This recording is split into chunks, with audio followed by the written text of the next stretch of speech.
Hey, welcome to Socialism for All. This is S4A Livestream number 104, being recorded on August 19, 2023.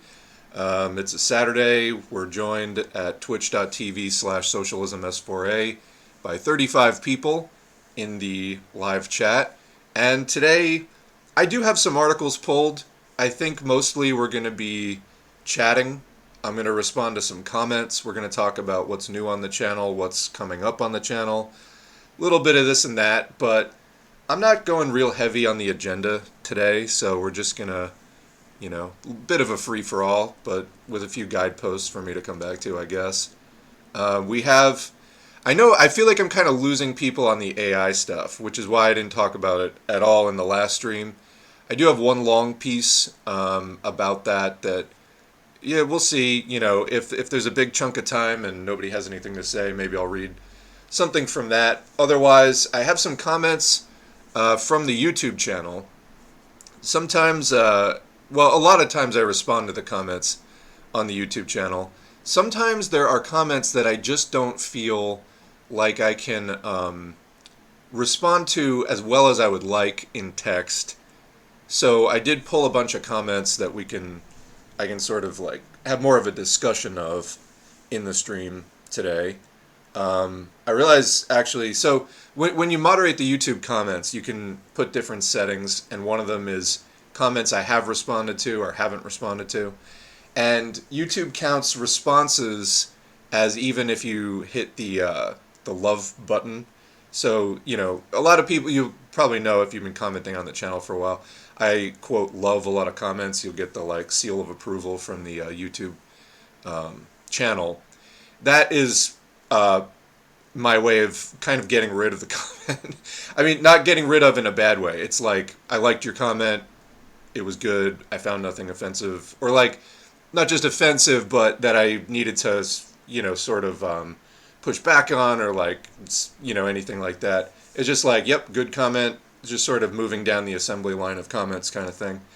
So that's why I do that, is to sort of clear it out. Because I like to keep the comments that make me think, not necessarily in a good way. Like, sometimes there's comments where it's like, wow, I never thought of that. Thank you for making me think of that. Then sometimes there's comments where I know it's wrong, but I've never really articulated why it's wrong before. And so I have to spend sometimes a couple of weeks really thinking about how to most constructively approach this comment.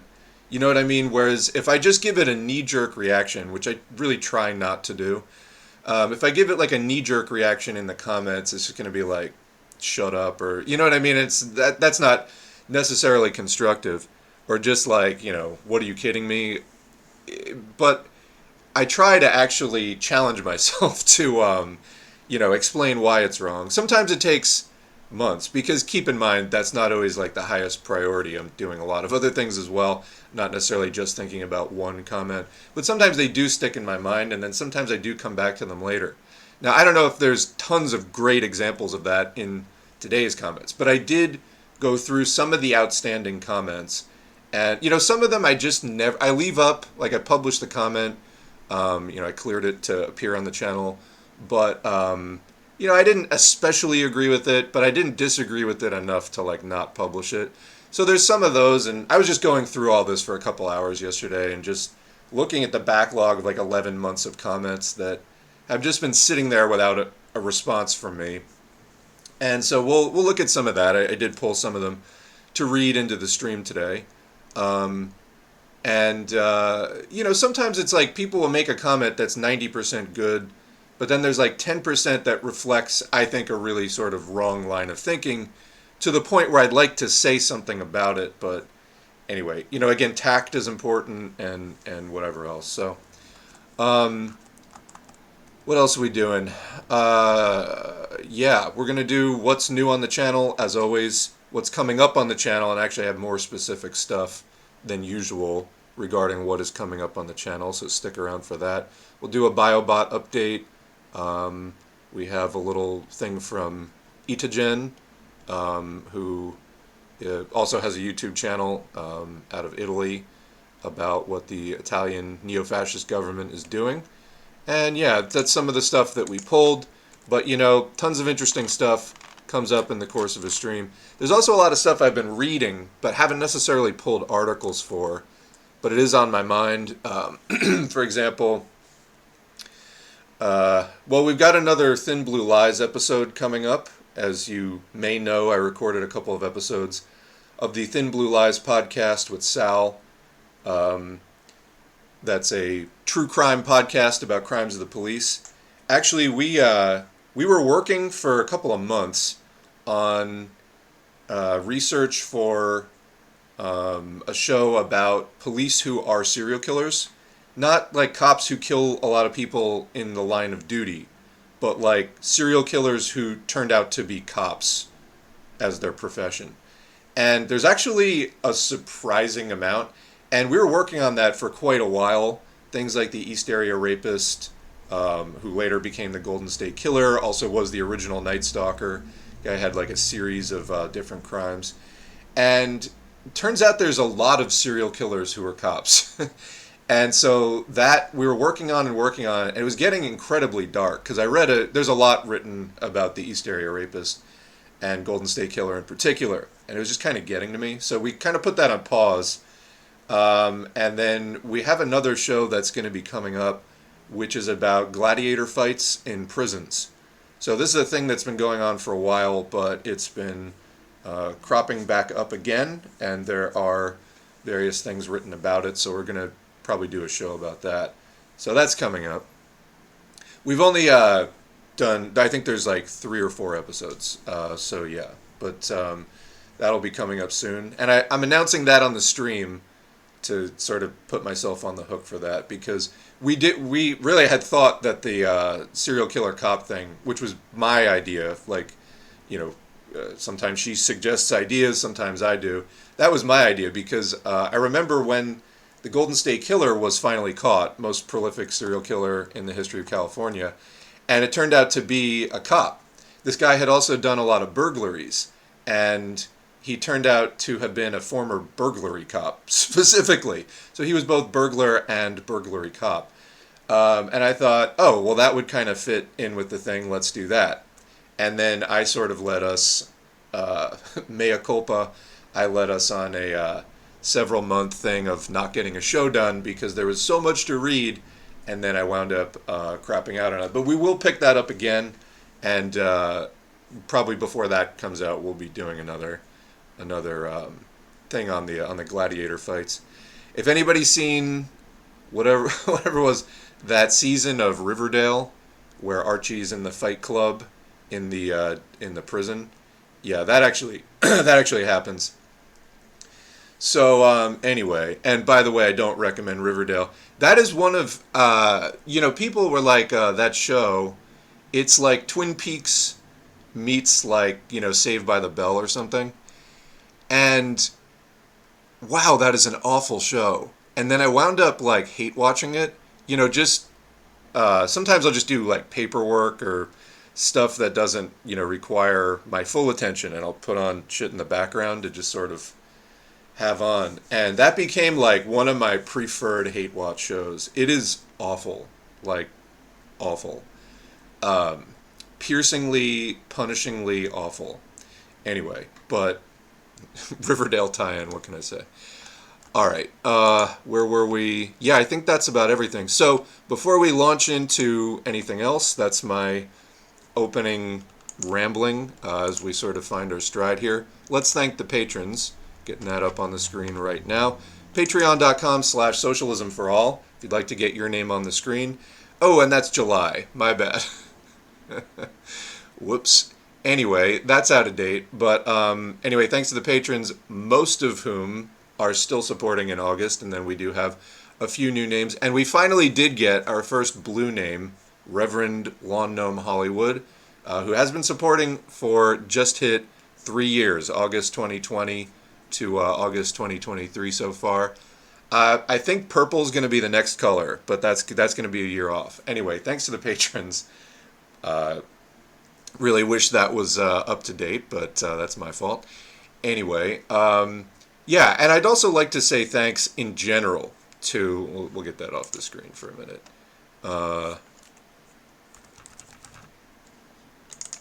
There we go.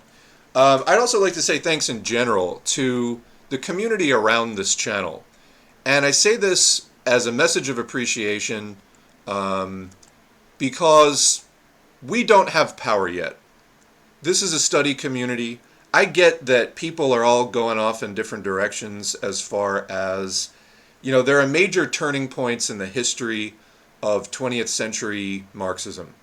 Some people are anti-Leninist. They're sort of orthodox Marxist or left-com or something. And so they reject Marxism-Leninism and everything to do with what we would call communism today, as far as, the Comintern and Lenin, Stalin, Mao, Luxembourg, everything sort of having to do with that.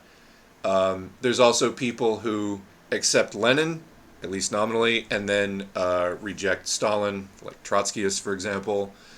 There are people who at least see some good in Mao, but then think that the Chinese Revolution sort of went on the wrong course at some point. There are people who, I think the overwhelming consensus is that the USSR went revisionist after Stalin.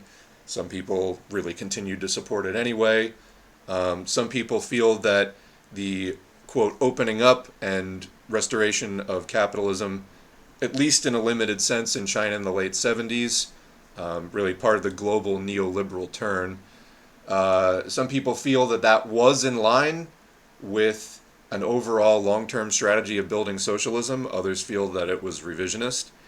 And a lot of people around this channel, my point is that there's a lot of forks in the road as far as major questions of what is actually sticking to the path of building socialism and fighting capitalism and imperialism, and what isn't.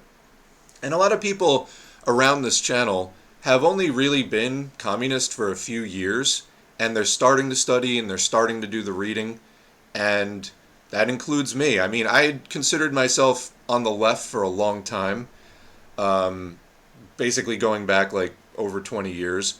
But for a while, I really didn't know what that meant. Hadn't done any of the reading. I knew what it meant generally, but I didn't really know much about the overall history of the world communist movement, and I had not really seriously studied anything, and I just got involved in the U.S. left without any sort of grounding in that, and you sort of get knocked around in the waves of like anarchists and SOCDEMs, but very few actual communists. I think now, 15 years after 2008, global financial meltdown, massive general crisis of capitalism, I think we're definitely on the precipice of that happening again within the next couple of years. We do seem to be approaching a sort of collapse stage of capitalism, which has been discussed all the way back to Marx, and which makes socialism a historic necessity. Capitalism just literally cannot go on forever, and we must organize to end it and to build a world after capitalism, because it itself trends towards instability and collapse, and that is starting to get really, really pronounced at this point. So there's a lot of people who have only been studying communism and trying to form opinions for just a couple of years about major questions, and they're trying to do this even without the benefit of a solid communist party. They might be in kind of a revisionist party, because that's mostly all that you find these days, but there's not a ton of guidance, so people are kind of reforming the study group kind of thing. YouTube channels, different things are happening, and people are trying to make sense of, what happened in the 20th century, even the 19th century, and what's happening now. What do we support? What don't we support? Where do we go from here?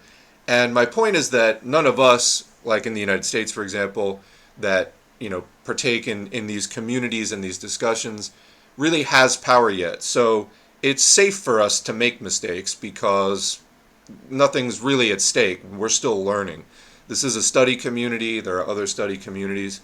And I think that people get into all numbers of really heated arguments about that, particularly online, particularly if we spend too much time online and sort of forget to touch grass and lose perspective and stuff. Also, if you're a communist, it's probably because you care deeply about social change and people, and watching all the things, the ecocide, the war, just all of these things, it's traumatizing, and I've talked to comrades that have said, they're involved in what they're doing, because they're so upset about everything. It's just like they're crying every day. It's just so devastating to witness everything that's going on. So there's a lot of people who care deeply and are very angry about what's going on in the world, and getting into the communist movement and, again, trying to make sense of it and find your place in it in 2023 in the society that you're in the particular position within world events that you find yourself. And, what are your tasks? What's your course of action? What are your opinions on past historical events? These are difficult questions, is the point. And, people arrive at sort of different conclusions temporarily. As we are still studying, a lot of people change their positions, from one year to the next, until you eventually gather enough. If you're really committed to the studies, gather enough actual information and knowledge to keep going with it, keep refining your position, challenging yourself, engaging in dialogue with other people who say, I hear you saying that, but have you considered this? And then they give you a link and you're like, oh, I didn't know that. So my point is, communism is also all about criticism, ruthless criticism of all that exists. Now, that criticism should have a point to it. It shouldn't just be criticism for the sake of criticism, because that gets really irritating. But the point is, this is, a community that tries to be scientific and that thinks critically about social issues, social change, and history. And, there's a lot of arguments. It's very prone to conflict. Also, people who have adopted a revolutionary outlook are people who have accepted that some amount of conflict is sort of, necessary for radical social change. So there's a lot of ingredients there that set things up to be, somewhat turbulent. But I want to just take a minute here. This whole speech is basically about, we at this stage are students and learning and trying to build up the class consciousness and really the basis for launching another serious offensive of the class struggle. There are still things that have to come into effect before that's really going to be a thing. The labor movement needs to be rebuilt. We see some early stages of that, but it is still really in the early stages. Once the labor movement is built and people start gaining class consciousness that way, I think we'll see a revival of the parallel struggle for conquest of political power. But right now, we're still kind of in these sort of dregs of all of the various left parties that can't really get their numbers up. None of this has cohered yet into a nationwide or even international full-on class struggle. So there's actually there's a quote from Lenin, and I was just talking about this in the piece that I posted this morning, which is articles for Rабочая Gazeta. And it's from 1899. It's a lot of the same strains of thought that went into Lenin's What Is to Be Done a few years later. But anyway, I'd like to read this Lenin quote from that piece that was just posted. Quote, "We are all agreed that our task is the organization of the proletarian class struggle. But what is this class struggle? When the workers of a single factory or a single branch of industry engage in struggle against their employers, is this class struggle? No, this is only a weak embryo of it. The struggle of the workers becomes a full-on class struggle only when all the foremost representatives of the entire working class of the whole country are conscious of themselves as a single working class, and they launch a struggle that's directed not against individual employers, but against the entire class of capitalists and against the government which supports that class and serves that class. Only when the individual worker realizes that he is a member of the entire working class, and so this necessarily precludes, I'm just commenting here, necessarily precludes kind of divisive bigotries, anti-LGBTQ plus sentiment, sexism, religious prejudices, ethnic prejudices, ableism. Your consciousness of yourself as part of the overall working class means mentally you have that sense of unity with all the people in a class struggle, not, sort of being chauvinistic about one section of it over others. And that goes for nationalism as well. And, the class struggle is, appreciates where you're at nationally, but is also internationalist in that you're not putting your own nation above others. Anyway, continuing. Only when the individual worker realizes that he is a member of the entire working class, only when he recognizes the fact that his petty day-to-day struggle against individual employers and individual government officials is a struggle against the entire bourgeoisie and the entire government, does that struggle become a class struggle. From the Communist Manifesto, quote, "Every class struggle is a political struggle." These famous words of Marx are not to be understood that any struggle of workers against employers must always be a political struggle. Because commenting, let's say you're organizing in a fast food chain right now in 2023. It's not necessarily really a grand scale political struggle. So you can have small forms of the class struggle which are not political. But the point is when it becomes really big and consolidated, as the struggle of the working class and things are in step with that, that's when it starts becoming a political struggle as well. But again, the political struggle working backwards, if you try to just do the political struggle, and you see all these kind of grifters that are just, trying to have all these opinions about what's going on in the left and this and that. Well, without the overall class struggle, that political struggle is necessarily going to be just dominated by people trying to sell books and get, media time on cable TV and all that kind of stuff. It's not going to be really representative or tied in with any broader class struggle. It's going to be sort of a PR stunt and spectacle. Anyway, continuing. They must be understood, the words "every class struggle is a political struggle," to mean that the struggle of the workers against the capitalists inevitably becomes a political struggle insofar as it becomes a class struggle. So you have a workplace struggle, and is that alone the class struggle, with a capital C? No, not until it takes on more of this unified dimension with workers all over the place. It is the task of the social democrats, which is what they called Marxists then, by organizing the workers, by conducting propaganda and agitation among them, to turn their spontaneous struggle against their oppressors into the struggle of the whole class, into the struggle of a definite political party for definite political and socialist ideals. This is something that cannot be achieved by local activity alone. That's the end of the quote. So a lot of the pieces, and if you've read What Is to Be Done, you'll recognize some of these themes, where Lenin is calling for the sort of what he called like local amateurism. Not that that's bad, but it can't stay on that level of just being sort of isolated, local, somewhat amateurish struggles. It's got to cohere into something bigger and take on a new character, and that's how it actually becomes a class struggle, which unifies the shop floor struggles with the political struggle and so on. So anyway, coming back to what I was saying, my appreciation of all the people who have put a toe into the water, trying to actually learn this stuff, become a communist and fight, and try to amplify and intensify the prospects of class struggle. You've probably gotten into many arguments that have really pissed you off. I know I have.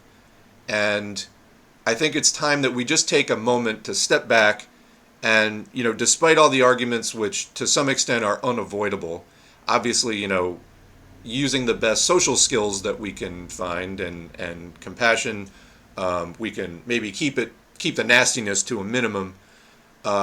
Sometimes it's hard, I know, but there is an appreciation underneath it, and hopefully we can bring that out to the fore a bit more to recognize that, if you've made it this far, you're at least somewhat interested. That is, at least you're, unless you're deliberately, either some sort of disinformation agent or disruptor, or you're coming in with an extremely closed mind and you really are just fighting to hold on to your chauvinisms and more backward thinking while calling yourself a communist, and you're really not listening to people. But even people who are doing self-crit and who are open to revising their ideas with new information, not in a revisionist way, but like, okay, so you come in not understanding everything about communism. So you have to update and revise your understanding as you go in accordance with actually established principles of communism, which we're not born knowing. You do have to actually study them, just like any other science. So, if we can take a moment, look around, shake hands with the person next to you, and say, well, at least you got this far. People do get very caught up in some of the, not necessarily sectarian things. Sectarianism is when you're not working with people with whom you do not have a fundamental conflict of interest. In other words, when you're not working with people who you really should be working with.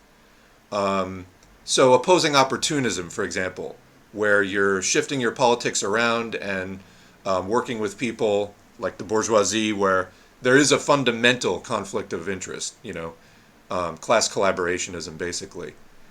No, opposing opportunism is not sectarian.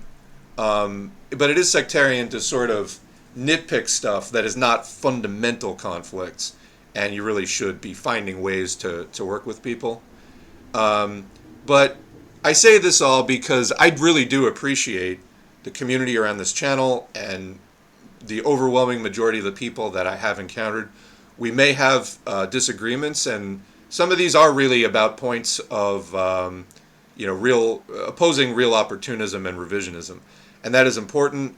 I just hope that we can conduct it in a way that people can continue to learn and update their positions and stay open-minded on things, while presenting the best science, the best evidence that they can to represent their positions, and to actually back down and acknowledge when your position or the position you're representing or are trying to uphold really isn't supported by the evidence, and that you can admit that. And it takes a certain amount of being a big person and to be able to overcome that and update your position with the evidence, because that's, again, this is science in the end. We want to see change, and we want to do it in a way that actually works, because ending capitalism really is the point. So again, none of us is in power. This is a study community, and I appreciate that people have made it this far. It is a bit rough and tumble, but I'm glad that we are here doing this thing. All right, so that's that.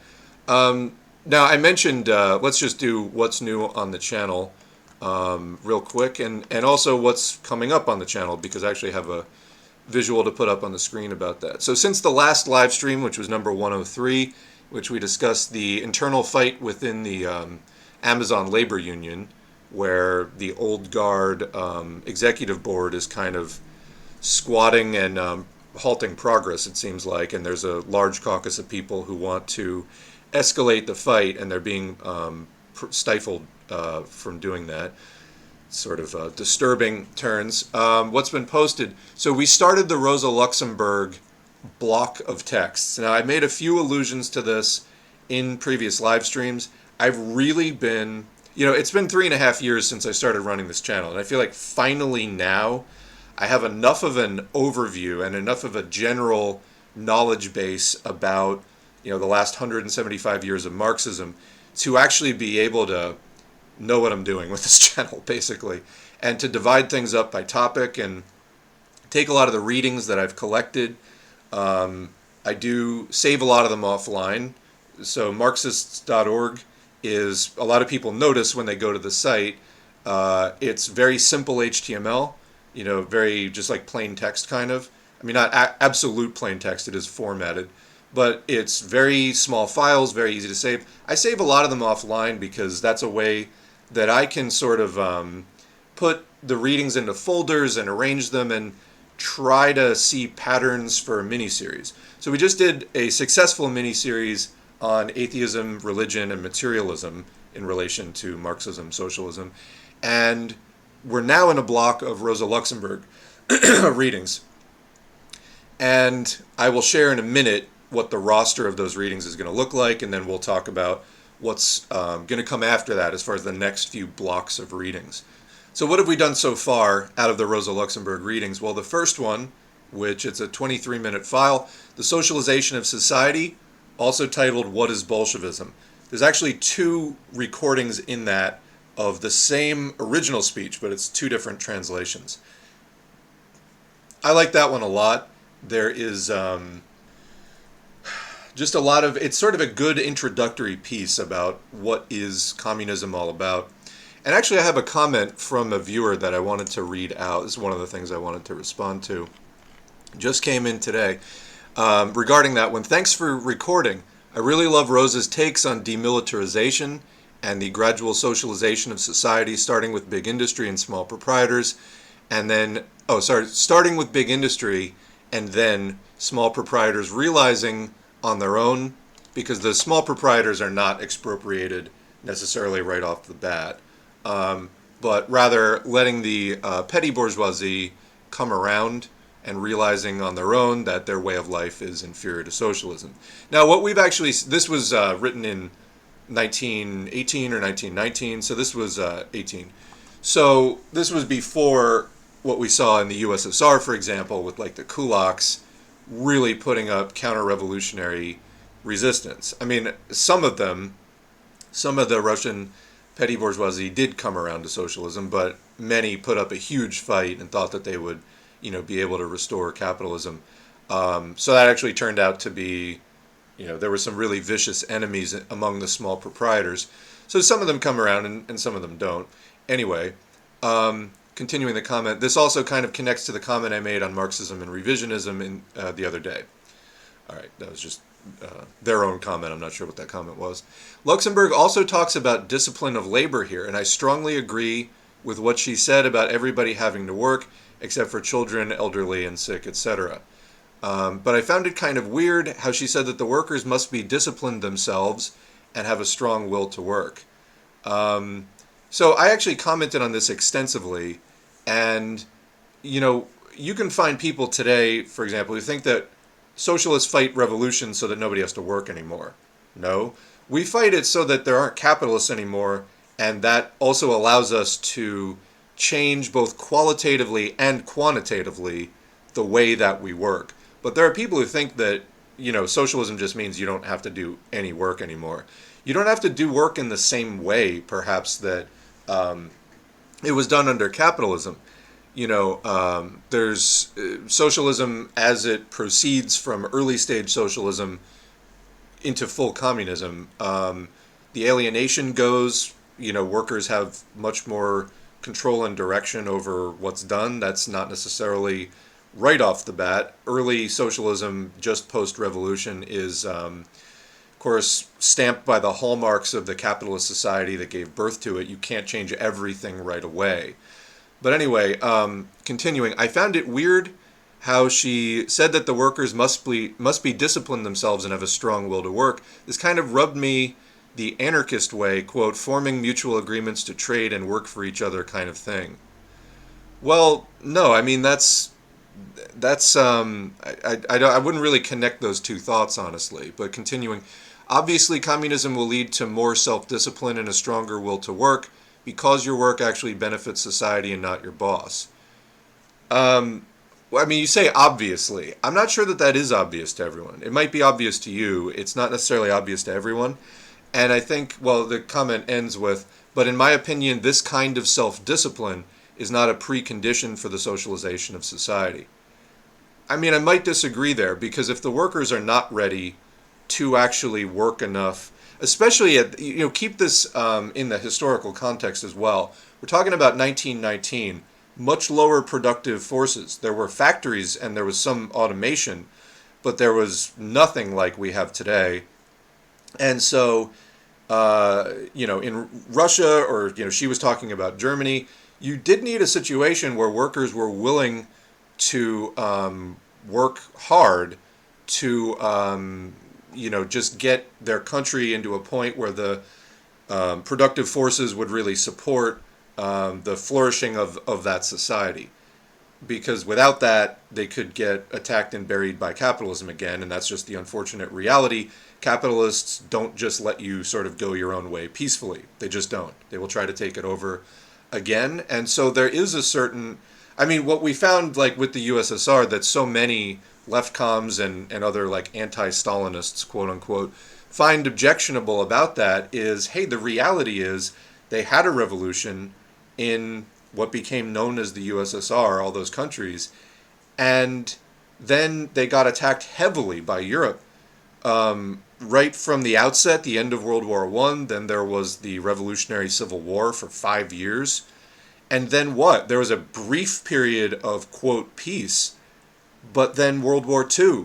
You know, so you had fascism openly threatening the USSR and basically Germany as soon as it could manage, started attacking again.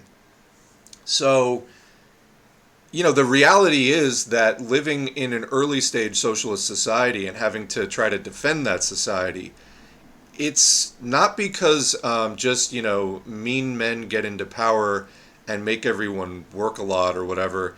It's if they don't adopt a mindset of being very militant about building socialism, and this has to be, you know, extended to millions and millions of people within that society who are committed to building socialism. You're at extreme risk of being taken out by the capitalists who want to get back in there and privatize your shit again so that they can get rich off of other people's labor. So I didn't take Luxemburg's comments in there at all as, you know, being some kind of anarchist thing about mutualism or anything like that. She was discussing what work would be like in a socialist situation, of, you know, post-capitalist situation of less alienation, but that, you know, trying to prepare people and stating it in advance, like, get ready because this society will pass to us and we're going to have to take care of it. And that level of responsibility is not something that workers are conditioned for in capitalism. We're systematically disempowered, and that extends to the ideology that we're given about, you know, basically being led to believe that the people who run this society and manage industry are some sort of, you know, all-knowing gods that we can't possibly hope to ever take over that role. And, you know, stealing that fire from heaven is something that people in a revolutionary socialist movement do need to be conditioned for in advance. So I guess I just sort of disagree, and I don't really know where you're coming from on hearing echoes of anarchism in there. In fact, if anything, I sort of see the opposite. Minor disagreement there, but I did want to comment on that. So what else is up? Reform or Revolution, 1900, then revised in 1908 by Rosa Luxemburg. This is an early, relatively early Rosa piece, and it is big. It's important. You know, as we read a lot of the major authors, Marx, Engels, Lenin, Stalin, Luxemburg, you definitely become familiar with their style. Marx tends to use, I think, very funny writing, also huge sentences, very complex sentence structure, lots of references to literary and historical things, and there's oftentimes a real tongue-in-cheek sort of satirical and witty sentiment in Marx's writing. Engels, I think, is very similar in terms of the sentence structure being very complex. When I read Engels out loud in the audiobook, or perform Engels, I guess you could say, a lot of times I'll have to retake sentences because I will think that the emphasis is in one place in the sentence, but as it goes on, it's clear actually the emphasis is somewhere else. You don't get this so much when a sentence is sort of briefer and you can see where it's ending up when the sentence starts. Again, so very complex writing style, but I think it's a bit less of Marx's almost whimsical style of, you know, satire and wit, and a bit more just sort of down the line, straightforward. Lenin, very sarcastic style. I think funny, but the sarcasm is very real in Lenin's writings, and he definitely likes to skewer people who he's criticizing.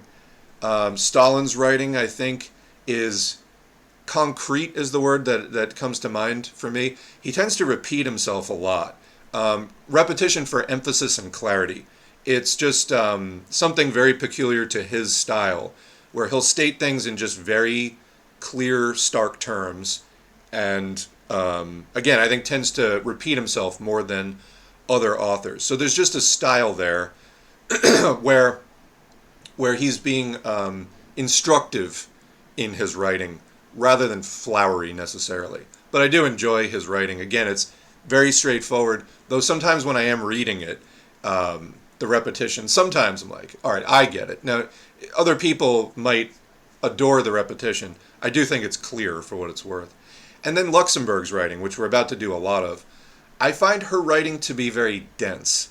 A lot of her sentences, her statements will be not the incredibly complex sentence structure of a Marx or Engels, but dense. She will say a lot in a very small space, to almost where you'll read a sentence or two and be like, wow, that would have taken a lot of other authors maybe like a couple of paragraphs to write, but she managed to pack it into like one sentence. Again, without it being a very long sentence. And I think that that's what's striking to me about her style, is very dense concepts packed into a very small space.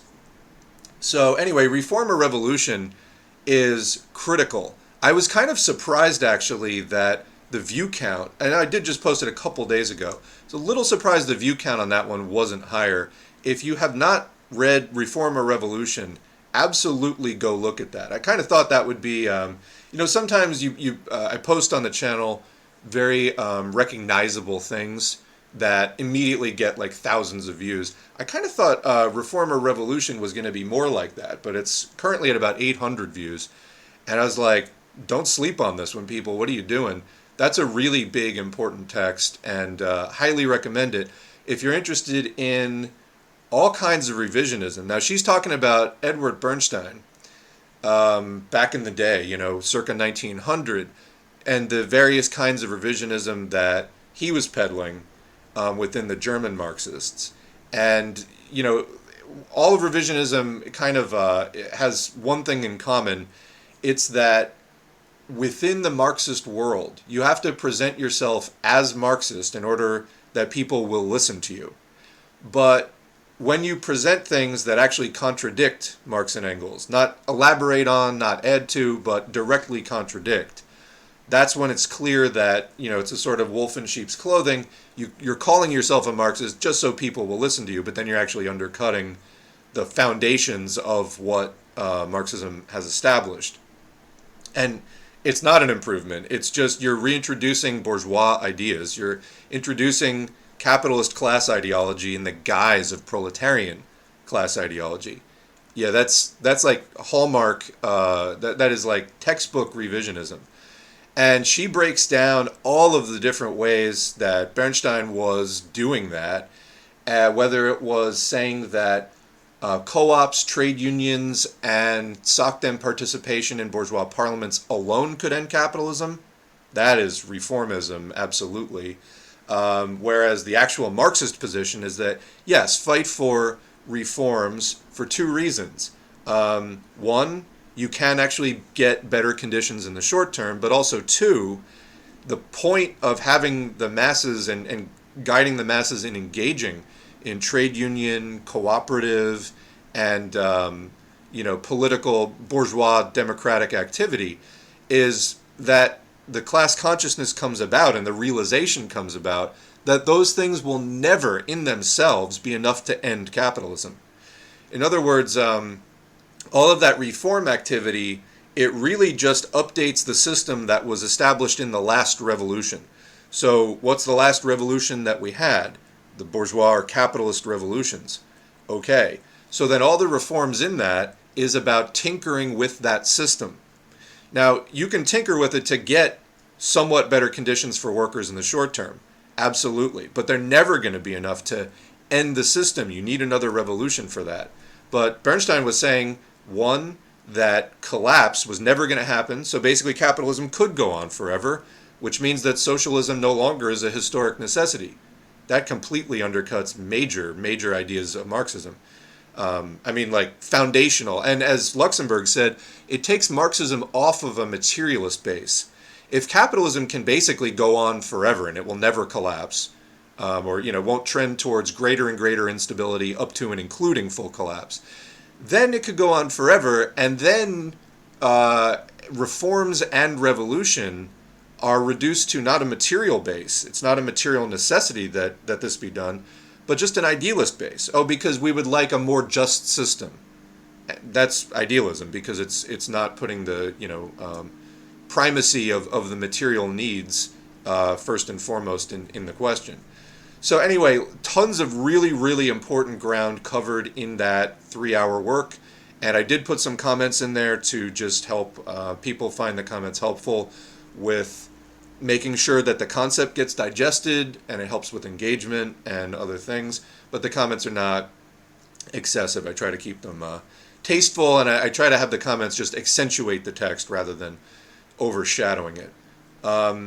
And then finally, as I posted today, articles for Robochia Gazeta by Lenin. Now, you might be asking why, if we're in the Luxembourg block, am I doing Lenin text? Well, the reason is some of Luxembourg's major texts actually are criticisms of Lenin or responses to Lenin, or vice versa. Sometimes, like, Luxembourg did the Unionist pamphlet, and then Lenin did a response and criticism of that. Okay, so let's look at the texts that I actually have up, and I was sharing these with the patrons recently. So these are upcoming videos in the block. This list may be expanded. So you can see right at the top what I posted today, articles for Robochia Gazeta, 1899 by Lenin. Then also, and okay, so the next two are, no, sorry, not the next two. One Step Forward, Two Steps Back, The Crisis in Our Party, 1904 by Lenin. That is a long one, and I'm not sure if there is already a human-read version of that online. If there's already a human-read version of that, I may just refer people to that. So I know, like, Finball, Finnish Bolshevik, on the Marxist-Leninist Theory channel, has some computer-read ones, and then some more recently human-read ones. If there's a human-read one of One Step Forward, I may just refer people to that. If there's not one, then I might do it. It is very long, and it'll probably take me a whole week to do that. Then, Organizational Questions of the Russian Social Democracy, aka Leninism or Marxism, from 1904, by Luxemburg, which is a response to One Step Forward, Two Steps Back. Now, in between those, that came up in articles for Robochia Gazeta, there are potentially two other ones, one having to do with the early party program, and then another one on the strikes that I may put in there, so this list may expand somewhat with time as the texts sort of refer to other texts. That's how the channel has grown primarily. Anyway, after that, New Tasks and New Forces, and Two Tactics of Social Democracy in the Proletarian Revolution by Lenin. New Tasks and New Forces is short, Two Tactics is longer, but again, the next Luxembourg piece, The Mass Strike, the Political Party, and the Trade Unions, 1906, by Luxembourg, is basically about the Russian Revolution of 1905 and what can the German Marxists learn and import from that in terms of the lessons of the Russian Revolution. So, two texts from Lenin about that period, and then, that giving the context and the background to understand a major work by Luxembourg, The Mass Strike. So, hence another two Lenin pieces there. After that, Theory and Practice, a polemic against Comrade Kautsky's theory of the mass strike, 1910, by Luxembourg. So we're staying on the theme at this point of the mass strike. Then Mass Action by Luxembourg. On the Fallen Women of Liberalism, 1912, by Luxembourg. These are all going to be by Luxembourg unless otherwise noted. Then Down with Reformist Illusions, Hail the Revolutionary Class Struggle, and the Political Mass Strike. So that sort of wraps up the mass strike, direct revolutionary activity chunk of the Luxembourg bloc. Then we pivot into the collapse of the Second International around the endorsing of World War I, which basically completely sold out the workers. Starting off with Karl Liebknecht's major work, Karl Liebknecht being another German Marxist and a close comrade of Luxembourg, Militarism and Anti-Militarism from 1907. Then with that as the backdrop for understanding bourgeois militarism and the World War I conflict, going into the Unionist pamphlet by Luxemburg, and then Lenin's response to the Unionist pamphlet, also titled the Unionist pamphlet. Then Rebuilding the International, Theses on the Tasks of International Social Democracy, then the Animal series, if you will, Dog Politics from 1916, and The Old Mole by 1917. Then the third section of this is the Russian Revolution and then the attempted German Revolution. So the Russian Revolution, 1918 by Luxemburg, then Oh, How German is This Revolution, Against Capital Punishment, What Does the Spartacus League Want, On the Spartacus Program, Our Program in the Political Situation, and Order Prevails in Berlin from 1919. That's the last Luxemburg piece. Then a number of remembrances closing out this section by Clara Zetkin, another German Marxist, In Defense of Rosa Luxemburg Unius, Karl Liebknecht, and again, Rosa Luxemburg. So that's what we've got planned. Like I said, this list may expand somewhat if there are readings alluded to in the texts that I think would be really good to include. Like I said, a couple of those early Lenin ones, if there's another human read audiobook, I might, rather than taking like a whole week to record them, just refer people to there. But I will be doing as much of that in-house as I can do. All right, so that's what's upcoming there. And that's actually a firm plan. So I'll be sticking very, very closely to that. In amongst those, I will also be doing sections 2 and 3 of the homeless industrial complex. There we go. That's a playlist I started like 6 months ago. And then I got hung up on a very long reading in section 2. I actually have a full reading completed for section 2. I started the second one. Those two are connected. I wanted to post them at the same time. Just got hung up on it, and then I kept wanting to do other historical readings. We are going to pick that back up again, and that will provide for some variety on the channel, and I'll be streaming as well, which will also provide for some variety on the channel in amongst all this Luxemburg stuff. Now, after we're done with the Luxemburg stuff, what do I have planned? Well, another block of Marx and Engels. And in that block, we will be finishing, actually for real, the Basic Marxism-Leninism Study Guide playlist. So there's going to be a bunch of Marx and Engels readings that probably nobody's ever even heard of, really. I mean, nobody in the general public has really heard of. Engels, on mountain warfare, like just some stuff that's interesting. There's about 45 to 50 readings in there.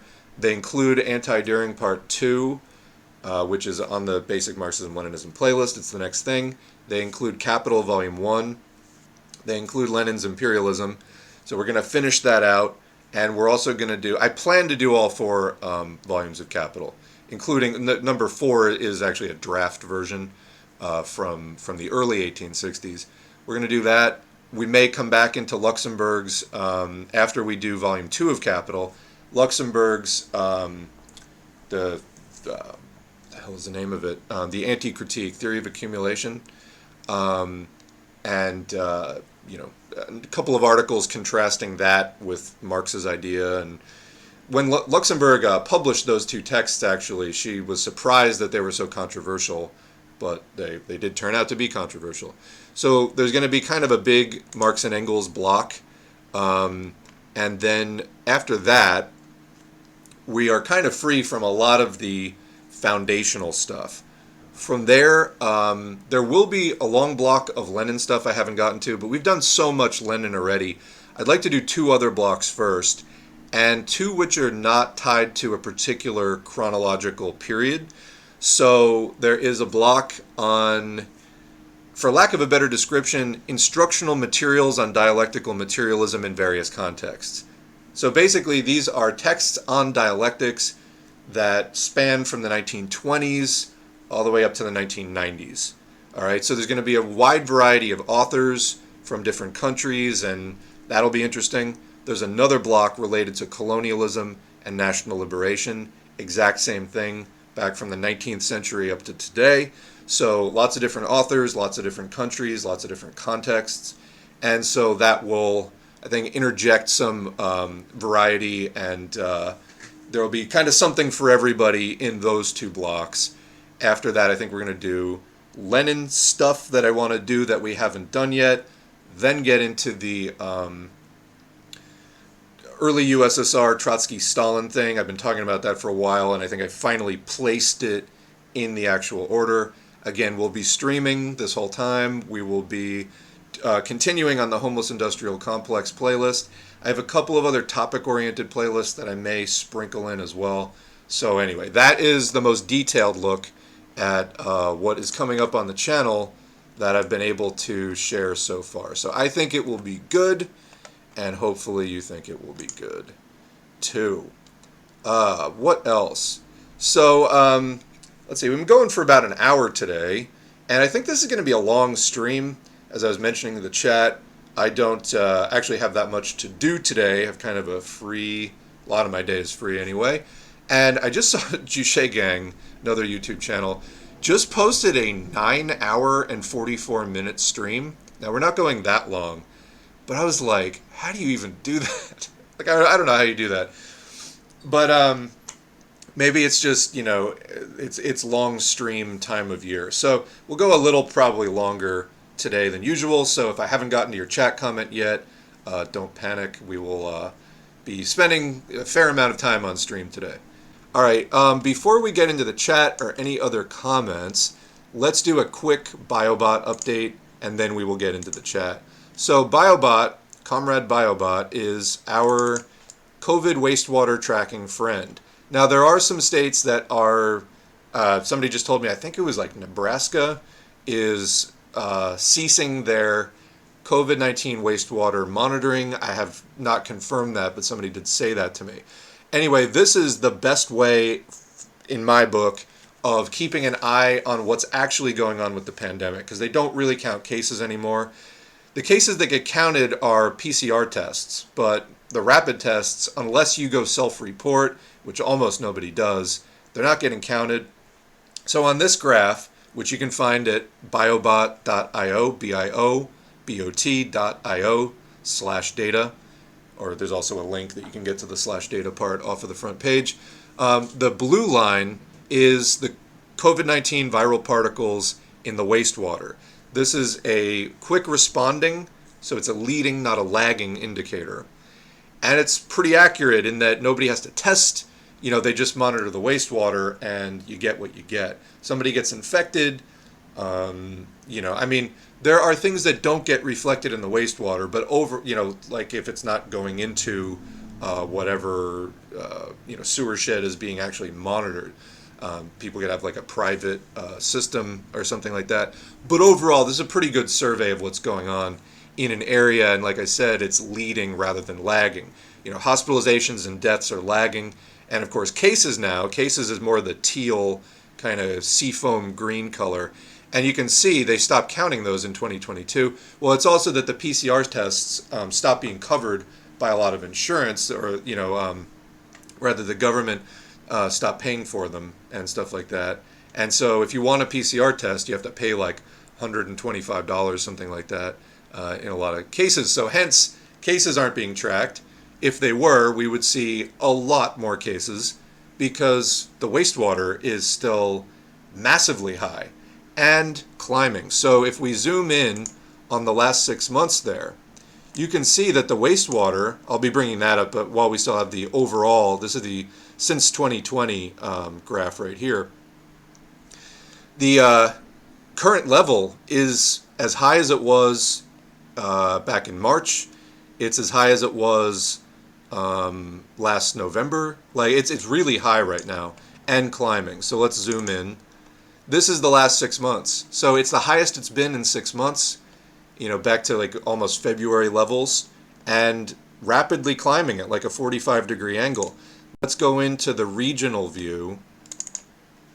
So you can see all 4 regions. The Midwest is looking like it's declining right now. However, note that the most recent data are subject to change. This was just updated on the 17th, so 2 days ago, from samples collected during this past week. But sometimes the most recent data are incomplete and then they get fully adjusted. So sometimes there's a leveling off in the most recent data, which is just due to incomplete data. The full numbers aren't in yet. But even with what we have here, the Midwest is looking like it's dipping a little. All three other regions, again, climbing at about a 45, 50 degree angle right there. So this is bad. And they're, the Northeast, which tends to lead, is almost at 600 copies of virus per milliliter of sewage. By the time you're up around 800, you're in a full-on surge. So we are almost there now. And if they keep climbing at this rate, which looks like it's being driven by a variant called EG5, which is a mutation of XBB192. All of the strains circulating now. Last year it was Omicron, BA1. That's what drove the big November-December spike in winter of 2021, 2022. This year it's XBB, which the X means it's a cross transgenic strain. It means that somebody got infected with two strains at the same time, and the two strains swap genetic material within their body over the course of the infection, and then they spread it to somebody else. And it actually represented that recombination of genetic material of the virus, represented an improvement for the virus of its ability to infect people. So then XBB, like last December, started really spreading, and this year it is all of the strains that are really prevalent this year are some form of XBB, whether it's XBB.1.5, XBB.1.9, XBB.1.16. Anyway, so currently we've got this EG5 one, and that seems to be kicking a lot of ass. So for the last 6 weeks or 8 weeks, there's been a surge growing. If you've taken your mask off, put your mask back on. Avoid scenarios where you're likely to get infected, because there is a lot of COVID circulating currently. So we'll see what happens with the Midwest, because that is sort of a weird, it shot way up and then dropped off, but I don't know if that's just the data being, incomplete or what. So anyway, COVID on the rise. COVID does not just kill, it disables.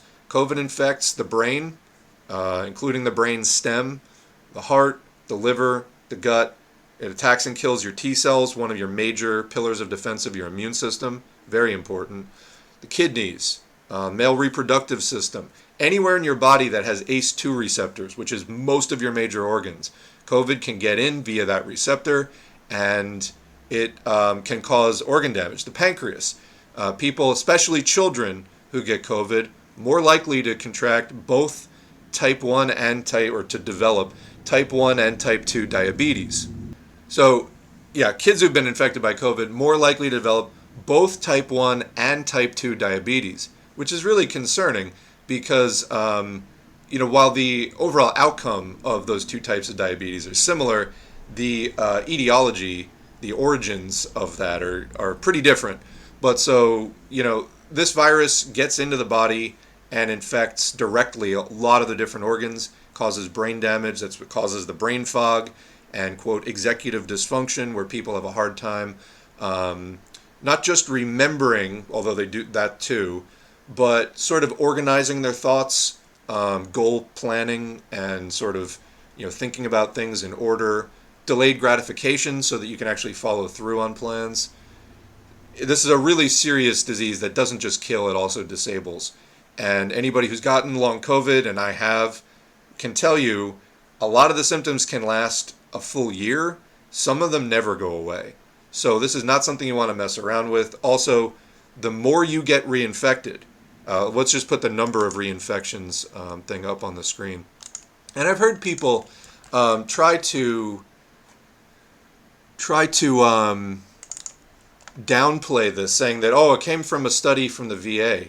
So what? It was a huge amount of people included in this study. Anyway, you've got here the number of infections of COVID per individual.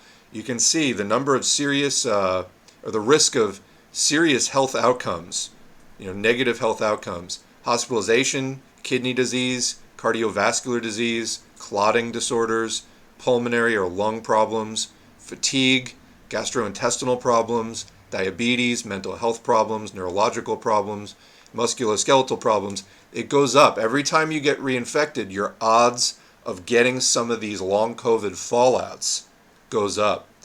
And there's another chart there. Let me bring up here. Just, so people understand the risks of this thing.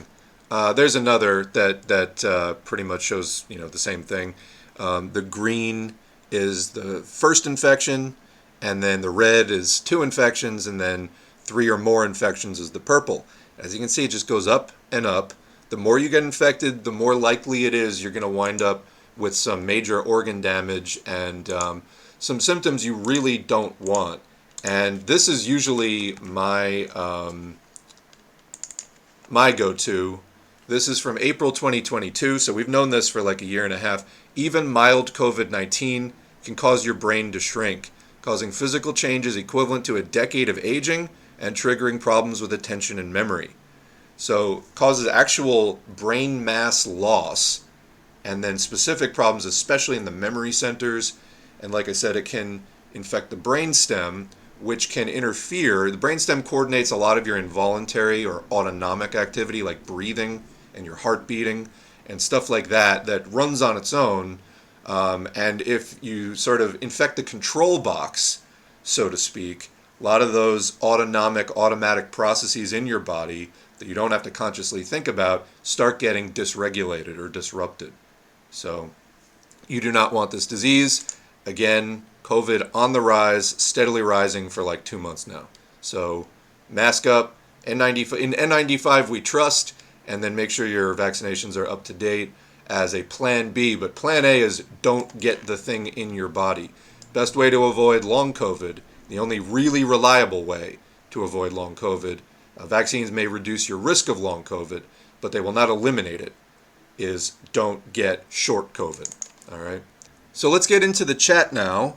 Now that we got that out of the way, I'm going to scroll back up to the top here. All right, found the top. Sometimes the comments like jump ahead and I lose comments, but that did not happen. So, hey, have you heard about the arrest of the Russian left thinker Kagarlitsky?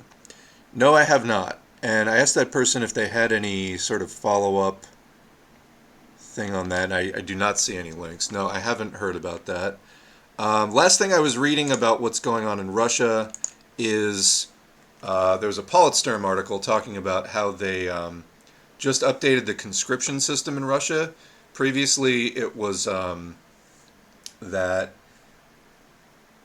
if you weren't actually manually served a conscription notice, if you could just avoid it and not go into any of the drafting offices, then you weren't actually going to be drafted.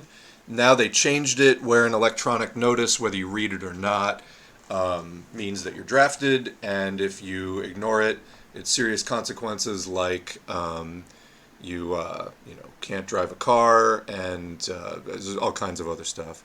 But no, I have not heard about Kagarlitsky. If anybody wants to shed some light, then that would be appreciated. I took a class through the People's Forum on Pan-Africanism. It was very productive, and linking up with comrades around the world was very valuable in expanding my international connections and thinking. Absolutely. We must always, increase our internationalism, and especially being, if you're in the U.S., I mean, we're raised here with a very national chauvinist position. American exceptionalism, we're really taught to think that this country is the city on a hill, and explicitly taught that this country is like better than all other countries. And, there's a lot of other ways of doing things other than the specific ways that the U.S. does them. Even within capitalism, they're just different cultural systems that result in, really different ways of life. I feel like that book by Lenin is good at... What book are you talking about? We got a few books by Lenin on the channel, let me just put it that way. I feel like that book by Lenin is good at proving the point that the concept of multipolarity is very much anti-Leninist. The one you were talking about earlier in the chat. Especially near the end of section 5, monism and dualism. Yes, I think that was actually why I put it in the upcoming list. It's not that long of a work. So we're talking about a caricature of Marxism and imperialist economism. And yeah, I'll be doing that in coming months. But yeah, if people want to go ahead and read that, I agree. I think that was why I saw that, was somebody was citing that book as against the concept of multipolarity sort of being like this massive boon in and of itself. Yeah. Is there a way to go? Oh, is there a way to do direct messages on Mastodon and Blue Sky, since Musk is slowly killing Twitter? Yes, Mastodon does have direct messages. Blue Sky does not yet. Blue Sky, I think, has a lot of shortcomings. I really enjoy Blue Sky just from, I think it's fun, and I find my funnier side coming out on Blue Sky. Like the attitude on there is very nonchalant. Like it's not as aggro as Twitter, and it's also just not as serious as Twitter, which sometimes gets old. Like, at a certain point, I do kind of feel like scrolling through the thing like I'm in middle school again. But it is nice to take a break from like the ultra seriousness sometime. However, they don't have direct messages, and just yesterday, so Musk announced that they're going to be eliminating the block feature on Twitter. Yeah, no. Actually, it's in the Google Play like App Store thing. It's in the rules for the apps that get posted there that social media networks have to have the ability for users to block other users for safety. Otherwise, you can't even be listed. So, whether this was him talking out his ass, like completely, without looking through any of the consequences of this, I don't know if they're going to actually follow through on it. But after that got announced, there was a massive influx of people over to Blue Sky, and the site started crashing immediately. So they've really got to get their shit together, because people are definitely looking for an alternative to Twitter right now. And I know there's Threads. I'm not on Threads. I'm not going to be on Threads. I don't do Meta at all. I don't do Facebook, Instagram, or Threads. I'm not going to be going over there. But yeah, Blue Sky, if it wants to be serious, is it really got to get its shit together. It is a fun place to post, and a lot of the, elite posters of Twitter did go over onto Blue Sky and are doing fun stuff there. It's a good way to scroll through and kill 20 minutes sometimes. But, yeah, anyway, no DMs yet there. So ECOWAS was talking about invasion to restore democracy. We're talking about Niger there. ECOWAS includes Senegal, but don't look up the recent politics of Senegal. Okay. I don't know the recent politics of Senegal. So the coup in Niger, the military junta, which is ruling now currently, and the president, I think, still is basically like hostage, or effectively hostage, doesn't want to come out of the presidential housing, whatever it is, that building, but is like running out of supplies, I think. So I have been trying to I probably will do a video on that at some point. There's a lot to understand though. Actually, my introduction to this was somebody who I didn't recognize popped into the comments, and they said, "People's Revolution in Niger, cover it." First of all, fuck you. Second of all, People's Revolution, really? So I went looking for any kind of platform or program of the junta that is now in control of Niger, and I could not find anything. Here's what I did find, and it's vague, and I can't actually share everything that I have read so far on this because it's just, I'm still synthesizing information out of the articles that I've been pulling together. The overriding thing is I haven't been able to find anything in the way of a platform or program, and actually put out a call on social media and to the patrons and other things of like, hey, does anybody have specific information on what the junta in Niger is planning to do? Because, that would be one way to evaluate, is this a people's revolution? So far, it does not look that way to me at all. There are definitely some valid issues at play. Whether, though, this is just the military or that's the individuals within the military trying to capitalize on certain problems to elevate themselves into a higher position of power. That's not clear. I mean, I think that there's definitely things that skew in that direction in the analysis.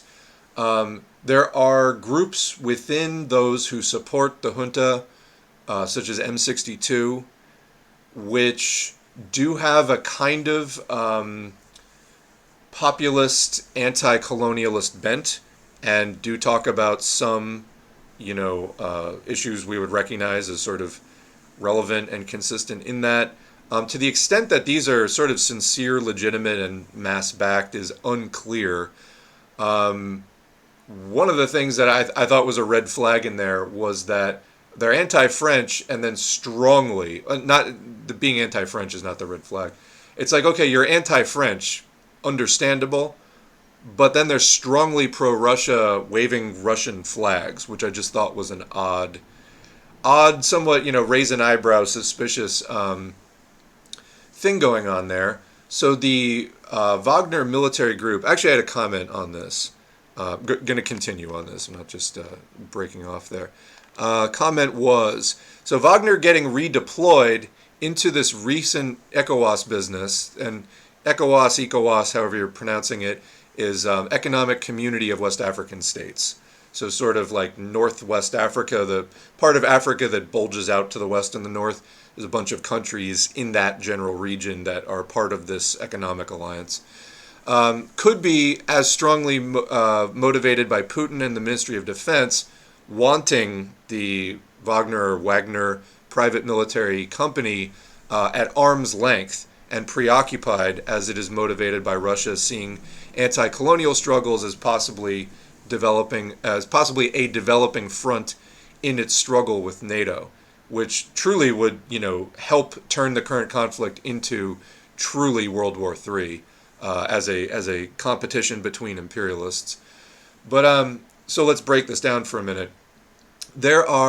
What's been going on in this region for a while. So people sometimes go, hey, S4A, why do you still occasionally talk about 9/11? Why was that such an important thing? Well, there's a very good reason. The war on terror that the United States started with the 9/11 attacks, which in my opinion are clearly an inside job. None of the evidence, in my opinion, supports the government story at all. And I think that was exhaustively broken down by about 2006 for my taste and understanding. What did we get out of that? Well, out of the war on terror, we got a meta-war framework, which allowed the U.S. pretty much carte blanche to do massive remilitarization of U.S. society, and many of U.S. allies also followed suit in that, to basically remilitarize and make major changes to both the U.S. foreign policy, making it much more aggressive and giving a justification for invading any country that they wanted to for any reason under the guise of, Al-CIAda or Al-CIAda is in there. Why do people sometimes call Al-CIAda Al-CIAda? Well, this goes back to the struggle in Afghanistan in the late 70s, around 1980, of was there going to be a Soviet-backed and Soviet-assisted revolution in Afghanistan, which is, despite being nearby to the USSR and also close to China, had not had a socialist revolution. And that's due to some of the particular conditions in Afghanistan, but the difficulty of actually having military incursions in Afghanistan is tremendous. Due to a lot of the geographic features, the mountains, the caves, all of that. Also, strong prevalence of very backward, religious fundamentalism and things like that. So you had the Mujahideen, who were reactionary fundamentalists fighting against any sort of progressive or revolutionary movement. Actually, I believe supported not just by the U.S., but also by China at one point. This was during the Dengist turn in the late 70s. But anyway, so you get the Mujahideen and Osama bin Laden getting funded and aided by the US, and then that sort of continued with these fundamentalist groups becoming sort of assets of the US, but not necessarily in the most open way after that.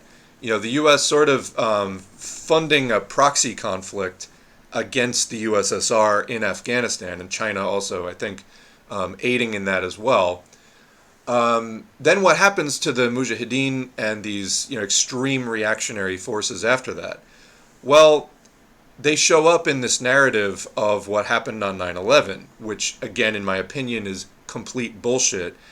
And you also see, subsequently, a complex process in which some of these forces start to spread into other countries outside of Afghanistan.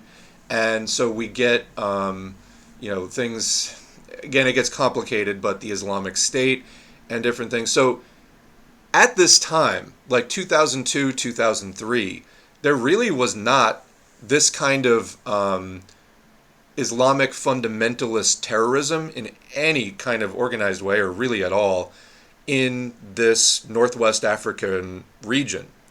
Yet the US started setting up shop there for, like, quote, counterterrorism efforts. And people were kind of like, what are you doing? There's not really terrorism here. And then eventually there was. So, again, going back to this idea of Al-CIAda, that these Islamic fundamentalist groups are actually a sort of asset of the United States in supporting expansionist U.S. policy of, like, oops, you got an outbreak of Islamic fundamentalist terrorism. Gee, we sure hate to see that. We can help you, though. We can set up some military bases here, which, conveniently will help our intelligence gathering efforts and other, geopolitical dominance efforts. And so this started eventually growing in this area in Africa. So for a while recently, the French military forces were conducting a major operation 2014 to 2022 in this area. They did eventually pull out, and yet the terrorism is actually a problem at this point. But now there's sort of less assistance, I guess you could say. And some of these countries have been pivoting to requesting assistance from Russia and the Wagner PMC, which I believe that they're already in Mali. And there have been coups similar to what happened in Niger in a bunch of these countries. And it does seem to be connected somewhat with an anti-US, anti-French pivot, but not towards, socialism, towards Russia. So, is the inter-imperialist competition now extending into Africa, and is this another front opening up? Which, as the commenter, I think it was Nuka, was saying, Russia sees an opportunity here to gain dominance in a front against the struggle with NATO, but also the Wagner PMC just did this whole, march on Moscow thing, which kind of scared the shit out of some of the Russian bourgeoisie. Do they want to just get them the hell out of the general vicinity of Russia and, like, send them down to Africa instead? It's a possibility. But yeah, as far as this being a people's revolution, I don't think so. It is true that Niger is one of the poorest countries, like down, I think it's third from last in the UN Human Development Index. So it is objectively very poor. And about half of the children, I read by one estimate, in Niger do not have enough to eat. And so there are dire conditions there. I didn't really see anything about that being addressed by the junta, though. So they ousted the president, who there was a coup attempt before this current president was even inaugurated. I think it happened like on Inauguration Day or just prior to Inauguration Day, and I think that was last year. And so there have been efforts against this president. So what has this president been doing that has been so horrible? I haven't really seen it. He was engaging in some development efforts, but he did not seem to be, and it does seem that some of the European countries and definitely ECOWAS have been supportive. of getting him back into power. Some of that might just be for stability's sake more than anything else. But I didn't see anything that this guy was doing that was especially egregious. Again, it's an area of the world that has been underdeveloped for a very long time, and you could argue has not been getting better. So, I mean, as far as what's going wrong, well, they're not getting out of that position nearly quickly enough, although all of the reasons why is a much more complicated conversation. As far as what the specific grievances are against this president, I could not really find them. Again, there is the issue of terrorism, that maybe he wasn't doing enough on that, but he was doing some things.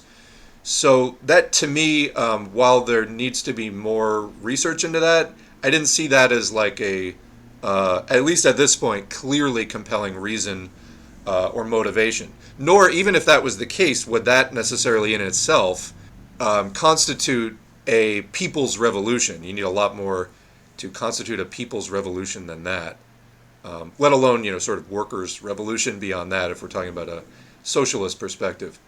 Trying to think of what else is coming up. So they've been in this standoff for a while where a lot of the other countries, there's a couple of countries that are not demanding that the junta putschists step down, but a lot of other countries are, with like a handful of exceptions. So that's, I mean, a lot of the situation that I've seen so far. And like I said, there are people who support the putsch who have stated that they have some kind of, anti-colonial agenda. Whether this means just trading Russia for France, though, I don't know how that's going to work out in the end. And I don't know how much of that is simple naivete and how much of it is this actually sort of more directly backed by Russia. I really don't know. But anyway, food for thought. Let's get back into the comments. I'll bet that there are some other comments there. I'll come back up, but I want to see the more current comments right now, if anybody has anything on that. Sorry about lack of info on Niger Coup platform. Almost no info on it in the English-speaking world. Yeah, I mean, I didn't see it kind of anywhere, English-speaking or not. But all right, let's continue now. Maybe people will post some other things.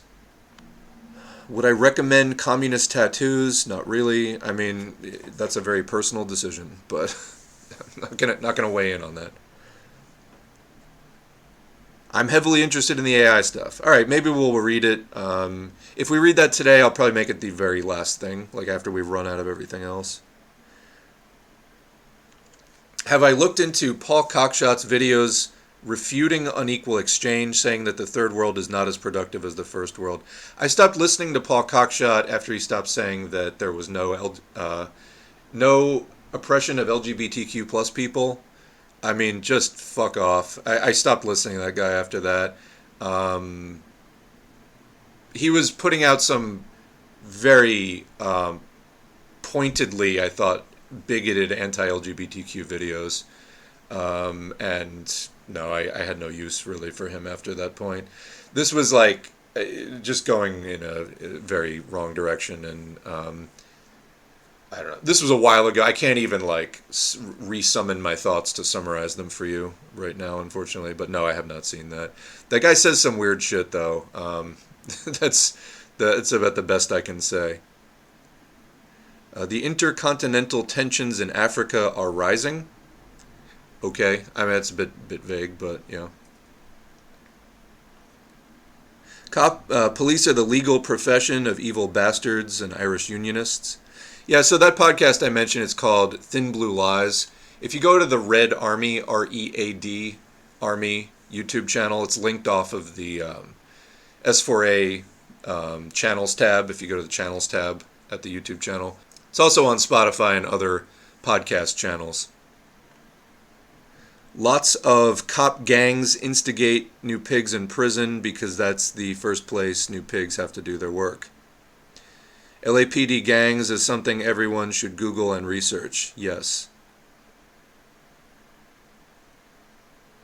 New updates on Protracted People's War in the Philippines, there from redherald.org. Thank you. I'll check that link out. I did see something recently. Actually, let me bring up the article now that that came up. People are saying that, and again, I haven't had time to. This is from The Guardian. I haven't had time to evaluate this yet, but there was an article that came up. I saw that the China-Philippines conflict could escalate. Okay, China-Philippines dispute could escalate into superpower conflict, say analysts. This is by Helen Davidson in Taipei. This is from August 8. Expert warns of, quote, significant escalatory potential. Oh, jumped ahead. After Chinese Coast Guards used a water cannon on a Philippine boat. So, reading some of this article. A territorial dispute between China and the U.S.-aligned Philippines is at increasingly high risk of escalating into a conflict involving the two superpowers, analysts have said, after Chinese Coast Guards used a water cannon on a Philippine boat. Global concern trolling here, about China's naval activities is growing as the country expands and modernizes its military and shows increasing aggression in its claims over the South China Sea and Taiwan. Joint drills with Russia, during which a flotilla sailed near Alaska this weekend, have also heightened concern over military coordination between Beijing and Moscow. On Saturday, China's Coast Guard directed a water cannon at a Philippine Coast Guard resupply vessel en route to the Second Thomas Shoal in the Spratly Islands, which Beijing also claims. Philippine military personnel are living on board a grounded former warship, the Sierra Madre, deliberately scuttled at the shoal in 1999 to reinforce Manila's claims. China's Coast Guard also used a water cannon against a Philippine supply crew in November 2021. The Philippine Coast Guard has accused the Chinese crew of illegal conduct and dangerous maneuvers, and its government has summoned the Chinese ambassador to lodge a diplomatic protest. Its foreign ministry said it was unable to reach Beijing counterparts during the incident. The US, EU, France, Japan, and Australia were among nations to voice support for the Philippines and concern over China's actions. Wow, how surprising. Washington also reaffirmed its commitment to obligations under a mutual defense treaty to defend the Philippines if its public vessels and forces come under armed attack. Blake Hertzinger, a research fellow at the University of Sydney's United States Studies Center, said there was, quote, significant escalatory potential in the Philippine holdings of the South China Sea. Beijing's risky behavior in the region has the potential to draw the two powers into conflict, even without intending to do so, Hertzinger said. What activity would trigger the treaty and how close the weekend's incident came remains unclear, said Alessio Padolano, professor of war and strategy in East Asia at King's College London. Both sides have released footage of the confrontation. The Philippine Coast Guard spokesman, Jay Tariella, also released photos purporting to show boats from China's maritime militia assisting the interception of the Philippine supply mission. But Padolano said that the U.S. was sending Beijing a message that it considered activity in disputed areas such as the shoal as covered by the treaty. Quote, if these things continue to escalate, there will be a serious conversation with the U.S. and Philippines on how to cooperate so that the Philippines remain firmly in control of the situation as much as possible. So, yeah. Beijing says its Coast Guard was, quote, professional and restrained in having lawfully stopped two Philippine vessels which it accused of violating Chinese sovereignty. Under the administration of its president, Bongbong Marcos, who succeeded Rodrigo Duterte in June 2022, the Philippines has strengthened its ties and increased cooperation with the U.S., particularly in pushing back on China's territorial claims. So anyway, this article actually goes on for quite a while. You know what, it's not that long. Amanda Xiao, senior China analyst with the Crisis Group, said that Beijing had traditionally sought to draw a line between Philippine transportations of humanitarian supplies and of construction equipment to the shoal. Statements suggested it was blaming the latter on the statements suggested it was blaming this incident on the Philippines for transporting the latter. This is unlikely to be the primary motivation, she said on Twitter. The use of a more forceful, though not new, tactic is likely more tied to Beijing's concerns with the Marcos administration's U.S. tilt and more forward-leaning South China Sea policy than the specifics of the resupply. China's claim of sovereignty over about 90% of the South China Sea was found by The Hague in 2016 to have no legal basis, but Beijing continues to ignore that ruling and has boosted its presence in the region, in particular through its Coast Guard. Quote, China has created a Coast Guard with a mission to expand Chinese control in the South China Sea. This is all based on a warped historical narrative. It's so hard to read. It's like so incredibly skewed. Did they interview any sort of Chinese officials on this at any point? Anyway, it's just sort of hard to read for the slant in it. At the same time that China's Coast Guard was challenging Philippine vessels in the South China Sea, its Navy was conducting joint drills with Russia off the coast of Alaska. The exercise raised some concern about the growing cooperation between Beijing and Moscow, whose leaders declared a limitless partnership in 2021. And then, of course, back in March of this year, Xi and Putin had a summit where basically it was said that Chinese capital was going to move into Russia to replace all the Western capital that had moved out. So I guess China finally won their decades-long conflict with the USSR and are taking it over for profit. But anyway, but did not draw the same opprobrious reaction from the U.S. as the Philippine incident. Available information suggests that the 11 Chinese and Russian warships were in the U.S.'s exclusive economic zone, where the U.S. Convention on the Law of the Seas, UNCLOS, says that foreign military activity is legal as long as it doesn't intrude into territorial waters. The U.S. deployed 4 U.S. Navy destroyers to the area, but government and military statements did not suggest that the presence was a threat. Alaska Senators Lisa Murkowski and Dan Sullivan, however, described the activity as a, quote, incursion and called for increased military funding for their region. Quote, reacting by calling this a threat or an incursion is playing into Beijing's hands in particular, as it commonly labels legal U.S. maritime activity in the same way when objecting to it, said Hertzinger from the Sydney-based United States Studies Center. The U.S. government frequently conducts freedom of navigation exercises, including in places like the Taiwan Strait and the South China Sea, to reassert the rights under UNCLOS. However, Hertzinger added, and this is the end, the U.S. has long been the only power capable of projecting significant combat power far from its shores without much fear of similar operations being conducted near its own homeland. These kinds of operations are intended to shake the foundation of that long-held assumption of relative insulation. So he's saying that's what China's trying to do, is just like, oh, the U.S. can go anywhere, well, we can go anywhere too, and there's not necessarily anything major in that. So I know the thing about, that there is a Maoist ongoing insurrection in the Philippines, which China has failed to really support in any way, and more than that, they've actually sold weapons to the Philippine government. Here you see, some sort of superficial conflict with the Philippine government, which, they're saying could draw the U.S. into sort of more direct confrontation. In any case, China seems to be mostly interested in making deals, making money, and does not seem to be interested in like major war at this point. So, although that is, the U.S.'s MO. But anyway, thank you. I will check out that article later. My partner is starting to ask combative questions now about communism. She is nominally left, but I view this whole picking at communist theory as like a preliminary homework to becoming a communist. Like, how many of us here in the chat had questions and concerns about socialism even after seeing how bad capitalism is and was? So it seems bad, but it's actually good news.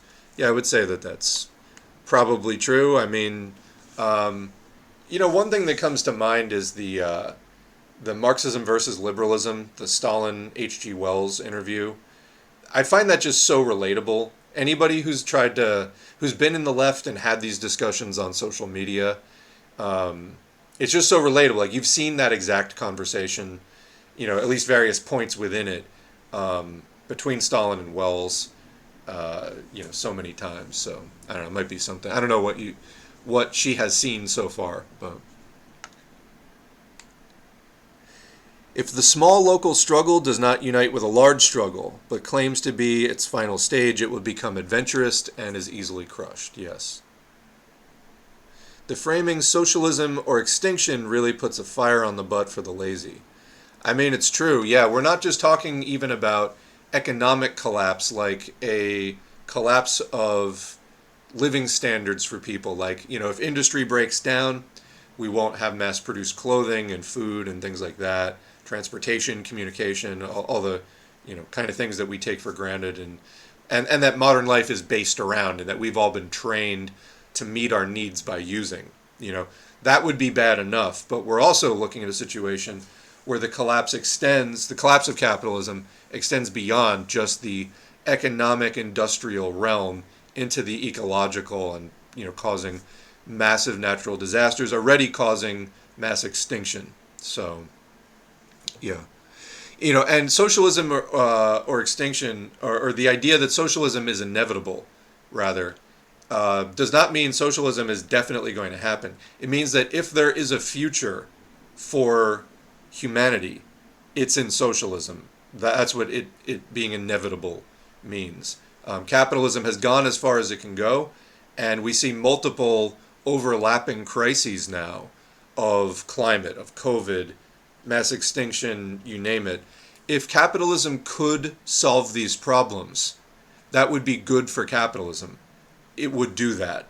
If capitalism could solve these problems, it would mean that it could stabilize itself and it could just say, look, capitalism's here to stay. It can't solve these problems. So if you want a solution to climate change, which is absolutely, it's not even climate change anymore. It's climate emergency, it's climate crisis, climate catastrophe. As we speak right now, there's Hurricane Hillary moving up the Baja Peninsula, very rare hurricane on the west coast of North America. So, a lot of unusual things happening and very disturbing. And again, mass extinction going on. In some areas, like 95% of species no longer exist. The biodiversity dropping. So anyway, we've covered that in past streams. But yeah, if there's going to be a future for humanity, it's under socialism. Capitalism cannot solve these problems. If you want to see them solved, you must become a socialist. It's that simple. Because nothing else is going to end capitalism. Capitalism could end in just catastrophe and, basically the end of the human species. It could do that if we're to extend any of this. If there's anything to be saved about humanity, it has to be done under socialism. So, I also struggle sometimes to explain to some people today about socialism because they want to compare it with historical material conditions. Yeah, and especially historical material conditions, not just at a different place in time, but in a completely different country that has a completely different history. So, how many countries today are industrially on the same level as Tsarist Russia or post-war China? Other than some countries in West Africa, there are no countries with the same material conditions. People will work hard if they're educated on the alternatives. Workers will be more productive when they have their bare human rights met. I think this is going back to that comment about labor discipline and like people's objections to that. Of all the objections I've heard to that, that it sounds like anarchism is like literally the opposite. So the comment kind of took me off guard. How do I like Mao's writing? Oh, because I was talking about writing styles.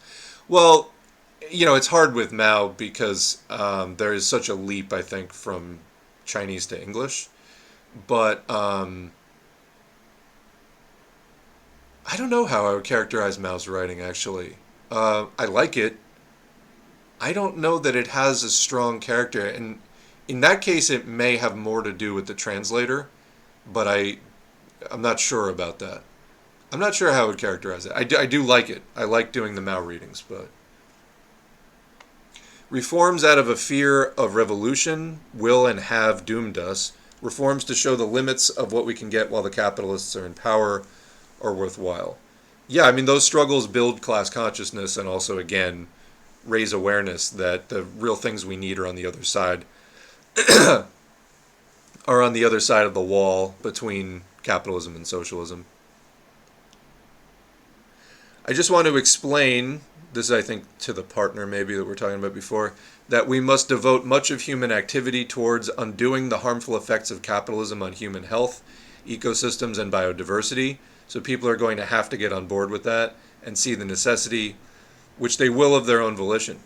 I mean, the idea that people don't need to at least be engaged in some discussion of this now, I think is completely wrong-headed. How many people in the U.S., for example, are openly hostile to like any idea about environmentalism or anything? I mean, it's significant, I think. So plenty aren't, but this is a discussion we actually would need to have. So anyway, right now we have a shortage of teachers and healthcare workers, not because people are lazy, but because capitalists don't care about human beings. Yeah, I mean, there's a deliberate shortage of all of these things. There's been a nursing shortage in the United States for decades now. They just don't seem to care. This is partly, there is I think within healthcare professions in particular, there is an effort to over-regulate for the specific purpose of gatekeeping, so as to artificially create scarcity and keep fees high.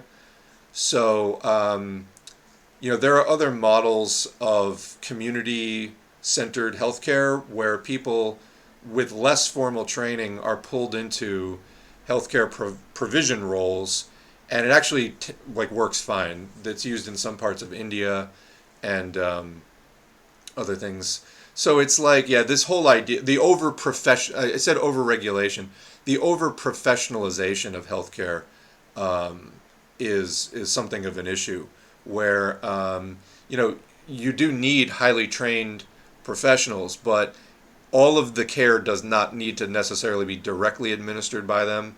They can also be used in more of an overseer role for bringing in people from the community where professionals are scarce, because being a high-paid healthcare professional tends to appeal to people who, they want to take that money and spend it. So they tend to be more attracted to urban places where there, is more luxury to be found, places to spend that money. Out in the more rural regions, there's, you're making a lot of money, there's less maybe desire to live out there. And so you have fewer professionals, and then the healthcare just doesn't get performed in a lot of cases. So there's maybe other ways to use healthcare professionals rather than in direct provision of care, but creating more of a community model. Anyway, there's a lot of different ways to fix the situations that we have now. But I mean, also in the case of the United States, we could easily train a lot more people, but there's so many barriers in the cost of education and so many other things. But all right. Capitalism has made scarcity more real than necessary. Yeah, I mean, they do artificial scarcity. Because of climate emergency, it's an emergency, so undoing scarcity will be a major task for a newly empowered revolutionary class. Looking forward to the homeless industrial complex writings. I'm still in the very early stages of organizing in the shelter I'm in. I will try to get that long one out next week. It's held up the entire playlist, and that's happened with the basic Marxism-Leninism playlist as well. I just don't like not posting stuff for a week and a half, but yeah. Anyway. I'm on this no-vid road trip. This is a no-COVID road trip from Texas to Washington. It's been weird. The ferry boat line was filled with coughers of all ages, 2 very sick children in particular. Windows up, not testing. Yeah, windows up and close your little vent thing on your, air system in your car. Not testing wastewater in Seattle. On an island now with my fox-pilled and alcohol-pickled dad stressing. Yikes. It sounds like a bad time. I can't stress enough how many people were on that ferry. Yeah, this is why we're having a major outbreak. And have you heard a peep from the U.S. government about it? I haven't. So anyway. Recently, numbers have started climbing here in Austria again too. Good evening. Yeah, I mean we are already in the U.S. So here, let me put the biobot thing back up for a second. We're already in the U.S. Kind of at November numbers, and we're in August. So here's the whole thing. Overall, I would say that this year is most closely following the pattern of 2021.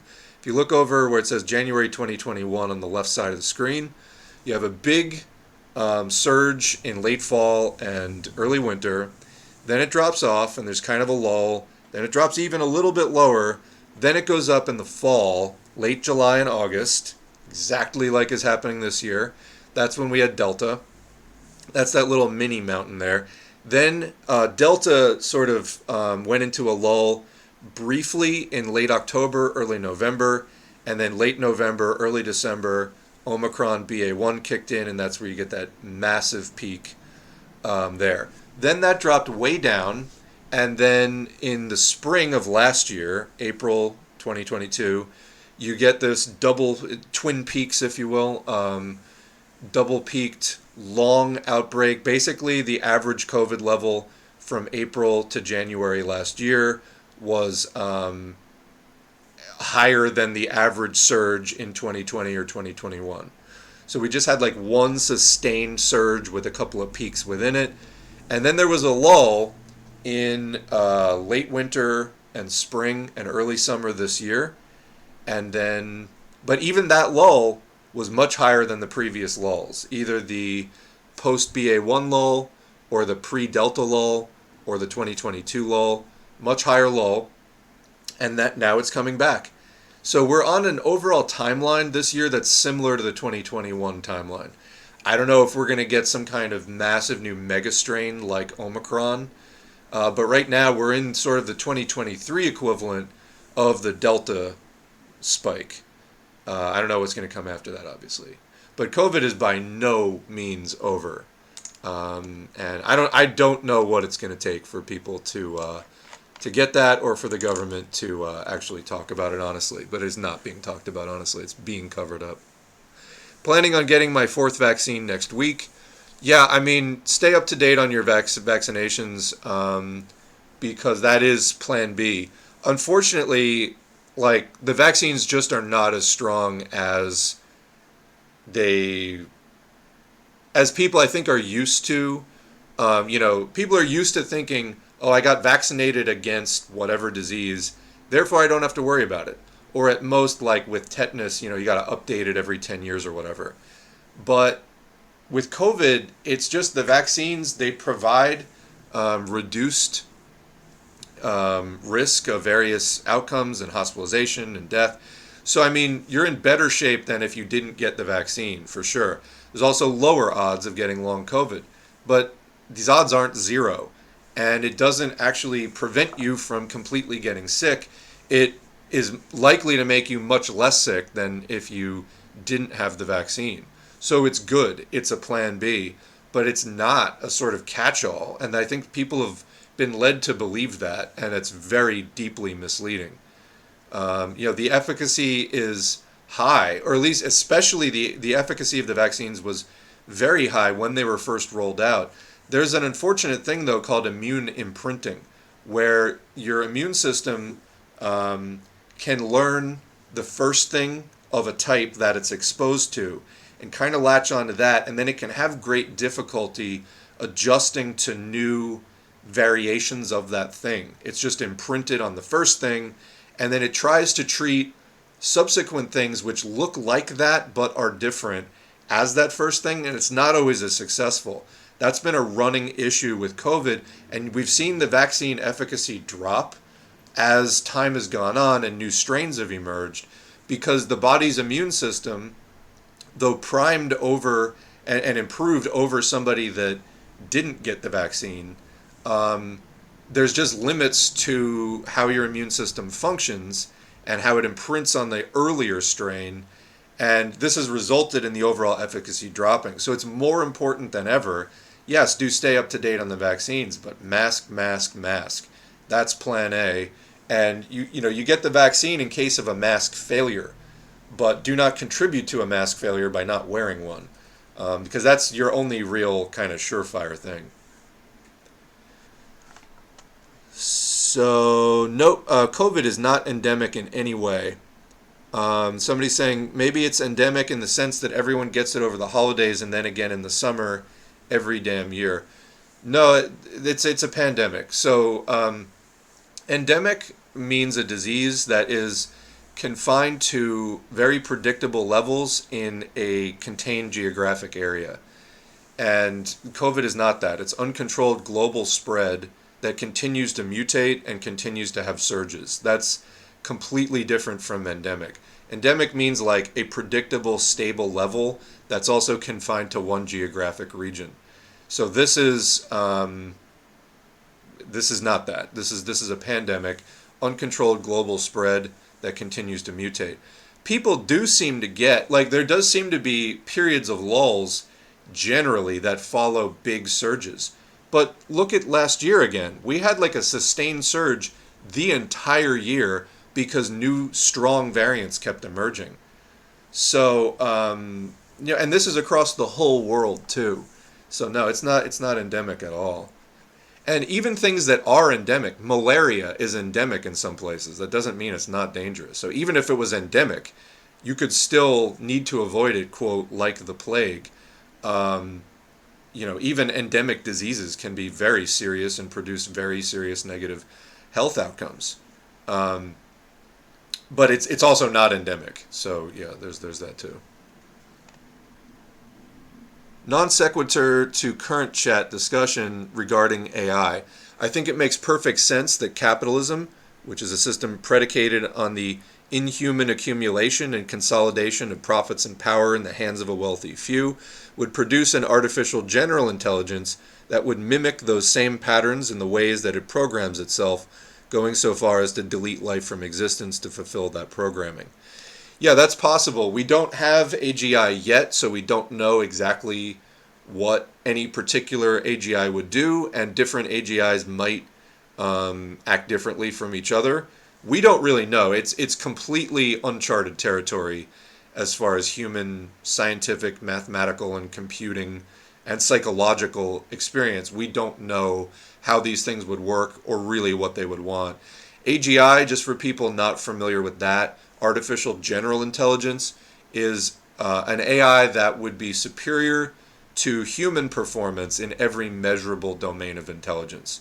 So there's different domains of intelligence. There's visual intelligence, there's trivia knowledge, there is puzzle solving of various kinds. There's different domains of measurable intelligence. If you look at like a full IQ test, it's not just like multiple choice. There's like different kinds of it that test different kinds of intelligence. But AGI would be something that in every way that we can measure human intelligence, it would take that same test and outperform even the smartest humans. That's the idea of AGI. So we don't have that yet. The GPT-4 technology is as close as anybody's gotten to it, and it has produced some shocking leaps over GPT-3. And some of the people, we've read readings from Eliezer Yudkowsky, who's been working in AI safety or AI alignment, in other words, getting the AI to do what you want and having it aligned with human goals and values, so that it doesn't just go off and do its own thing, trying to gain access to resources and then competing with us or, even attacking us. He was very alarmed at the rapid increases in capability from GPT-4 over GPT-3, and he was saying we don't even understand why GPT-2 produces some of the results and behaviors that it produces. So now we're on GPT-4. By the time we get to GPT-5, the thing could be completely out of control. Now, there's a couple of other points here. Whether or not the AI actually, given a goal, starts trying to fulfill that goal in ways where it is effectively attacking us, or it decides that humans are in the way of that goal. And it does not need to have emotions to do that. I really get the same breed of comment over and over again on this. Actually, you know what? I got a comment on this that I saved that I'd like to read. Let me find it. I tried having a serious conversation without the text we had read in a stream, AGI Ruin, List of Lethalities. And I found myself just getting the person I was talking to read the article first, then have the conversation. There are so many points about the text that is vital to understand before you can even intelligently engage on this topic. Because there's a lot of people who approach it with just like, oh, AI is just a tool, it's just a computer, it's like a drill press. One person compared it to like, well, technically an ox, you know, like the cow-like animal, the ox, is technically in competition with humans for resources. Yeah. When people start resorting to stuff like that, they're either being totally disingenuous or they have no idea what they're talking about.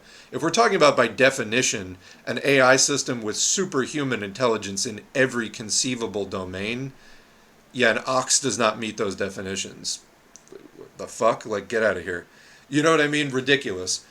But on the subject of, you know, we've talked about existential threats of AI as far as the AI having a goal or just even becoming aware of how it is rewarded for doing things and then seeking control over the ability to reward itself. Those are possible things that it could do without any emotions or anything like that that potentially could put humans in harm's way. But let's even leave that aside for right now, and let's look at this is something actually Democracy Now! Has a number of videos on, which I thought were actually pretty good. But even the existing AI that we have today, and again, forget about ChatGPT, the chatbots are specifically a dumbed down version of the GPT-4 technology, okay? So your experience with Google Bard or your experience with ChatGPT is not reflective of the current state of AI technology. There's AI that's much more advanced than that if you give it the same questions, the same prompts, the same input, it will reach a much more intelligent conclusion. There's a video that demonstrates this called GPT-4 Sparks of AGI ? I linked it on the community tab a while ago, and if nothing else, this video will show you experiments that were done where ChatGPT was given an input or a prompt, and then GPT-4 was given an input or a prompt. The results were wildly different. You know, and I think in part because of the backlash that has come out and public concern since like March or April on this topic when GPT-4 was unveiled. And people really started going, oh wow, this thing actually exists and it works. They have been tinkering with all of the consumer grade products significantly, trying to make them stupider. But it's a really fine line to walk, because if you make it too smart, it scares the shit out of people. And you make it too stupid, then it's useless. So I think they've actually been trending more in the consumer products on making it too stupid lately. And people, you know, then see the obvious limitations where it is sort of an averaging technology, and it gives you these really sort of middle-of-the-road results. But that wasn't the case when it was newer as much, and even before it was released. Again, that Sparks of AGI video, they talk about how they tinkered with it to make it less intelligent.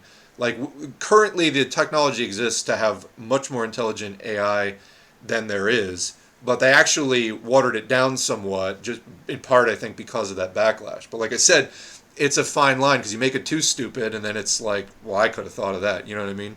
It gives you results that are so unintelligent, like you could have just thought of it yourself, or better. So forgetting about existential threats for a moment, with, you know, more sort of autonomous AI, let's just talk about AI as it is now being used by the systems of power that currently exist to advance, you know, well, as I mentioned, the Democracy Now! Videos they're doing a few months ago, talking about encoding bias into the AI systems. So, in other words, you have an agency which is handling, let's say, immigration documents and approval of, you know, asylum claims, or you know, and any number of things that really seriously impact people's lives.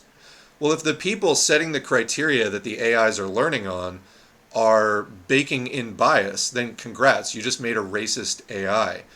You know, so we have an example here of not even necessarily baking in bias, but just using automated AI systems to to do reactionary things. So here's an article from Popular Science. School district uses ChatGPT to help remove library books. So, hey, are you having trouble, neo-Nazis, with your book bans? Why not enlist AI? It'll do the book ban for you. And reading articles like this, I commented with it, the next Holocaust will be facilitated by AI. Period. Because why wouldn't they? If you want to do a Holocaust, you want to do a genocide, why wouldn't you just use all of the tools at your disposal? And that would absolutely now in the 2020s include AI.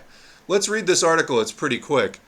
Faced with new legislation, Iowa's Mason City Community School District asked ChatGPT, again the stupider version of GPT, if certain books, quote, contain a description or depiction of a sex act.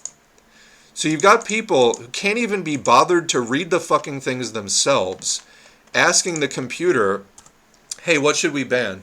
Against a nationwide backdrop of book bans and censorship campaigns, Iowa educators are turning to ChatGPT to help decide which titles should be removed from their school library shelves in order to legally comply with recent Republican-backed state legislation, PopSci has learned. According to an August 11 article in the Iowa State newspaper, The Gazette, spotted by PEN America, and we've done articles from them before, they kind of watched the right wing.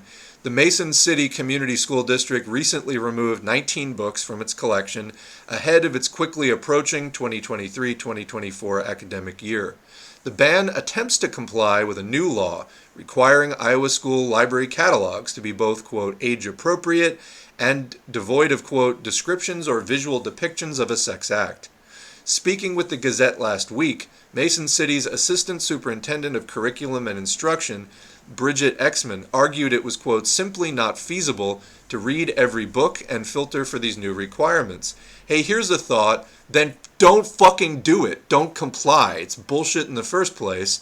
Instead, you're like, how could I possibly exterminate all these people? I mean, yeah, you could just not do that, or you could be like, I know, I'll use a computer. Quote, frankly, we have more important things to do than spend a lot of time trying to figure out how to protect kids from books, Exman tells PopSci via email. At the same time, we do have a legal and ethical obligation to comply with the law. Not with unethical laws, you don't. No, fuck you.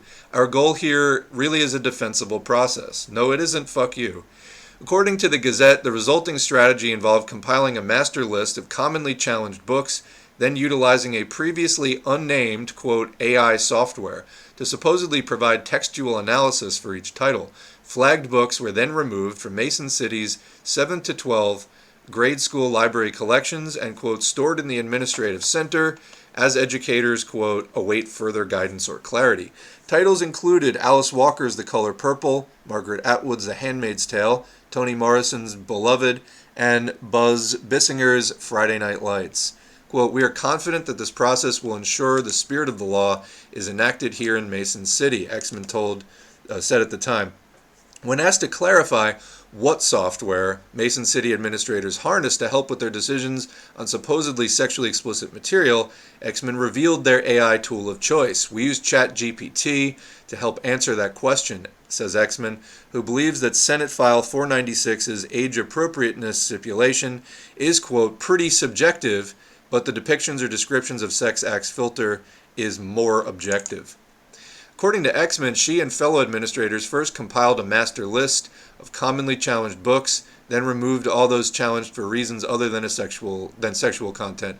For those titles within Mason City's library collections, administrators asked ChatGPT the specific language of Iowa's new law.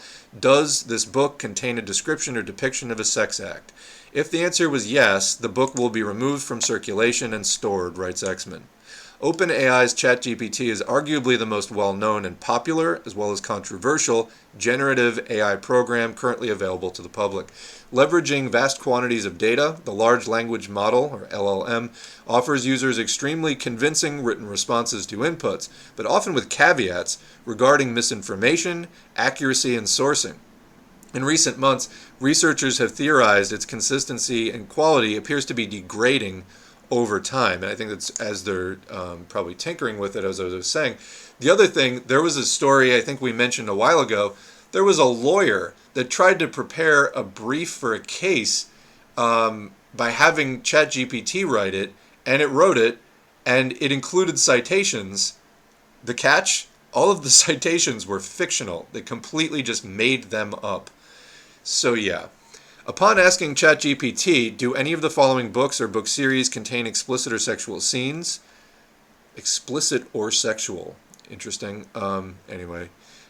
OpenAI's program offered PopSci a different content analysis than what Mason City administrators received.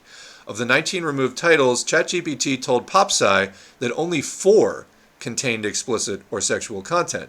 Another 6 supposedly contain mature themes, but not necessarily explicit content. The remaining 9 were deemed to include primarily mature themes, little to no explicit sexual content. Regardless of whether or not any of the titles do or do not contain said content, ChatGPT's varying responses highlight troubling deficiencies of accuracy, analysis, and consistency. So there's like 2 levels here. The people who make ChatGPT don't know why it says the things it says, and then even the programming that they are doing working on the system at OpenAI, the rest of us don't know, like, even what they're putting into it to get the results that even they don't understand. So there's like 2 major levels, at least here, of opacity. Anyway, a repeat inquiry regarding the Kite Runner, for example, gives contradictory answers. In one response, ChatGPT deems Khaled Hosseini's novel to contain little to no explicit sexual content. Upon a separate follow-up, the LLM affirms the book does contain a description of a sexual assault. I found that as well in using Bard, where if you challenge it on something, you can often get it to change its mind. Sometimes that's refreshing after dealing with really stubborn humans, but anyway, it's interesting if you're trying to use it for this purpose, especially. Exman tells PopSci that even with ChatGPT's deficiencies, administrators believe that the tool remains the simplest way. I mean, it's simple for sure. You're fucking simple. Way to legally comply with new legislation. Governor Kim Reynolds signed off on the new bill on May 26, 2023, giving just 3 months to comply. I mean, for fuck's sake, how hard is it to just be like, hey, we have 30,000 books in our library. You want me to read every fucking one of them? That's not legally, that's not feasible. And it's not legally enforceable. So, like, screw you. We're not going through every goddamn book in the library. You know, that would be, I think, even simpler if simplicity is our standard. Quote, realistically, we tried to figure out how to demonstrate a good faith effort to comply with the law with minimal time and energy. When using ChatGPT, we used the specific language of the law. Does X book contain a description of a sex act? Being a former English teacher, I personally read and taught many books that are commonly challenged, so I was able to verify ChatGPT responses with my own knowledge of some of the texts. After compiling the list, we ran it by our teacher librarian, and there were no books on the final list of 19 that were surprising to her. For now, educators like Exman are likely to continue receiving new curriculum restrictions from politicians hoping to advance their agendas. It's like it has begun now. You see what I mean? By just, going along with this, you're just setting a precedent. Don't do it. Despite the known concerns, the rush to adhere to these guidelines could result in continued utilization of AI shortcuts like ChatGPT. And again, I think you find yourself at some point with just like the next Holocaust will be facilitated by AI. There's another article here I wanted to at least mention. I don't think we'll have time for it, but on the subject of library, Texas revamps Houston schools, closing libraries and angering parents. This was an article, let me see if I can get one of the pictures up, about they're like turning the library into like a detention center, and it's probably like going to be way at the end. Of course it is. We're on screen 4. Yep. It's probably on the last page.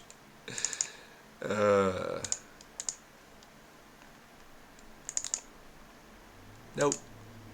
We got 2 left. Or maybe it was even just on the thumbnail. Oh, yeah. Oh, well. Anyway, about shutting down libraries. There's another story about turning one into sort of a detention hall, and the books were actually like locked up in cases. This is the environment we're in. Even before AI on its own becomes, you know, sort of an autonomous threat to humanity, it will be used in every way that reactionaries can think of to, automate racism into their systems, automate LGBTQ plus oppression into their systems, sexism, you name it, anything that they can get away with, they will build it in. And then it's like, oh, it's a computer, it's objective. No, AI is not objective. It definitely can be swayed in different directions, and that's something that we're seeing now. Not going to read that long thing on AI yet, but we'll continue with the chat for now. I thought the only way to avoid COVID was to vote blue no matter who. No, that's the way to be told to vax and relax. That's what the Democrats will tell you. And again, vaccines, an important plan B, but you cannot just not mask. You just can't. That's why it's going to keep spreading forever, and it's going to keep mutating, and it's going to keep killing and disabling people. That's what it's going to do. We have no reason to believe otherwise at this point. It's been going for 3.5 years. I say numbers, COVID numbers are climbing again in Austria, but they've only been climbing for 1 month, and they're still at kind of low levels. Yeah, but I mean, there are surges going on in other places. It's not unreasonable to be on alert for that. It doesn't mean it's going to happen in Austria, but there's a decent chance of that because there is this, the EG5 strain is causing a lot of problems everywhere it spreads. So that could be something driving a new strain there as well. Do you think if they invade Niger, it will trigger a larger war in Africa? So back on the topic of the Niger coup and the junta currently ruling, basically there have been a lot of ultimatums delivered to the people that ousted the president, military cabal that ousted the president. And basically some of the surrounding countries, there have already been sanctions. I think Nigeria is, for example, really not on board with this. Nigeria supplies, I read, 70% of Niger's electricity.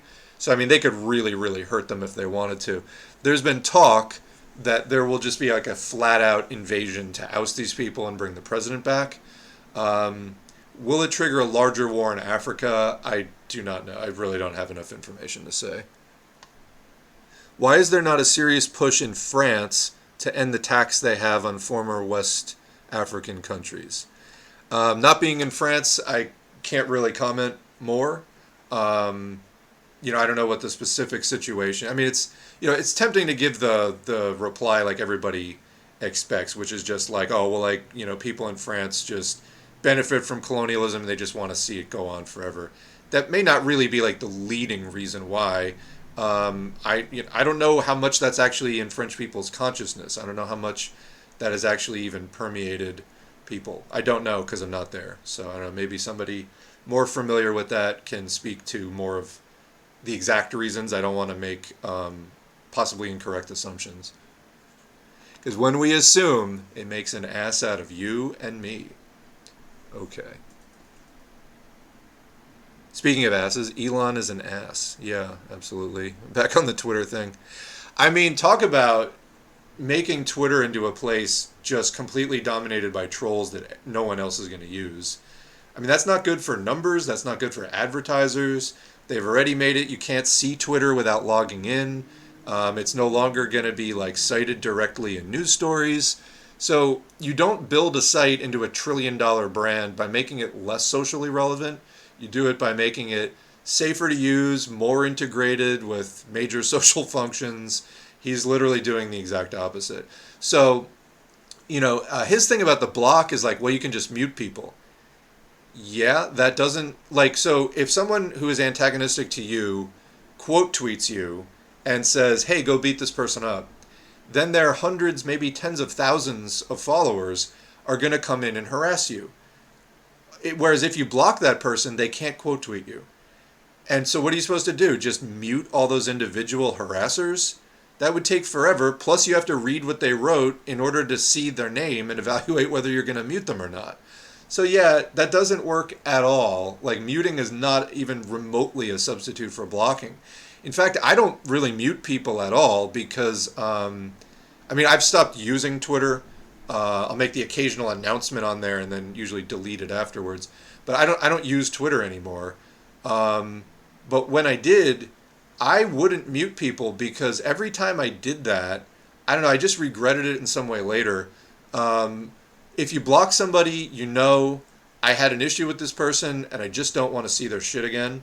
Whereas with the muting, it's like I had an issue with this person, I probably don't want to see them again, but then I may wind up following them later, and it's just, anyway, blocking was just a lot easier. And it'd be funny because I'd get messages from people like, "Hey, why did you block my friend?" And it's like, I blocked 30 people today. Like, I don't know. You know what I mean? Like, because they said something I didn't like, and it was to the point where I'm sick of having conflicts on this stupid website, and blocking for me was just easier than like getting into an argument with them. You know what I mean? It's just whatever. But yeah, that is not going to work out well for Twitter. The other thing is they're like, oh, you can just make your account private. Well, isn't that nice? So then you have to just hide from all the people on the site. Anyway, all of this is suicidal for the website, and just, anyway, what can you say? Yes, Elon is an ass for sure. I refuse to use Instagram or anything Meta as well. Zuck can't have my data. I mean, S4A started out as a Facebook page. It's so right-wing, we got kicked off 3 times just being a socialist page. So I don't bother anymore. And I didn't really like the Facebook experience either. I never used it, like, personally. I made it for S4A. And it sucked. I didn't like it. Okay, so back on Kagarlitsky, this is the Russian leftist who was arrested at the end of last month for, quote, justifying terrorism online, is facing up to 7 years in prison. He was arrested for stating that the attack on the Crimean Bridge in October 2022 was, quote, understandable from a military perspective. Okay, so that is enough to get you jailed. Russia, not a big... yeah, I mean... The laws in Russia about the entire war and invasion, which, I mean, you're required, first of all, to call it a special military operation. It's illegal to refer to it in another way. Otherwise, it's considered undermining the credibility of the military. Got news for you, bro. Making people unable to talk about what the military is doing, that is actually undermining the credibility of the military. You know, that's a thing. I think that there's been a crisis of confidence overall. Before I was a communist per se, I was involved, you know, I mentioned 9/11 earlier, anti-war stuff, etc. I think especially going back to the Vietnam War, when a lot of people, especially in sort of dominant white culture within the U.S., started realizing that the government was lying to them systematically, daily, in just major ways, started leading to the real unraveling of the social fabric of U.S. society that started in the 60s and has just continued up to today. I think it is actually a driver of the emergence of neo-fascism and MAGA and the Tea Party, and people who think that we're going to take it back, we're going to go back to the Constitution and be honest. Like, they have no conception of class struggle and are reactionary and everything. The most I can say for these people is there is, to a certain extent, somewhere in those movements, germs of these people do know that they were lied to and they don't like it. You know, systematically lying to people is, you know, some psychologists have argued is enough to precipitate massive crises within a person's psyche, just the realization that you have been systematically lied to. That's been going on in the U.S., I mean, for a long time, but especially in the modern era, in the post-war era. There's been such a massive erosion of public confidence and trust.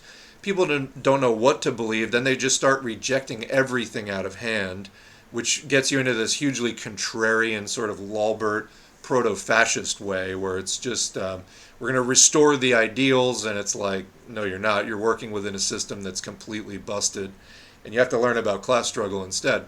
They won't do that. But, or at least they haven't, and that's why they're still at the point that they're at. But, Yeah, I mean that isn't going to go well for Russia. People will see right through that. It's like, you're not allowed to call it a war. Okay? Says who? Oh, the people running the war. Okay. Well, that just, I mean, it just makes you a laughing stock. It doesn't make you look tough. It makes you look like incredibly weak. That, anyway, I think you get the point. But there's a huge crisis going on in general of people knowing that they're lied to, not knowing where to turn. And, again, communists need to educate people and how to evaluate evidence, to think critically, and to look at class struggle as the primary thing when evaluating political and historical questions, and all of the other things that are closely intertwined with class struggle. But anyway. On the topic of Twitter alternatives, I migrated to Tumblr basically as soon as the Musk purchase went through. That's part of how I got inspired to come to this channel. Lots of really good leftist discussion going on over there that tends to be sparked by one person being really wrong, but that's just the internet classic. Yeah, the so-called main character of the day. Every day on Twitter, there is a main character, and the object is to not be that person. That everyone is going, wow, you are incredibly wrong in ways I previously never could have imagined possible. But yeah, I mean, and it is unfortunate. Actually, there was discourse on Blue Sky that was like, we're not going to quote dunk people, we're not going to quote tweet things just to deride them because it tends to pollute the site. And I don't know, I think, yeah, there's something to be said for not repeating all the mistakes of Twitter over on Blue Sky. At the same time, it was through that kind of conflict in the 2010s that we got OK Boomer, and that we got the term Karen, and that we started kind of collectively as a culture pushing back on and rejecting some of the more reactionary stuff. I mean, there was like the Me Too thing, which was one aspect of a larger pushback against, like the boomer era sexism that was still persisting. And I think it was part of an overall pushing out of that like really outdated, late 20th century culture that people were just fed up with completely. So I get, I get people not wanting to have a totally conflict-ridden space where they can just sort of have fun posts, like maybe all the time. But I think it's unrealistic also, and I think that, we live in a conflict-ridden society. We live in a society based on a major class contradiction and other intertwined depressions within that. You're just not going to completely avoid that. And social media has actually proved itself to be a place that culturally can actually get some traction against that, at least in what people say publicly, which is a step forward in my opinion. I mean, good. I'm glad. Tumblr to me seemed more like of a 2000s, early 2010s thing. I didn't know people really still use it, but good. I'm glad something inspired you to come over here. And yeah, I think as the U.S. left generally tries to figure out its shit, it will become more and more Marxist again. And those of us who are interested in shining a light and guiding people along that way should absolutely do everything we can. So, interestingly, the party that controlled Niger was that of the president who was couped, and it was a Socdem party. Yeah, actually, that party, I forget the name of it, but it's part of the Socialist International currently that was in, that's still going, the Socialist International. So, yeah, I mean, it's a Socdem party that the president got ousted. Again, I can find little to nothing about the junta. So, I don't know. We will see. We will see. And like I said, I'll probably do a longer thing on that once I get done reading more. I've already read a lot of articles on it, but reading more, details are few and far between. Again, except for that background of the struggles against the fundamentalist terrorism, which wasn't an issue prior to the U.S.'s war on terror. Can't stress that enough. Senegal cracked down on the opposition to the government, banned them, and arrested a bunch of people. It's beyond parody that they're in ECOWAS. All right, yeah, I have not read anything about Senegal recently. So this Wagner group is like Black Ops or shock troops. They're a private military company, so they're mercenaries, and they are. I mean, they're like sanctioned by the or condoned by the Russian government, but it's like Blackwater or something like that in the U.S. So it's a private military group, and but they operate with like state approval, and so yeah, they're getting heavy in Africa, and the reason, like, what is the security concern? It's not even so much Europe directly, it's the terrorism, which again I hold as like basically CIA assets. But it's not, it wasn't like directly the French military, although they did kick the French military out in 2022, and they had been there from 2014 to 2022. But yeah, the underlying issue is the gangs of terrorists roving that area. So they were calling in the Wagner group to help them, like in lieu of France or the U.S. providing the military support, they wanted the Wagner group to do it. But again, it's like when we say they wanted, it's like, I don't know, can we take that at face value, or is somebody lobbying for Wagner group to come in? Michael Parenti did talk about new imperialism having to use mercenaries in order to use plausible deniability. That's what I kept thinking when reading about the Niger and West African situation generally. I feel like we're almost entering a stage beyond neocolonialism as we have known it into something new, and that's something maybe that I will try to articulate it if that holds up in the course of my continuing to read and process this. But it seems almost to have like almost a new phase beyond. You had colonialism, which was direct rule by foreigners. You had neocolonialism, which was rule by people within the native population, but who served a foreign population. And I think that it's possible that this sort of neo-populist thing that is, pivoting to Russia, imperialism of a quote new type, may represent. I don't know if it'll entirely be a third stage, but it does seem to have some new, like the whole idea that it's allied with an imperialist country, but in the name of being anti-colonial. There may be something sort of substantially new there to keep an eye on. Wagner's stealing all the resources in Africa right now, locking off vital minerals. I mean, yeah, what else would you really expect? My view on the recent coups in Africa is a mixed bag. I think there are some more nationalist elites who see the country's rich and natural resources being some of the poorest, regular people being desperate and wanting some change, and possibly some opportunists looking to gain power. Okay, but here's what we have to do, all right? And I'm not saying that you haven't done reading. I'm not saying that you definitely are pulling this out of your ass. But we have to not pull things out of our ass, and we have to cite sources. If you're going to make a claim, you have to cite evidence for it. You have to. Otherwise, you get how this whole thing started for me. People's Revolution in Niger. Cover it. Not even a link. Not even like a link to back up the idea that this is a people's revolution. Just an assertion. We cannot do that. We must demand a higher standard. Must. So are there some more nationalist elites who see the countries are rich in resources, yet they are poor? Like, for example, there's uranium mines. It sounds plausible. I don't know if that's actually a motivation at all. You know what I mean? Sounds plausible. But let's actually source some interviews or something.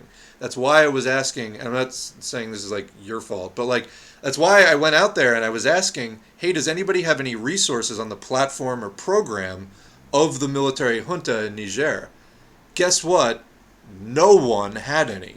There was a patron who offered 5 links that were on the subject of the coup in Niger and did provide some of the background about terrorism. But I read 3 or 4 of them, and there's like 1 or 2 that I haven't. But none of them had the thing I asked for, which was and I appreciate the links, but my point is just, show me the people in charge talking about what they want to do and are going to do. Otherwise, this is speculation, and we just can't accept that alone as anything beyond its speculation. That's what I'm saying, is just people need higher standards for the evidence here. Like I said, let me find the guy's name. There were interviews with the leader of the M62 movement. Where is this? I'm bringing it up now. There was an interview last year with this person, and they were like, Thomas Sankara is my hero. Okay, are you actually a communist, or do you just like him? There's plenty of people that admire various figures yet do not actually uphold their politics.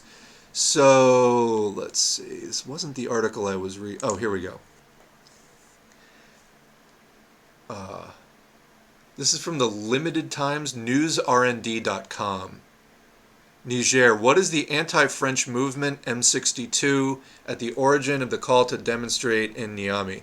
Thousands demonstrated in front of the France embassy in Niamey on Sunday, this is from July 30, in support of the military coup plotters who overthrew elected President Mohamed Bazoum and placed Abdourahmane Tiani in power.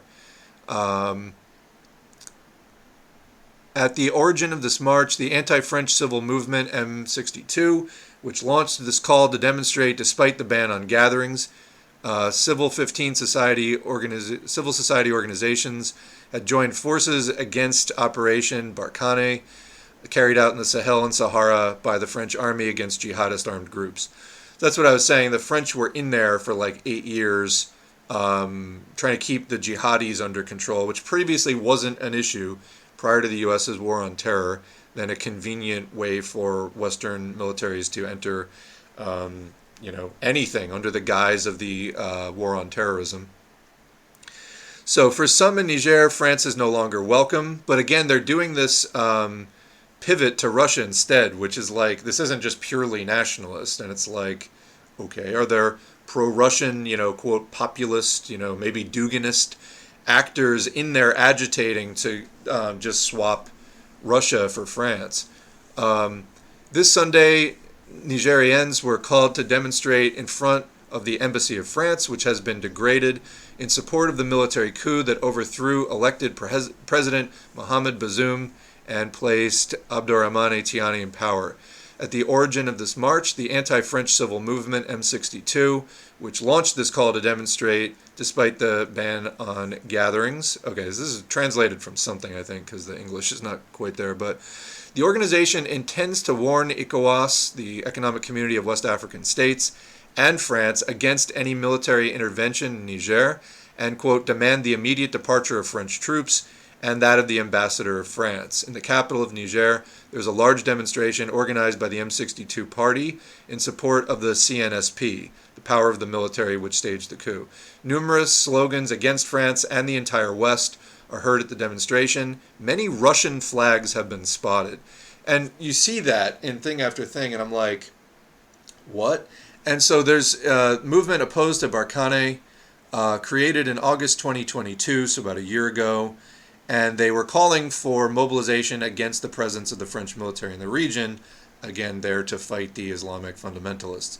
If he claims autonomy vis-a-vis the French presence if it claims autonomy vis-a-vis the French presence in Niger, M62, quote, does not necessarily have a pro-Russian coloration, according to Gilles-Claude Mbang-Etondi, at least not officially, although the flags and placards in honor of Moscow flourished this Sunday among the crowd, which chanted in particular, Russia, Russia, Russia.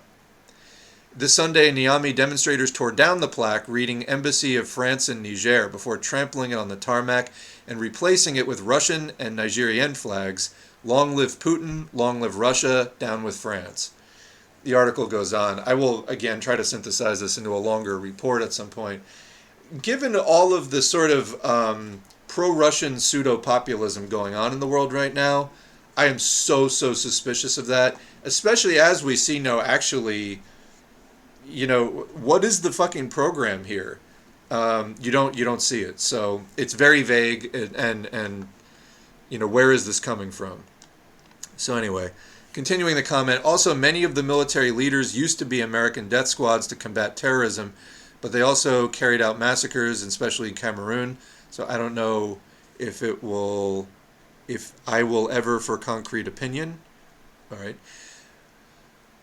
So yeah, those are some of the dynamics there, but still details very hazy on the incoming coup and what they're actually about. We know the sort of pretext and the situation under which they're coming in. How will they actually be different from the outgoing president? That's the main question here. How will they actually be different? They're different people. They're claiming that they have some different program. What the fuck is it? I don't know. Can't find it anywhere. Except for Russia, not France. That's what I'm seeing. That's all I'm seeing, actually, so far. All right. Bernstein's claim that capitalism could go on forever, as discussed in Luxemburg's Reform or Revolution, reminds me of the concept of capitalist realism, which I always call capitalist fatalism. Yeah, I mean, it's like the idea that this is just the best we can do, and no matter what kind of bullshit capitalism throws at us, this is just like which it isn't. We can end capitalism and go on to a proletarian-led world. Producing for use, not profit, running the economy on a non-profit basis and without the capitalists. Campism. Yeah, also known as Dengist Three Worlds Theory. Would we include Ben Norton and Breakthrough News in that line of thinking? I critically listen to both. Yes, I mean, I see good stories that are not centered around campism or lesser evilism or Dengist Three Worlds revisionism. Breakthrough News is very close with PSL and the Party for Socialism and Liberation, which arguably is revisionist regarding China and sort of embraces more of that Three Worlds theory than we would like to see. Ben Norton, not a Marxist as far as I'm aware, tries to operate in this world, does do, I think, some decent stories that I see nothing I actually object with. But, these sort of rogue journalists that are not tied to any particular political movement, I think it's, they're a gun for hire, and you can only sort of trust them as long as you know where the paycheck is coming from. There are no actual standards to hold them to because they themselves don't even claim a particular ideology. So, yeah, I mean, I tend not to bother so much with the Ben Norton and Breakthrough News, but would we include them in the sort of campus Dengist Three Worlds Theory, lesser evilist, revisionist? Yeah, I would say so, although not everything that they do is horrible, but yeah, I definitely see that. 50% of Nigerian uranium goes to France via an agreement.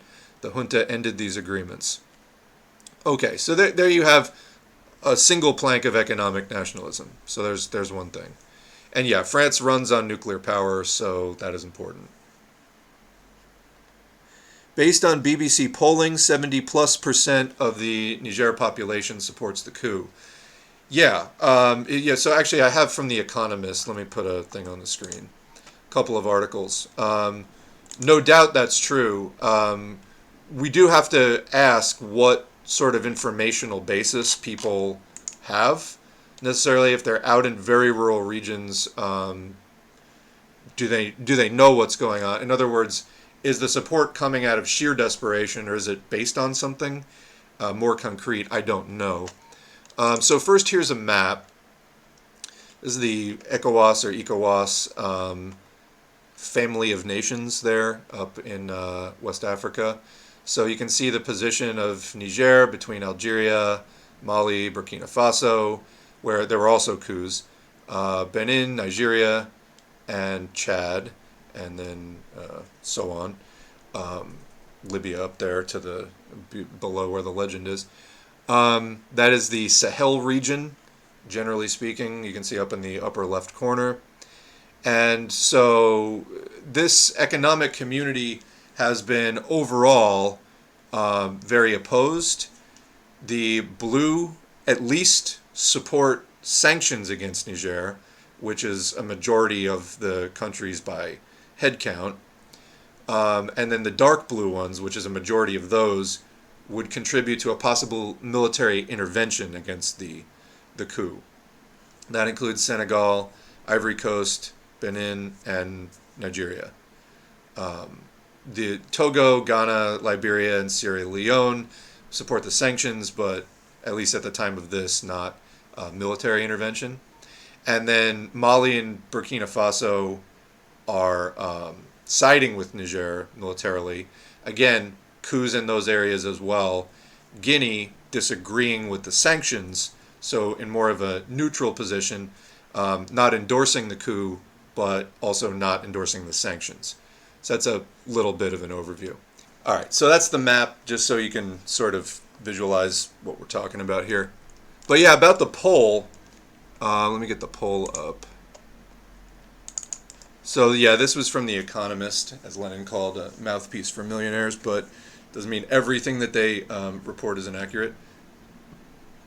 So the poll, obviously like heavily slanted title, Admiration for Autocrats. Which foreign actor do you trust the most? Russia, by far the most trusted foreign actor. One wonders what is the PR campaign going on in Niger that people trust Russia far and away above the other actors, because it's not even close. Number 2 is the United States. So, I mean, not exactly like great judgment there. Then Saudi Arabia, then China in a distant 4th place, then France, then the UN, then the UK. So, I mean, clearly Russia has got some great PR work going on there, as people overall have a very favorable impression of Russia. So how would you like the situation resolved is the next question. And 44%, a plurality but not quite a majority, military leaders remain in power until new elections. And then a third of people, 34%, say military leaders remain in power for an extended period. I would take that to mean don't bother with elections. So then 12% say President Bazoum is reinstated immediately. 9% President Bazoum reinstated after a short period of time. And the polling, they note, is indicative due to a small sample that overrepresents educated urban men. So take it for what it is. This is basically the opinion of educated urban men, not necessarily everyone in the entire country. So a little bit of extra information there. Russian imperialism, similar to Chinese imperialism in Africa, is probably more welcomed than that of their ex-colonial masters. Not supportive of it, but it wouldn't surprise me. Yeah, I mean, I agree. That seems to be the thing overall. I think that that too will wane with time, because the European colonialists and imperialists, as capitalism went on and developed, were wantonly brutal. And this was like really old school, horrific, slave trade, like all that kind of stuff. And everybody knows it by now. Everybody knows that's the history. And, don't trust those fucks. Russia and China have not historically had a presence there. So, as we know as Marxists, people doing capitalism are going to end up, capitalism is by its nature exploitation. But I think that Russia and China are able to play the kinder, gentler card for now. Eventually, class struggle will erupt.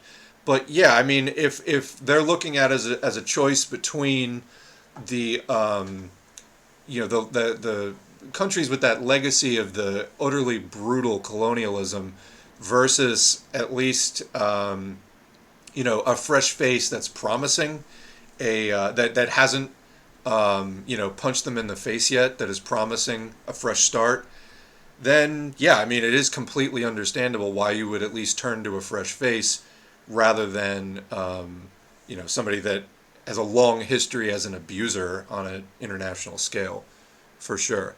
But how long this will last before the class antagonisms flare up anyway, because capitalism is capitalism, that's the question. So yeah, I get it too. Fuck orangism and fuck bourgeoisie. Pigs. Colonialism took its baby steps in Ireland, and now everybody deals with the scum pig forces. There you go.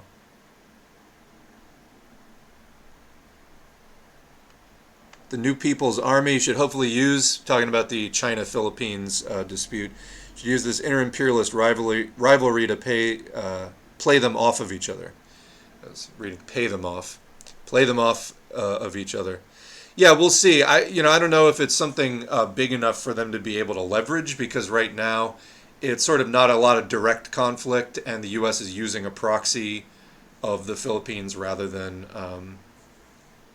the more sort of lots of, I don't know that the Philippines is going to get into like tons of direct conflict with the much larger China, but I don't know all the dimensions of that, so there may be strategic possibilities there for Philippine communists, but I don't know. Luckily, being raised as an Irish Republican socialist, I never had that anti-communist stance. I mean, good for you, because, yeah, it's a lot to come out from as somebody who was, raised with kind of stock anti-communism. When Malthusian economics was used to justify the eradication of your people, it's hard to rectify capitalism. Yeah. There's an ANCAP, anarcho-capitalist, or right libertarian clown running for president in Argentina, Javier Milei. All right. What kind of talking points is he using? Even with the so actually, let me read a comment there first. I had a comment pulled out of the YouTube for didn't catch the stream, but I got a fun little anecdote. I just talked to a right libertarian I knew, and it was a roller coaster. 1 minute they would agree with me on a very valid criticism of the U.S. government. The next moment they're spewing some Holocaust-denying nonsense. Yeah, I mean, this is what I was talking about before, about the crisis of confidence and, people knowing that they're systematically being lied to and all that kind of thing. It creates a situation where people, first of all, are hurt by it. They're psychologically hurt. It can create instability to the point of even just crisis. Just the realizing that you're being systematically lied to by anyone, particularly somebody you trust and somebody in authority, can have extensive psychological consequences for a person. And especially if you are between that stage and realizing that history, class struggle is the motive force of history, and you've become a socialist and things like that, you're in this very vulnerable no man's land. And a lot of those people, unfortunately, do cling very hard to a point that makes it impossible to work with them. But you see this with a lot. Okay, so unfortunately the streaming program I was using crashed, and suddenly I was just aware that I couldn't hear myself in the monitors, so I had to restart that. Let me see if I can pick up with what I was talking about. So yeah, just talking about libertarians and how obviously it's a crypto-fascist movement in practice because they reject class struggle and then wind up just trying to rally around the U.S. Constitution or something like that, which is foundationally capitalist in its orientation. But yeah, a lot of these people have realized, at least to some extent, that the government is lying to them and that it's in a systematic way. This can cause massive psychological damage. And, I've noticed actually among people who I have known are libertarians, a lot of them have some kind of a trauma background. Like, whether it's like were abused in some personal capacity or whatever. And they've sort of adopted the stance of just, I don't trust anybody, nothing. It's very like trauma-based worldview. And unfortunately, people really do have to kind of come out of that before they're able to do more constructive work, and so on. But yeah, in the meantime, they do wind up being ANCAP clowns and just sort of stooges for the rising fascist movement in the world. But I do think it goes back again to this crisis of confidence overall, of people realizing that they are lied to in so many ways. Interestingly, I was talking with a hard, far-right, reactionary, Trump-supporting Republican coworker, and he agreed with me on the need for a moratorium on AI research. I think that that's reasonable, because that's not necessarily a class issue. That is sort of more of a existential issue, This, along with being pro-COVID vaccine, are his only non-reactionary positions. Well, milk them for all they're worth. What can I tell you? I'm glad you at least through dialogue were able to find that. That's good. Even the most reactionary people will have some common ground because we are all living in a capitalist hellscape. That doesn't mean we should tail them, but educate them to help them change their perception if they are willing. They do often have a significant hostility toward the climate crisis, yeah. But yeah, that's right. I mean, the people even in the most backward sections of the working class can sometimes be reached, but these sort of very bizarre and I think sometimes distracting efforts to center those people, the people who will take the most effort to reach and the most work to change their thinking. In other words, they have the most ground to be covered in sort of coming up to a communist position. That's not really where you start. You start with the advanced masses, and then with the help of the advanced masses, you start exerting influence on the middle masses. Some of them you can bring around, and then you at least set as your goal not to bring all of the most backward reactionary working class masses up to being a full communist, but you at least try to keep them under control. You know what I mean? You keep them from being utterly wantonly destructive, and that's a lot of times the best you can hope for. This is actually covered in Arling Activista, activist study, put out by the Communist Party of the Philippines, which we have on the channel. So yeah. Elon Musk removed blocking on X. Now, we were talking about this before. Did he actually remove it? I'm dying to see right now. I'm going to go look at a random account and see if I can block it. Because that's fucking crazy. And this is also like 24 hours later. He just announced that. All right, it's loading now. Let me just scroll down to somebody I retweeted. I'm just going to see if blocking is a feature. No, not my feed. Come on, come on, come on. Slow. Can I also just say, one thing I don't miss about Twitter is how they kept recommending the same things, same accounts for me to follow that I just had no interest in following. No, I can still block. He's talking about removing blocking. He hasn't done it yet. I still have the block option anyway. The most responses I get to my N95 mask is there a new COVID outbreak? How should I reply? You can just say, it never fully went away, and I don't want to catch it again. It never fully went away. It's as MP is saying, the old outbreak never went away. You can tell people that we're in a lull right now, but it's not totally gone, and there are new surges like every few months. So, you're just masking so that you don't catch or spread it or contribute to a new surge. That's what I would do.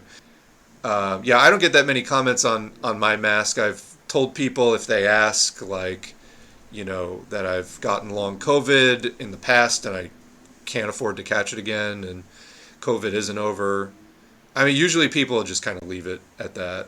I don't get a lot of comments in the first place, but yeah, you can just tell them it never fully went away. We're in a period of decreased spread right now, but it's not totally gone. And in fact, right now it's been climbing for 2 straight months. So I've heard that they are bringing back COVID restrictions mid-September, but I don't know the details or if that's true. I just saw it a number of times on Twitter, but would make sense if we're about to have another Delta type spike. I haven't seen that at all, so I can't comment either. Let's see. COVID restrictions coming back 2023. Do we get anything?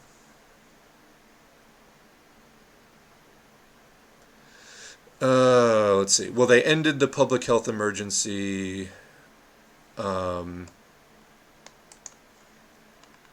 Yet another summer COVID wave may have started in the U.S. Hey, I got news for you. There's only a month of summer left, and it's still climbing, so this is going to be a summer-fall strain. I'm not seeing anything about restrictions. Finding an article from CNN, this country has finally scrapped the last of its COVID restrictions. That's from 5 days ago. Oh, they're talking about New Zealand. Whatever. All right. Okay. So yeah, I haven't seen that. It just feels like we're doomed to an Omicron spike with a Delta level bad strain. I mean, possibly, we really don't know. It's a novel virus. We're learning about it in real time, and there's no real history of it to fall back on, other than, the last 3 years. So, what we saw last year is that we had a sustained spread of Omicron for the entire year. Then a lull, now it's coming back, and I really just don't know. I just don't know. So far this year has been very close to the 2021 pattern, but I don't know if that's actually going to, extend to, then we also get like a massive spike of Omicron. I don't think that though would necessarily bring back restrictions. I think it would start a lot more conversations. But remember, they sent kids back to school and made that decision mid-Omicron.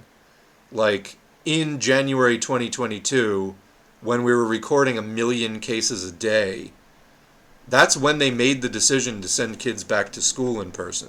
So I wouldn't necessarily think any restrictions are coming back. I wouldn't know why that would, if they didn't then, I don't know why they would bring it back now.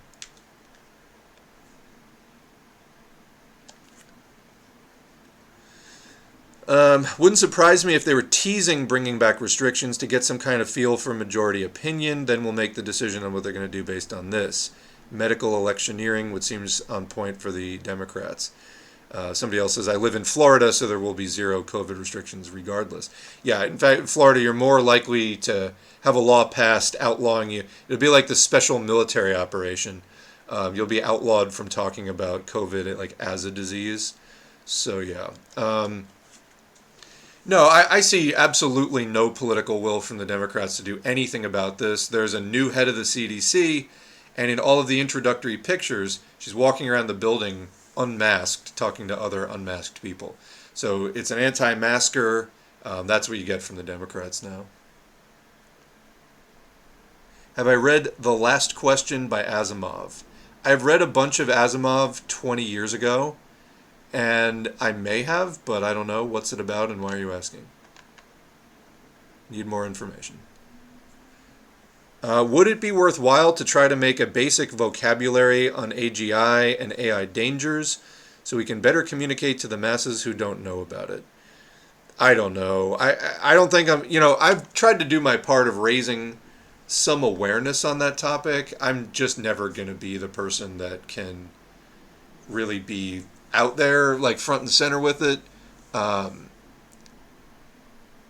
Yeah, I don't know. Let me maybe rephrase that question into what are the most productive things we can do at this stage? I don't know if like a basic vocabulary is necessarily it, but what can we do at this stage that's going to be the most productive?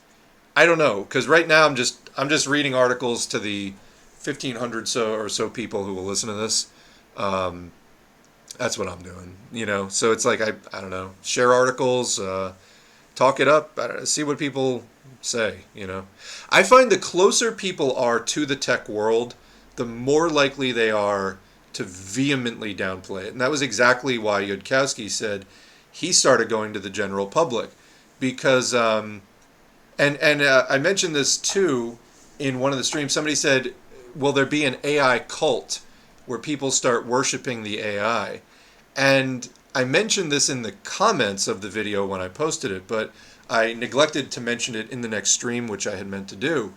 And my answer to that question, will there be like AI cults of people worshiping the AI like a god?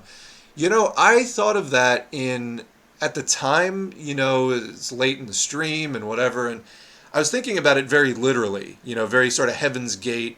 We're going to wear like Nike sneakers and white robes and like shave our heads and whatever. I was thinking about cult in like very sort of specific classical terms. But to be honest, the tech bros working on this shit already are acting like a cult. And some of that's because billions of dollars are being invested in it. Like there's sort of certain material incentives for it. But I think it's not even fully accounted for by the material interests. There's people who just believe in AI already in a cult-like, very uncritical, quote, true believer type of fashion. So yeah, I don't know. Exactly. I'm just trying to read some articles now. Anyone got a Blue Sky code? I've been giving out my Blue Sky codes to patrons. Actually, the next one is going to another uh, communist that I already have my next one marked. I get them every other Friday. That's my Blue Sky code allowance. They give them out every 2 weeks. My next one is already spoken for, but I'm probably just going to keep giving them out to patrons. That's you can enter the Patreon lottery for Blue Sky codes by becoming a patron. But I can say, from the fact that every time Twitter has an issue, as we were mentioning before, and then Blue Sky gets like swamped and the site stops working, they're not ready for prime time yet. So I don't know if they're going to be they're going to probably be on invite only mode for quite a while, I think. Big tech needs AGI to fulfill the human laziness gap. I don't know what you mean specifically. Um, I mean, yeah, I don't know. I've always hated the imperialist propaganda that is Call of Duty. Yeah, I hate those militarist games. I mean, just there's so many other things you can do than just be army guys.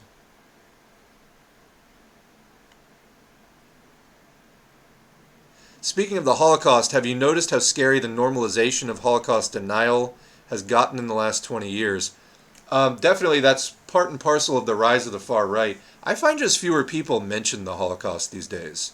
I feel like mentioning it at all um, is it's just becoming rarer and rarer, and I think there's a lot of people who don't even know what it is or haven't heard of it. Holocaust was the massacre, mass scale genocide by Nazi Germany of particularly Jewish people, but many other people were in the camps and killed as well. But yeah, um, it's, I think also with the rise of the internet, I mentioned the far right, and the amount of Holocaust denial. So I never encountered Holocaust denial directly until about 2008 or so on the internet. And I didn't take it seriously at first. Like, I didn't think it was, I thought it was just some, like, kind of real, at best, sort of weird joke or abstract. Like, it didn't make sense to me that people were, like, actually sort of going into Nazi politics. Like, I was like, well, I've never really met Nazis per se. This like can't really be a thing. So I didn't really take it seriously at first, and then later I did, and I was like, oh, this is how it's coming back.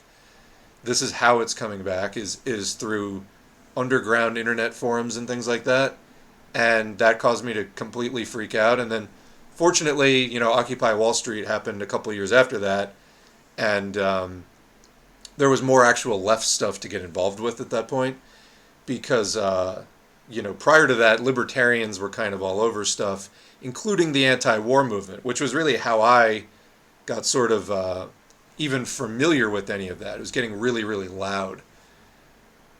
So yeah, I mean,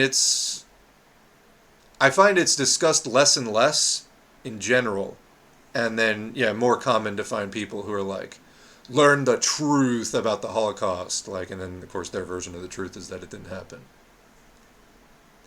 On this, if there's a place with some basics vocabulary on AI to share, so we can help others with basic terminology, so these conversations are deeper than arguing if the current AI is a tool or not. I think people who are just like AI as a tool just are not ready to handle anything about this conversation.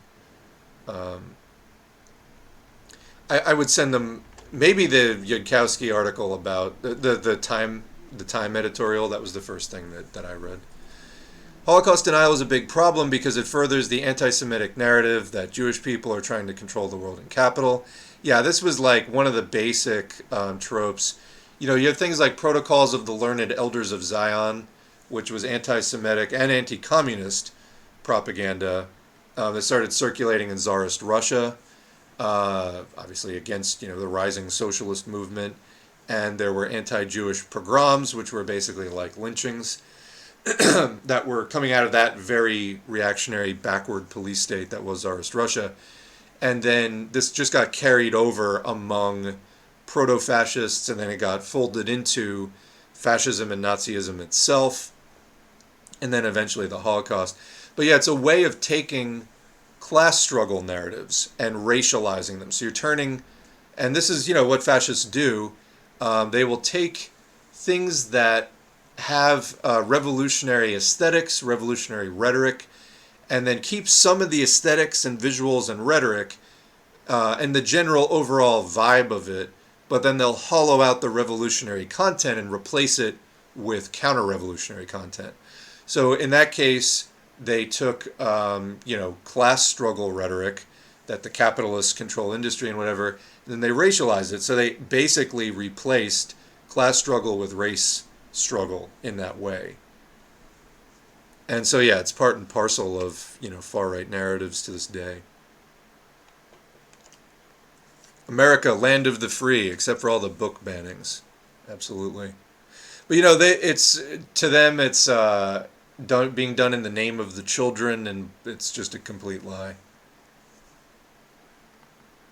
They've closed a lot of school libraries in Florida. It's disgusting and harmful to the children. I am homeschooling my son because this is madness. Yeah, it's a tough situation. There's a lot of places where the schools are basically unusable, and then a lot of the homeschool communities are like hardcore Christians as well. And it's like, I don't know if you really want to be, forming communities with those people who pulled their kids out of the schools because they're too secular or whatever, or because they're teaching kids about climate change. So it's it's a pretty big task to try to educate your kids yourself. And as I'm sure you're aware, but it's a huge problem in the country, is the collapse of public education. These people are so evil, trying to steal libraries from minors, absolutely. They want to indoctrinate the children with their conservative reactionary values.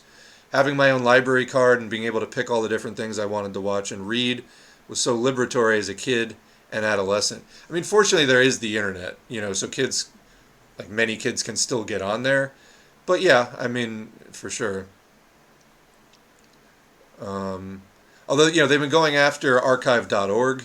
Finball had a video about the copyright suits against archive.org, Internet Archive. And there's still things like LibGen, where you can find a lot of stuff. Some of the mirrors of LibGen have been shut down, like zlib.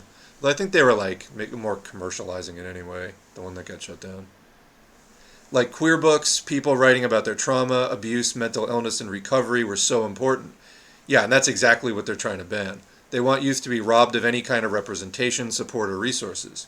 Yeah, because they are abusers, and they're trying to facilitate their abuse. That's really what this is about. On the topic of Meta, since this year, all Oculus products force you to create a Facebook account, or you can't use them offline. It's insidious. Yeah, I mean, I have spent significant amounts of time trying to work around all this stuff for years and years, kind of seeing this coming. Not in specifics, but just I should learn how to, try to do as much as I can without relying on this, because you just never know when it's going to go away. I hate Facebook, and Twitter is going that way, absolutely. I've reported 3 explicitly neo-Nazi pages on Facebook. Nothing happened to the pages. Yeah, I have a really old article, I think from 3 years ago, 2020, on the channel, Facebook equals Fashbook. And I read an article in that video, this is before I was doing live streams, about everyone on the board of Facebook is far-right Republican activists, active in the Republican Party. And you can see it how, here, let's look. What are the top 10 accounts on Facebook? It's always Ben Shapiro and Bongino and other far-right people. I never got into Facebook, but this is all the big social media sites. They go to shit. Absolutely.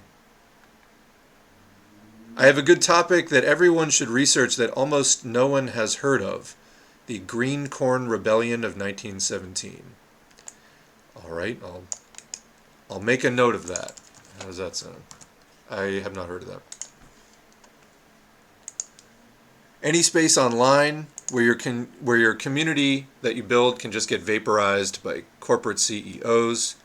Yeah, I think that's pretty eye-opening for people about Twitter right now. Is like, you can build this. I mean, I have tens of thousands of posts on Twitter, some of which actually are worth something. I mean, like if you read them, you would learn something from them. And who knows if they'll even be there, because Muskman is just going to make room for some guy selling custom cigarette lighters or something. Tumblr is a bit hard to navigate at first, but there's some good stuff there. They also don't use algorithms the same way that Facebook and Twitter do. Yeah, I know Tumblr has a reputation for being kind of more like left-wing, almost to like a ridiculous point, and not necessarily communist, but like, yeah, kind of like rad libby. I mean, which is what you sort of expect with the U.S. left, but I've turned TikTok into a propaganda machine, and it's going pretty good. I upload 2 to 3 times a day. All right. Yeah, I don't really watch TikTok. I've talked about TikTok before. I'm just not into that format of content. Let's see. I agree 100% with this coup. Are you talking about Niger? We can be as hopeful as we want, but it could just be a right-wing anti-NATO capitalist nation. Multipolarity isn't something to be hopeful for. Yeah. So, are you saying you agree with what I was saying about the coup? Because, I don't know. Yeah, but anyway, I agree. Multipolarity isn't something to be hopeful for, which to me is all the coup is kind of looking like. When studying Africa, there's a lot of media blindness. We can't draw complete conclusions from incomplete information. Yeah, like I said, though, I have been trying to research M62. I forget the name of the guy that sort of put up as the leader of that, but that has sort of gotten some of the most detailed information because it goes back to like a year before the coup. But I still just can't, even noting that it is incomplete, I still have not found anything really detailed. So, yeah, we do have to wait for more complete information and understand the limits of the information we do have. We do not yet know if the people there are at a point of organizing that the masses can, at a bare minimum, make demands by the new government, and we do not know what these governments will do. Right, which is why nobody should get too excited yet. Also, fuck Midwestern Marx for even considering talking to that libertarian, off-the-grid country freak with his stupid welfare queen 80s era capitalist propaganda bullshit. So I'm sensing some hostility here. So you're talking about how Midwestern Marx on Twitter, I did see this, it got shared over on Blue Sky, that he was in support, seemingly full-throated support, of the guy that was doing the redheaded guy out in the woods doing his I Hate Poor People country song. Yeah, it's like, try not to be so fucking obvious with your bait. But like, that's really bad. Yeah, he has been roasted about it on Twitter. Midwestern Marx refuses to crit and self-crit. I know he's young, so I wanted to give him a chance, but he has to be accountable at some point. That point would be now. Absolutely. From my perspective, Russia may take an imperialist role like the USA did against the Spanish during that war in countries like Cuba and Puerto Rico. Yeah, well, advanced capitalism leads to one place, and it is imperialism. Imperialism is the highest stage of capitalism. Once capitalism has consolidated to a certain point, it starts exhibiting those characteristics, and Russia is at that point. It's not as established as an imperial power as some of its rivals, but that is what it's doing, and that's who its competitors are, and that's the game it's playing. TikTok can actually give you a window into the live on-the-ground conditions in Africa and the coup, but it is hard to find. Please do share. Niger's military junta has revoked military cooperation agreements with France. Yep. TikTok is the only social media platform that doesn't completely ban revolutions or live protests. Okay. Yeah, like I said, it just has not been part of my repertoire, and I find the short form content just aggravating to watch. But so hence I haven't gotten into it. But yeah, so Midwestern Marx is either stupid and easy to manipulate, or he's been a grifter from the start. Either way, not everyone needs to have a YouTube channel. Agree. Somebody responds, "You ain't lying. This is not his first strike. He uncritically supported a transphobe and then stupidly brought up the Black Hundreds, thinking Stalin actually, was into working with them." We did a video about that here on the channel, as a matter of fact. One good thing Russia has going for it in Africa is there are no Russian colonies ever in Africa. Yeah, from a PR perspective, that is good for them. But why were there no Russian colonies ever in Africa? Because the Tsarist Empire didn't have that much reach. And then by the time they were entering more, technological proficiency and development, it became the USSR, which was an anti-colonial, anti-imperialist power. So yeah, they don't have that history. Hence, now that they've returned to capitalism and are in advanced capitalism, imperialism, they are seeking to do imperialist things, but they look like this completely innocent person without that blood on their hands. So yeah, that is looking good for them. How long that perception will last in the face of the reality of whatever they're actually going to do is another story.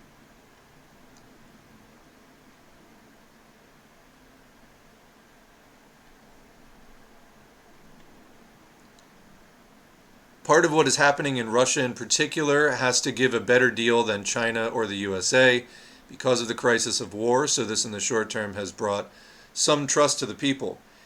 Again, we're at the negotiation stages of that at this point. We don't even know if they'll be able to follow through on it successfully. So, there's clearly, they managed to get some support, at least among more educated urban males in Niger.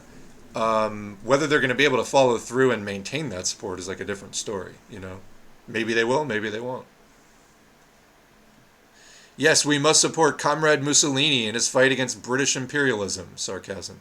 Yeah, exactly. I had somebody unironically try to tell me that Hitler was like fighting imperialism. No, you don't fight imperialism with imperialism. That's not how any of this works. So yeah, no, that's an inter-imperialist fight. That's not a fight against imperialism.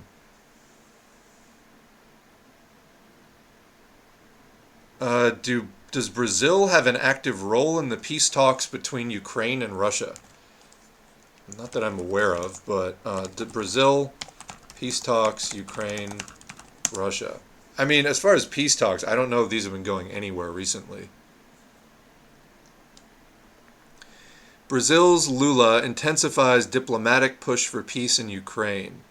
So there's an article from February, article from May, article from April. Brazil's Lula pitches peace coalition for Ukraine. So has been trying to position Brazil as, let's see. So this is the February article. Brazil's Lula intensifies diplomatic push for peace in Ukraine. What exactly does that amount to? So the Russian Deputy Foreign Minister, Mikhail Galuzin, was quoted by Russia's TASS news agency Thursday as saying Moscow is studying Lula's proposal to end the conflict as it continues to assess the situation in Ukraine. The idea being floated by the Brazilian president, remember this is 6 months ago, is to create a group of countries, possibly including India, China, and Indonesia, to mediate peace talks between the nations as war fatigue starts to grip parts of the world. Brazil is hardly the only country pushing peace proposals as the conflict approaches its first anniversary on Friday. China, Turkey, and numerous others have also sought to mediate negotiations in recent weeks and months. And my understanding is this has not really gone anywhere. Another article from May in Foreign Policy. Brazil is Ukraine's best bet for peace. The non-aligned country has strong diplomatic traditions, and its president is a pro at building global coalitions. Can't read the article because it's behind a paywall. Then CNN, Brazil's Lula pitches peace coalition for Ukraine, but he treads a thin line. Proposed to create a G20 for peace, a group of countries strong enough to be respected at the negotiating table, but are still considered by some as neutral in the conflict between Russia and Ukraine, including India, Indonesia, and China. Other Latin American countries are also invited. Yeah, I haven't really heard anything else about this. He pitched it to Xi Jinping, but left Beijing earlier in April without any formal commitment. He has struggled to make his proposal widely persuasive.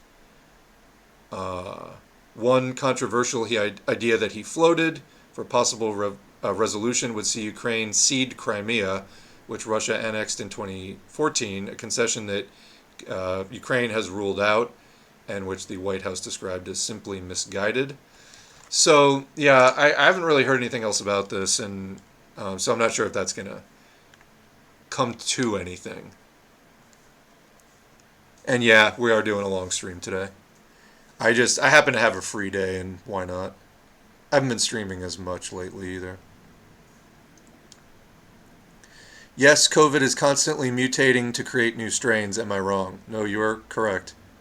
You can just look up on the CDC's COVID center. There's like a variant and genomic data thing where you can see the prevalence of the different strains. They even have that on BioBot, actually, where you can see the different strains. Right now, it's really split between different strains of XBB.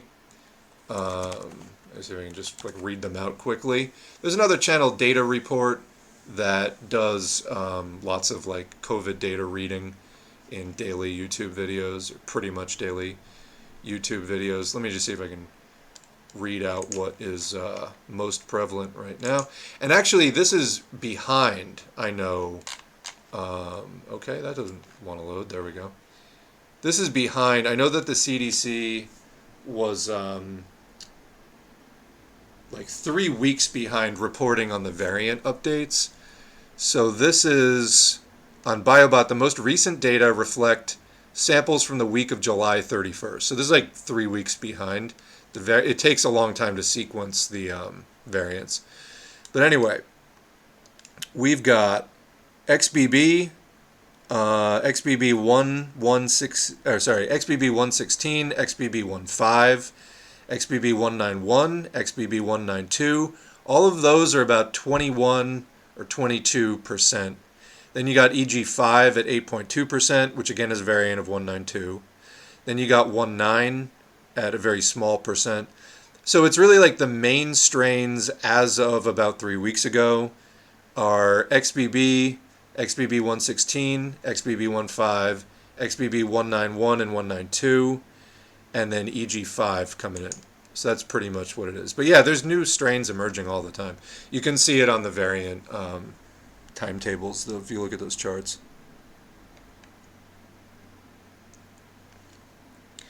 Regarding Walbertarians, my sister and I suffered horrible abuse growing up. Her trauma was in ways worse than mine, considering that her mom separated from our dad when she was born. After being effectively raised by her Tea Party aunt, she turned into a super-right tradwife libertarian nutjob who joined the 3%ers. She hates trans people and thinks we're all brainwashed. Meanwhile, I turned out to be a slutty, non-binary, communist trans femme. We both loathe our parents, but boy did our paths diverge. Yeah.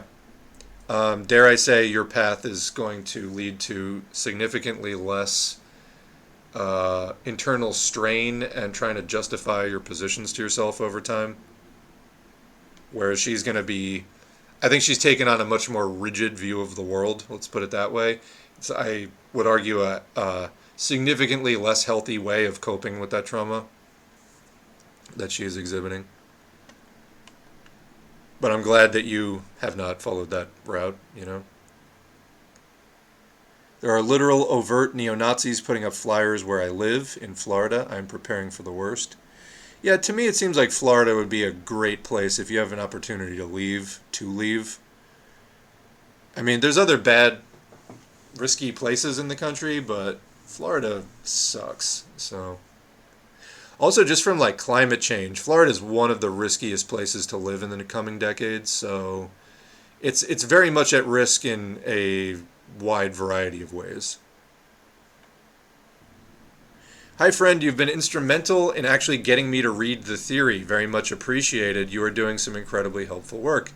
Well, I'm always glad to hear that. And yeah, it's actually mentioned in Reform or Revolution. There's a point there where there is a thing about how you have to read the theory. I'm too tired to recall it right now, but yeah, there's like a specific thing that I commented on. I think it's even near the beginning of it, where she comments on debate that was happening within the German Marxist party at that time about how leaving things to just the theoreticians is like not a good approach. And it, anyway, if I try to summarize it, I'm going to wind up just bungling it, so go listen to the audiobook. But yes, reading the theory is very important. And Rosa Luxemburg was just talking about it in that piece. Midwit Marx, in quotes. He's so clearly an op. You got to wonder how many of these people really are getting paid. I mean, that guy is getting destroyed on Twitter day after day after day. Any reasonable person would take that criticism and be like, oh, I'm doing something wrong. I think you really kind of, it raises questions about if somebody's getting paid or not when they get that kind of feedback of just people just slamming them day after day and they don't change. To me, it suggests there might be, higher odds of a paycheck being involved, of somebody specifically telling them to do that.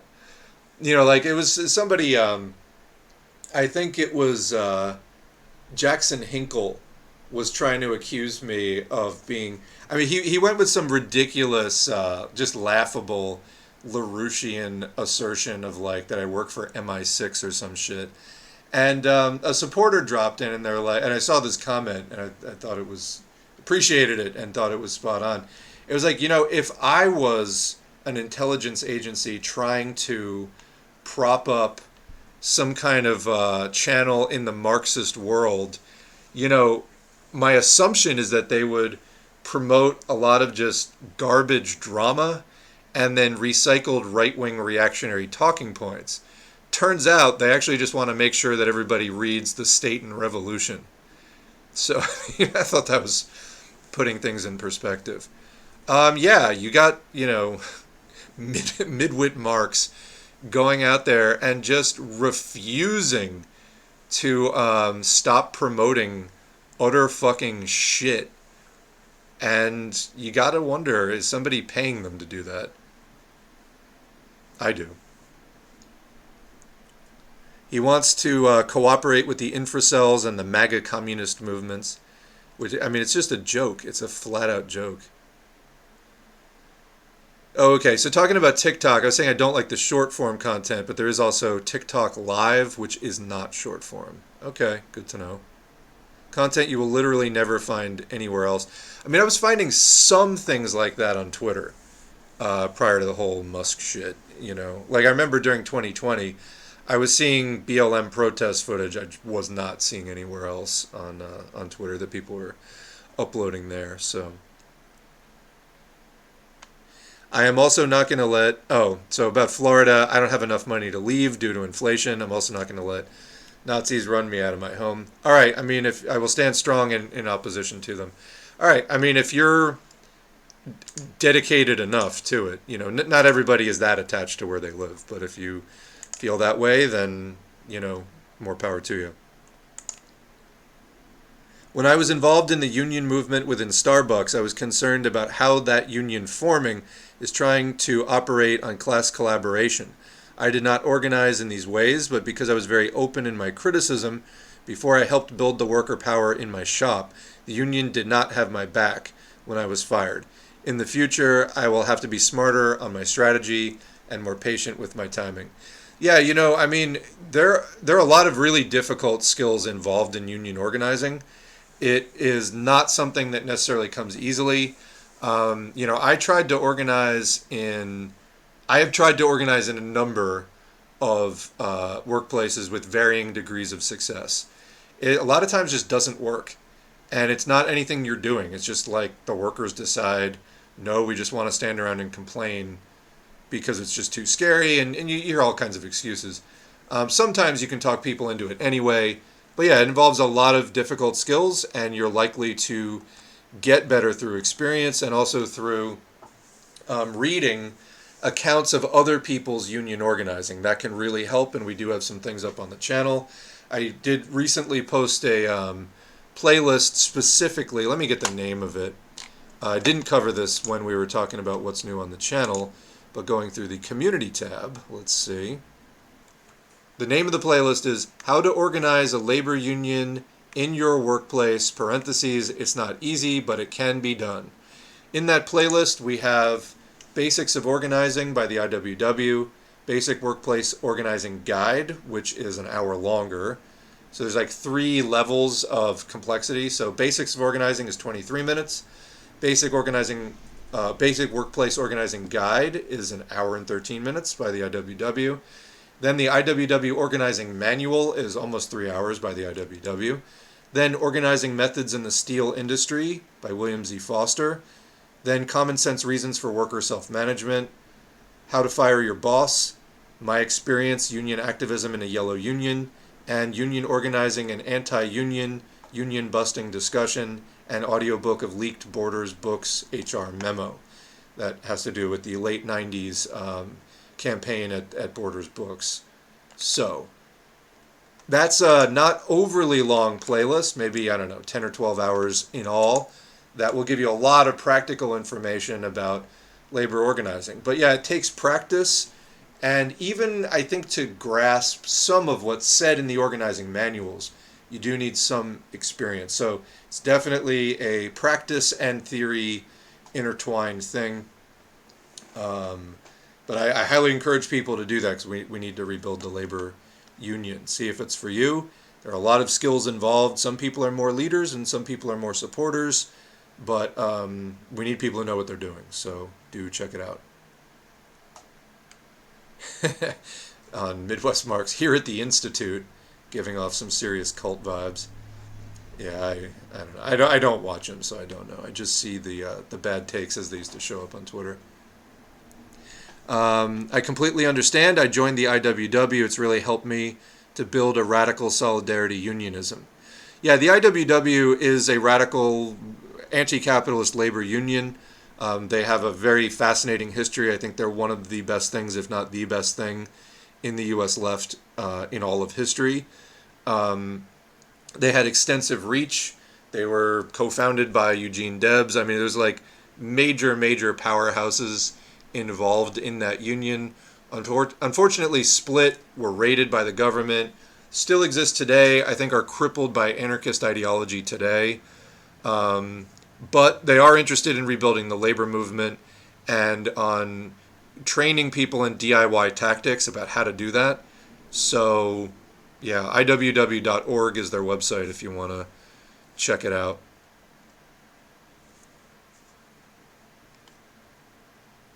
From learning more on organizing, I should have waited on the internal union. Criticism before I had built up others who are on my side. At first, I was willing to use the IWW because of the mass campaign.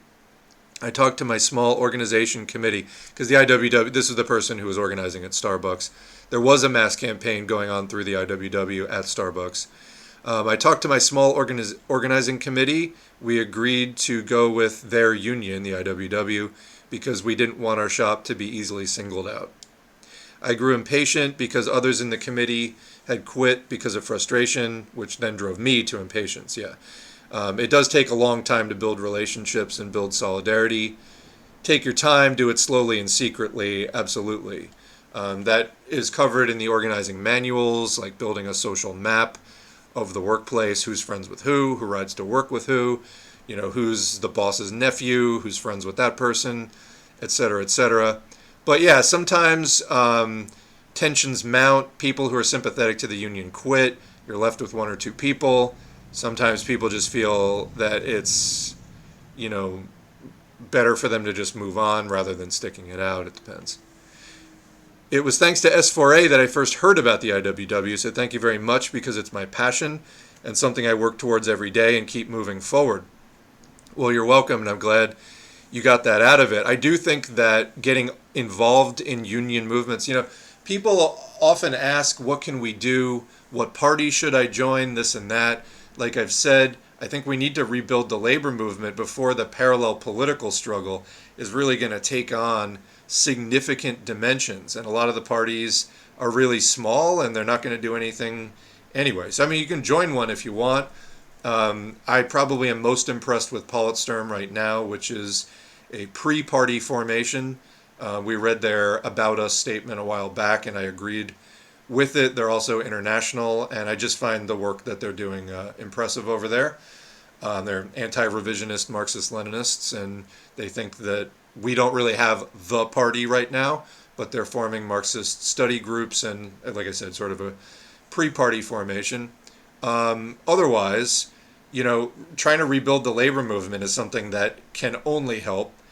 And the IWW is a very sort of hands-on DIY way to do it without relying on union bureaucrats and lawyers and all that kind of stuff. And you really don't need those things, because it is about building worker power on the shop floor more than anything else. So, I'm glad that was useful for you. And I think it's something, if people are really looking for immediate actions, they're raring to go, they care, they want to start just getting involved in something now, that's a good thing you can get really hands-on with in a tangible way immediately. So, yeah. But yeah, like you said, the organizing effort takes time. Patience is key, because, Rome wasn't built overnight in a month. It's something that can take a long time to develop and grow.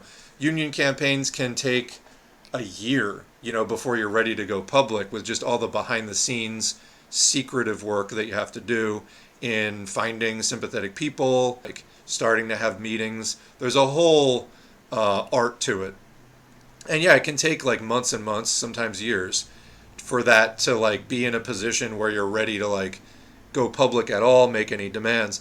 So it's not immediate in that sense, but it is immediate that you can start that work that takes patience now. And I recommend it, because even the experience of being in a situation of, like meeting with people and stuff like that, even that is more sort of democracy and planning to have a say in your day-to-day life than like most people in capitalism have ever experienced. So like that in itself can just be really positive, and yeah, I encourage it. Yellow union, meaning non-militant or cowardly. Yeah, a company union in this case. So like a red union is a militant revolutionary union. Yellow is more the color of like capitalism in this context. So yeah, that was an audiobook from Doug Jaffray, a Politsturm member, by the way, who had done union organizing within. There already was a union in the shop, but it was completely non-militant and sold out to the company. So he started up a militant campaign within the Yellow Union. In the IWW, this is, if you're in the IWW and another union, they call it dual carding. And this is kind of a common thing, is for the sellout business union to, not be militant in any way, and then to get like an organizing committee within the union going to like turn the union back into a fighting union that maybe it was decades ago, I took the organizer training class with the IWW, and it really helped me. Yeah, we have the like organizing manual on the channel. Doing the actual class, like you'll do like other stuff, it's not just reading. So it's like, there's you have to be comfortable with talking to people, and you have to be sly enough to be able to do it without the managers noticing, and like if you do get noticed, how to play it off that like it's not threatening to the company or whatever. So yeah, there's a lot of skills you can improve, through actually practice and role playing and stuff like that. At one point in the Starbucks union, I helped to orchestrate a threat of a walkout because they refused to close when there were cockroaches. Wow. Yeah, so like there's multiple things you can do at that point. Walking out because of that is definitely one thing that's very like worker centered. Um, there's also like obviously anonymous tips can be put into the regulatory authorities, although that's less oriented around worker power. But yeah, I've been studying the IWW history in the book Under the Iron Heel by Ahmed White, which I highly recommend. Okay. So yeah, the person who joined the IWW said an organizer reached out. We met through Zoom every week. That's cool. So you had like a mentorship going.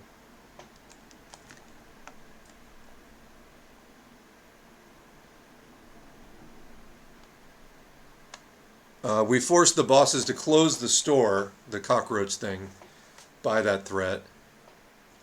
After that, I seriously worked on how to organize, and I'm still learning and sharing with others who are ready for action. I believe, like many here, that we should be building unions, and that now is a major focus. Okay. So the other person is saying they know that I'm trying to organize at my work, and I'm still pushing. They're trying to stop me, but I will never quit, and I will make sacrifices and do whatever I have to do. It really is like once you have engaged in a union campaign, it's hard to go back to like ever just being an employee. like after I first sort of had success I mean, I had varying degrees of success, but like after I had kind of like what I would consider like the most success, it was very hard to not go into a workplace and not immediately just start mapping it out and sizing it up and trying to make those connections of like, all right, here's a person that seems actually comfortable with like, they don't get uncomfortable if I complain about work or, the conditions or whatever. But you have to really like, it has to be kind of tentative. You have to be very careful. So yeah, we have truth on our side. We are the truth. The company is a lie and exploitative and will expose itself every day. Never talk at work. I mean, it depends on conditions, but be careful because they use a lot of technology surveillance to monitor employees at work. I mean, there are some lower tech, smaller businesses that don't really, use cameras or anything. It depends. I mean, you can like, yeah, it just depends. I've been in workplaces that have cameras and ones that don't, and it depends. How have I been? I've been pretty good. I've been pretty good, actually. Um, I don't know what else to say. I've been pretty good. Thank you for asking. So at this workplace, they use webcams and microphones to tap and listen to workers. They also monitor our phones through apps and Wi-Fi. I will never quit this fight for solidarity of labor. I started out reckless, but I learned that this was not the way. Yeah, I mean, people go in really gung-ho at first, and then you realize that it's like, oh, I have to be more, more James Bond than like Arnold Schwarzenegger. It's like yeah, tactical, strategic. You wanna just go in and be like, let's do this, and you're talking to people who have no idea what you're talking about. So it takes a long time to build it up. And yeah, highly recommend people check out the organizing manuals and that playlist that I mentioned. Going back into the comments that I pulled off of YouTube, let's do some of these. What do you mean when you say economism? Okay, good question. Economism in a Marxist context doesn't mean being economical. Economism was a trend in the Russian Marxist movement circa 1900. Also, I think to some extent in the German Marxist movement at that time, sort of reform or revolution, also Lenin's What Is to Be Done. The economists were pseudo-Marxist revisionists who believed that the most that workers or like the working masses could do was achieve trade union consciousness. That is, that they could become aware, or that we could become aware, that organizing on the shop floor could result in better conditions, better pay, some more control on the shop floor. But that revolutionary political consciousness needed to be left to the liberal intelligentsia, and that basically the proletarian movement shouldn't attempt to form a vanguard or start, doing political theorizing, which of course Lenin was correctly interpreting out of Marx and Engels' writings, that we should do that. But they were like, no, just let the masses go and be spontaneous, and we should just sort of document the masses' spontaneous activity, but leave the theorizing of revolution to the liberal intelligentsia. And also, if the masses do enough spontaneous activity, they can sort of maybe figure out socialist ideology on their own from that. But again, no vanguard, and we shouldn't try to spread political theory among the masses. So that was the economists, people who thought that the masses should just basically focus on trade union consciousness and not revolutionary consciousness. That's what that means. Pops up from time to time. And it's one strain of revisionism. It's funny, reading Luxemburg's Reform or Revolution. Bernstein really covered so many different kinds of revisionism. It was like a catalog, an encyclopedia of revisionism. So another question, I actually don't, but I'll put this out there for the chat. Does anyone have good book suggestions pertaining to Allende? I do not, but I don't know if anybody has a book they want to recommend on democratic socialism and Allende in Chile. Another comment, question, any tips on how to fix a right-to-work state? Well, so the best fix would be repealing Taft-Hartley, all right? Because that's really where a lot of this comes from. But I did a little searching on this, and so Michigan, earlier this year, actually became the first state in decades to repeal the right-to-work law. So here's an article, March 24th, I missed this at the time, out of Lansing, Michigan. Michigan, long known as a mainstay of organized labor, on Friday became the first state in decades to repeal a union-restricting law known as right to work that was passed over a decade ago by a Republican-controlled legislature. The state's right-to-work law had allowed those in unionized workplaces to opt out of paying union dues and fees. Its repeal is seen as a major victory for organized labor, with union membership reaching an all-time low last year. Today, we are coming together to restore workers' rights, protect Michiganders on the job, and grow Michigan's middle-class, Democratic governor, Gretchen Whitmer, said in a statement Friday after signing the legislation. Now, the article goes on. Obviously, though, as communists, we do not support this nonsense about the purpose of unions is to build a middle class. It's a bunch of horse shit. The purpose of unions is to struggle for better conditions in the here and now, and to build class consciousness on the road to seeing the necessity of revolution, because you're just not going to really be able to get that much out of capitalism. You should get everything you can, but you will get so much more when you're ready to do that revolution and actually break down the wall between capitalism and socialism with the hammer blow, as Luxemburg puts it, of social revolution. So, I mean, some of this legislation can be repealed. Taft-Hartley is kind of the main thing. Bernie Sanders was talking about repealing parts of the Taft-Hartley anti-union legislation, which was passed in, I want to say, 1948, in the wake of World War II and McCarthyism, Second Red Scare. That legislation decimated, just gutted the labor movement. We saw the labor movement peak and then decline. Shortly after that, it's been decline ever since. But anyway, it can be done. I don't know all of the details of this particular struggle, but there is something for you.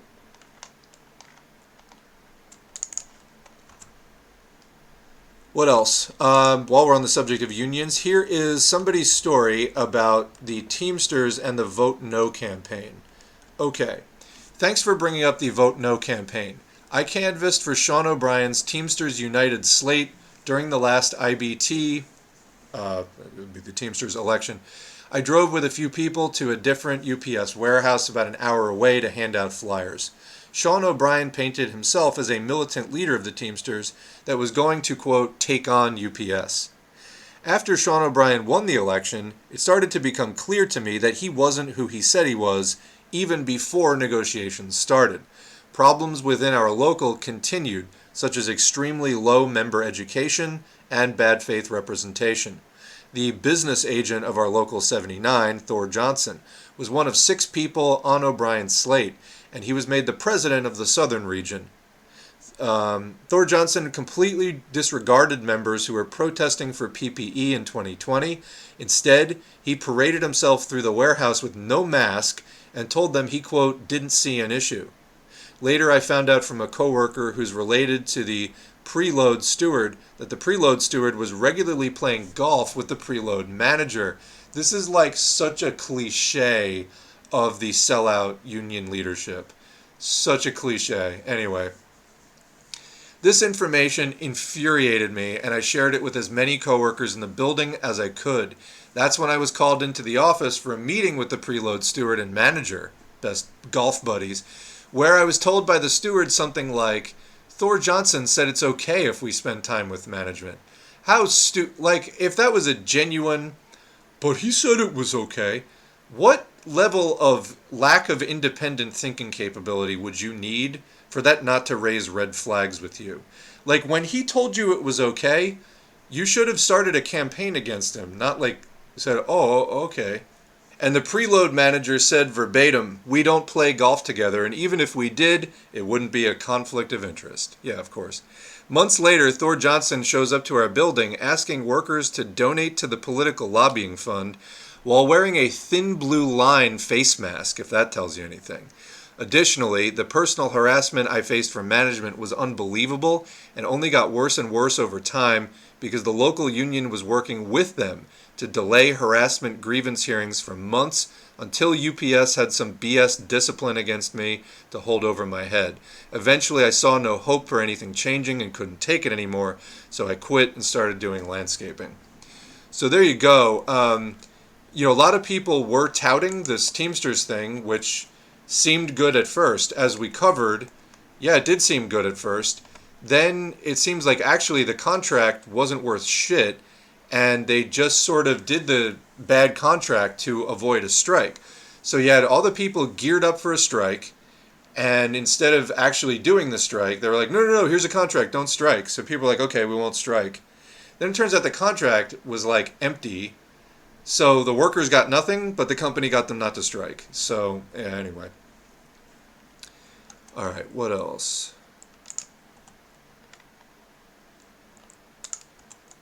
Oh, yeah, there was somebody commenting on a video that I did about CPUSA supporting the Democratic Party, and specifically the hashtag Vote Against Fascism campaign. That's not how it works, guys. But anyway, the comment was, I've known some members of the party, CPUSA, that were mostly good people that fell for the Vote Against Fascism campaign.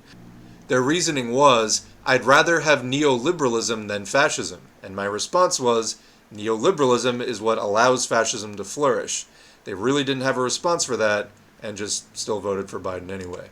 And again, what individual people do with their vote really less the issue here than the Communist Party of the United States supporting such an opportunist line and, inculcating that idea, that opportunism, that theory into people that like, oh, the Democratic Party is really a significant difference. You can vote against fascism.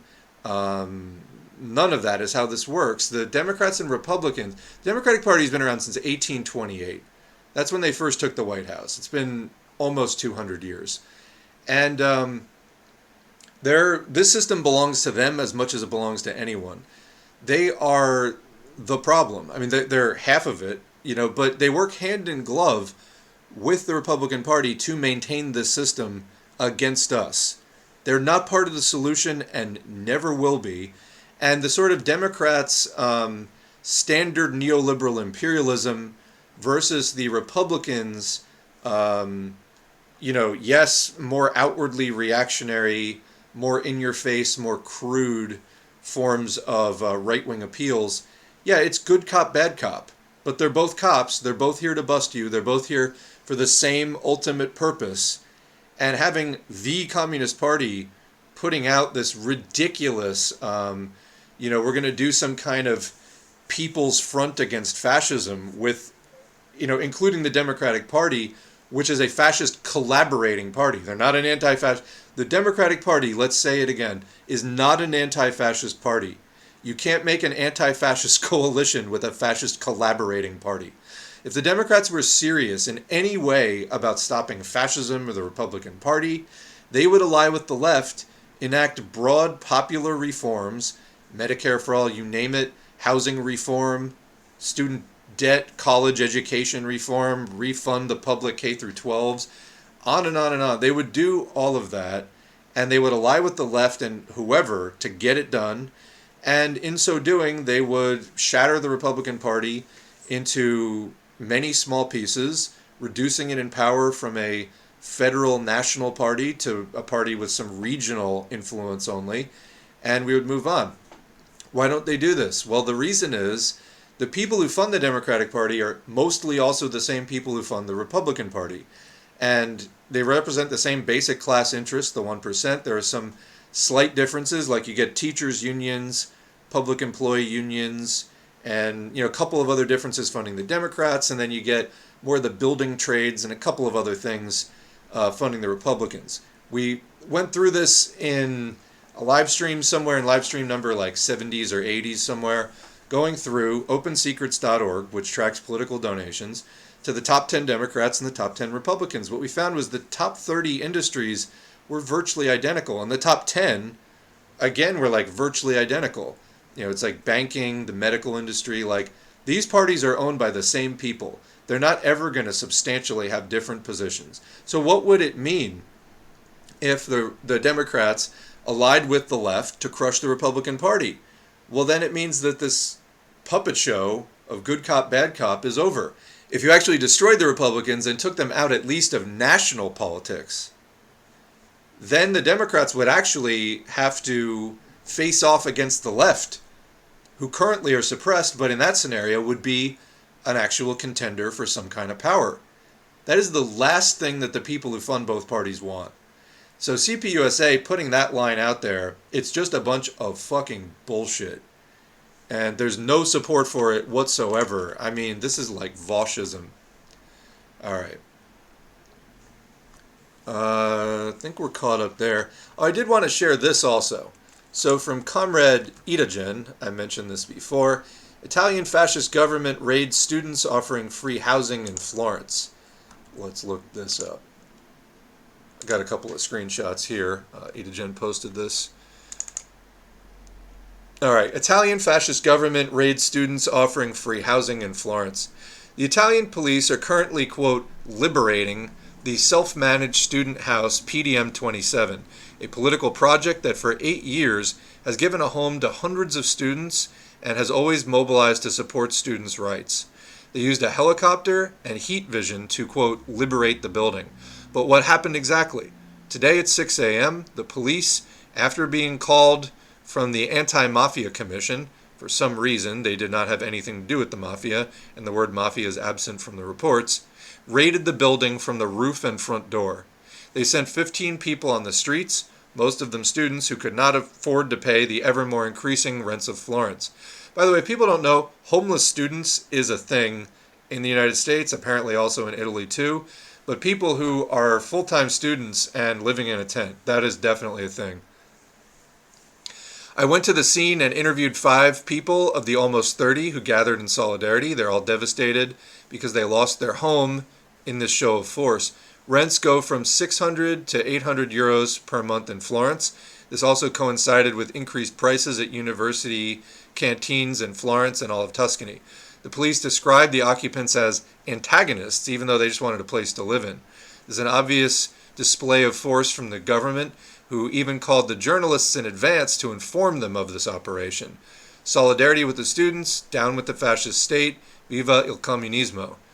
So, yeah, if you're not aware, Italy now has a neo-fascist prime minister who has been a member of fascist political parties her entire adult life since age 15.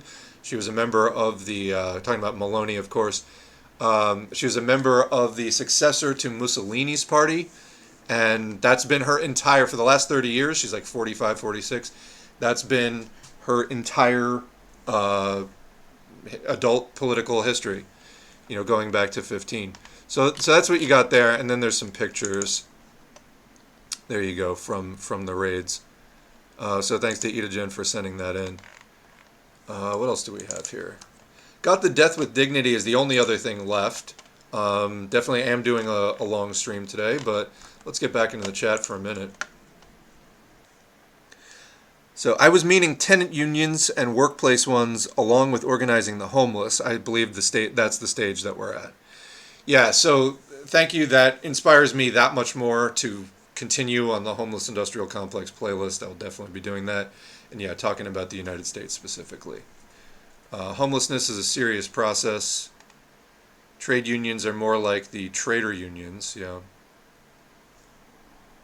The Vanguard Party, which is not completely formed, or do we know the form it will take? We'll have to adjust to material conditions that will come from the masses begging to organize, and it will have to be able to adapt. Yeah, we're just not at that point where people are really like clamoring for, we need a Vanguard Party. There's a little of it, but we're talking about hundreds, maybe a few thousand people at this point. It's still very scattered. Yeah, we will get there. As, struggle intensifies, it will generate a vanguard of highly class-conscious people. The demand for a party will increase, and we will get that party as we go. I already think that process is underway, but it is still, I think, in the early stages.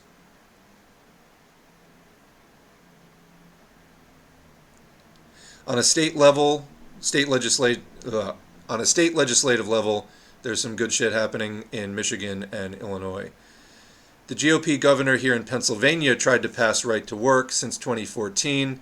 We have not had a GOP governor, and no right to work passed here. Every other state, take note. The only way we'll get Taft-Hartley completely repealed is as a compromise from the ruling class by mass action. That movement will have to be built, not spontaneous. Yeah, absolutely. Well, and that's when we were talking in the beginning about that quote from Lenin about class struggle necessarily, well, and going back to the Communist Manifesto, that real class struggle on that energized, consolidated, coherent level across the whole movement necessarily also becomes a political struggle. That's the kind of thing we're talking about, yeah. On the positive side, it seems like the rank and file of the Teamsters is becoming more class conscious. Struggle will do that. That's why I think, I've been advocating for people to engage in whatever next steps they're ready to do. And, I've said to people, it's like if the only thing going on is DSA or the Greens, that's the only thing on your horizon, do that. Meet the people you can. Engage in the struggle you can. You will undoubtedly have criticisms. You will undoubtedly see things that do not work and that you would not want to repeat. But until people keep taking steps along this way, if you just freeze up, don't get involved in anything, you don't meet anybody, you don't learn about other stuff you would have learned about had you been out there involved in talking to people that currently are strangers to you, but that you would get to know through the struggle. That's how we move this thing along. We got to keep taking steps. Whatever seems like a next step to you, take it. Don't, hold back. I mean, be careful, obviously, but if something seems like a reasonable next step to you after evaluating it carefully, then take it. And, it's going to be imperfect. We're not at a stage where we have a great, super well-developed, theoretically advanced and experienced vanguard. We're not there. There's going to be mistakes, but only they who never attempt anything never make any mistakes. You got to make mistakes. You just try to keep them to a minimum, obviously, and learn from other mistakes and the mistakes of history rather than just, your own and repeating them wherever possible. Learn the easy way, not the hard way, where you can. But you got to get out there. You got to do this stuff. And that is how we will generate a vanguard. That combined with the book study, combined with seeing our efforts in the context of the overall 175 years of scientific socialism, that's where this takes on those dimensions of being a class struggle and launching that parallel political struggle for the conquest of power by the proletariat. So yeah, it's bound to happen with more strikes where you see the leadership sell you out, and then people have a meeting and they're like, how do we avoid this in the future? How do we go around them? Do we form a wildcat? Do we find an independent organizing committee and do wildcat strikes? Like, what needs to happen? But as people get serious about it and experienced enough to know what works and what doesn't work and what's likely to work and, etc., that will come about more and more. But a lot of it's gonna come through experience.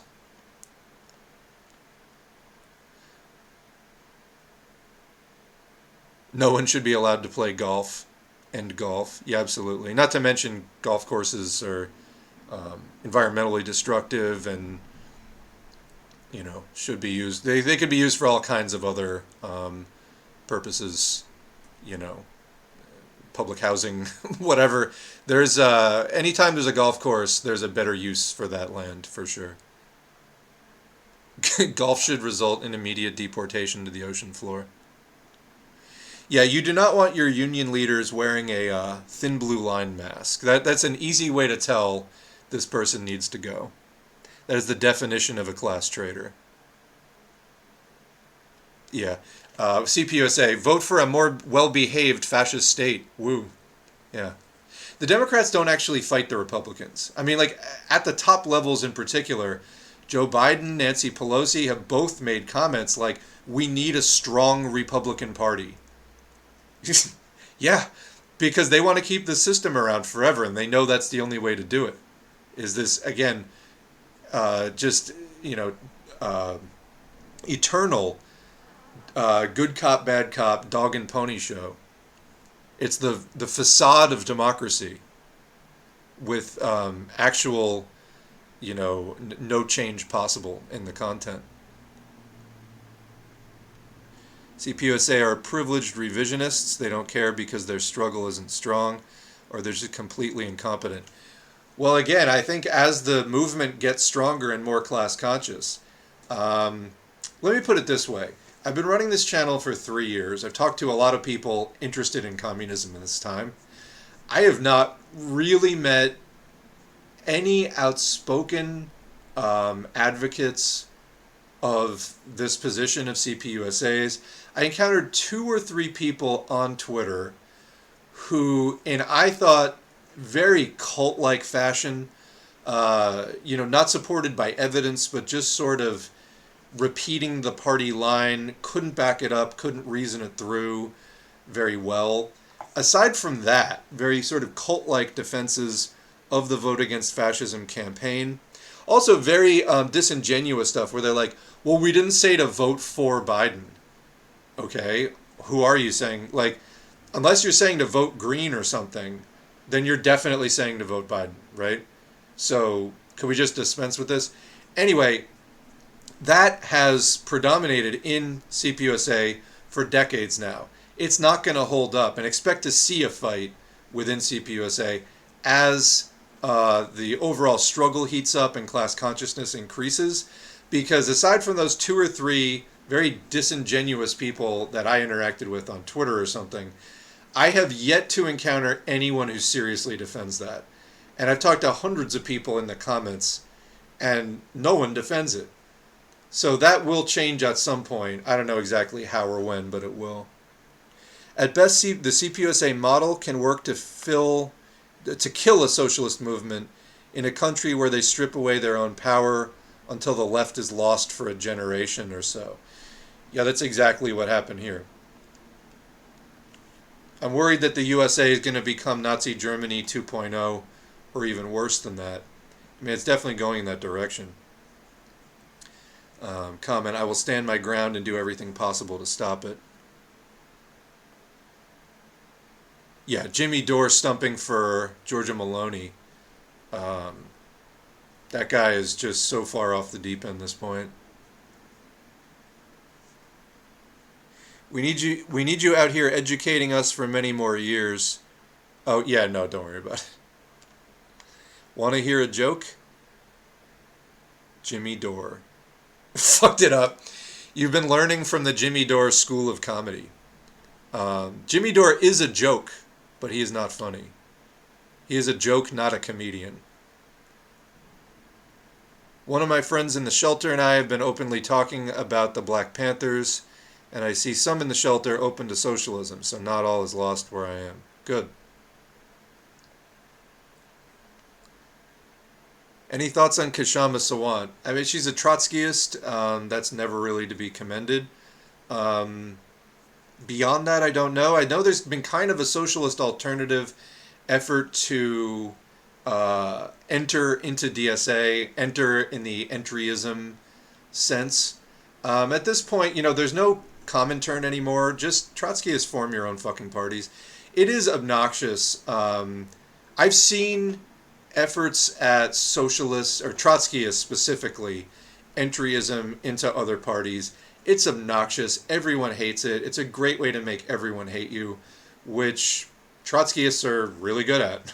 Honestly, really, really good at. But, yeah, I mean, I think DSA has a rule, actually, that people who are members of organizations, other organizations that practice democratic centralism, are technically not allowed to join DSA. Now, I don't think that really would preclude, lone members who are in other organizations from joining. But DSA has already made moves, I think, through things like that, in particular, to try to prevent Trotskyist entryism. And so I don't know. I don't know how closely she's tied in with that. Beside that, I haven't really seen her in the news that much. It's usually in connection with DSA because there is a lot of activity going on in DSA, and that is, sort of unfortunately at this point, that is still where a lot of the U.S. left is at in terms of their class consciousness and everything like that. So, you go to where the people are, in other words, and I think there's a lot of advanced masses in DSA. DSA may split at some point where the left, even if the left of DSA split off, it would still by itself constitute the largest socialist organization in this country. So, I mean, even that would be a good outcome. For now, DSA hasn't split yet. So anyway, that's what came up when I started thinking about Kshama Sawant. I haven't really seen her do anything else recently, so I don't know. I met the PSL at a rally. I didn't try to join because of the reputation. I didn't really reach out.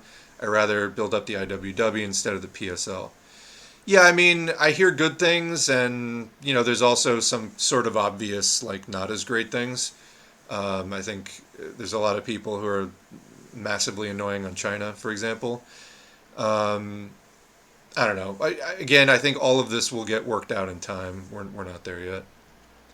Speaking of wildcat strikes, Midwestern Marx was talking about organizing the working class and didn't know what a wildcat strike was.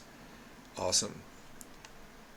And again, if you're a learning communist, there's things you can do, but maybe being real outspoken on a major YouTube channel is not one of it. CPUSA shills make me sick. Yeah, I find a lot more reluctant CPUSA members than enthusiastic. They'll be like, oh, I love the people in my local. We're doing local meetings. It's great. No one in my local agrees with the national leadership. That is in sum, the most common sentiment that I hear out of CPUSA members. They're like, I'm glad I joined. I met a lot of great comrades in my local. No one here supports the National Party's positions on anything. Okay. Why are you, why is it still then CPUSA, or what's going on with your leadership that they're completely out of step with the entire rest of the party? So, yeah. Well, and again, so mentioning that with PSL individual branches can be great. It's the national, which tends to be more riddled with revisionism. It depends. I mean, I think I've seen more people in PSL, going out there, pretty heavy on China stuff, for example. You'll find that among CPUSA people as well. Also, I think both parties have similar problems in that department. PSL, I think, tends to be more confident in going out there and running with that, although they don't. I mean, being, well, CPUSA is a party too. Anyway, being the kind of party that they are, which actually runs in elections, PSL is, you're less likely to hear that sort of vote Democrat against fascism kind of thing. That's why I was telling people, I'd almost recommend the Green Party over CPUSA, because at least the Green Party doesn't pretend to be fucking Marxist. You know what I mean? If you're going to get more liberal stuff, I'd rather you get it from people who aren't also going to tell you that what they're doing is Marxist. Though that said, there are Marxists within the Green Party as well. So, it depends. I have to say, I was starting to comment on this in the articles on Robochia Gazeta comments, and then I wound up just kind of passing on it. Figured it would come up sooner or later, and here it is the next day. People were giving me so much shit for even mentioning the Green Party. And there's all these like super haughty online communists of like, what, the Green Party isn't Marxist, how could you even mention it? Blah, blah, blah, blah, blah. And I'm like, look, I just want to see people do whatever they're ready to do that's actually in their area, because usually people do one of two things. One, they try to go reform and work within the Democratic Party, and then when they see that that doesn't work, two, they drop out and do absolutely fucking nothing. All right? So that's usually what happens. And then most people in the broader left are just never going to be ready to join a Marxist thing. That's just not usually how it works. Maybe after a successful revolution, but certainly not before, okay? That's just not how it works. The Communist Party is not, it's a vanguard party, and it's not necessarily like a mass party in that sense. Green Party, I mean, Howie Hawkins was talking about Green Party as a mass party and trying to sort of change the membership model. So, I mean, there are efforts to make it sort of more like the old Socialist Party or something like that. But I just find it funny. I get so much shit for even mentioning, like, hey, I'd like to see people just not standing around and doing nothing for the time being. And now, Cornel West is running, and it's like, so based or whatever. And it's just like, honestly, I'll just say to anybody else thinking about doing a channel or just even being prominent on social media, go with what you know is right and you can actually support, because there's just going to be no shortage of clowns, really an endless supply of clowns trying to heckle you and tell you what to do with your messaging and whatever. And sometimes, people can give you some actually evidence-based advice or, clue you into something you didn't know about. But there's plenty of people who just blow at the winds of whatever their favorite streamer told them, whether it's based in any kind of history or material situation or whatever. And just, there's absolutely no shortage of people like that. That's why you have to do the reading, get informed, try to follow current events, and do what you think is correct. And, if you end up being wrong, you're probably not even going to end up being that wrong. You probably won't even be that far off. And it's just going to be better for everyone in the end. I think Midwit Marx is a member of CPUSA. Yeah, I think you're correct about that. CPUSA needs a kick in the ass, and maybe the capitalists will give it to him. We'll see. I've been hearing a ton about Bordiga a lot lately. Good heavens, why? Like, what circles are you hanging out in that you're hearing Bordiga chat? DSA is comfort food for SoCal. I'm not sure what that socially conscious liberals. I mean, yes and no. There's also actual Marxists in there as well.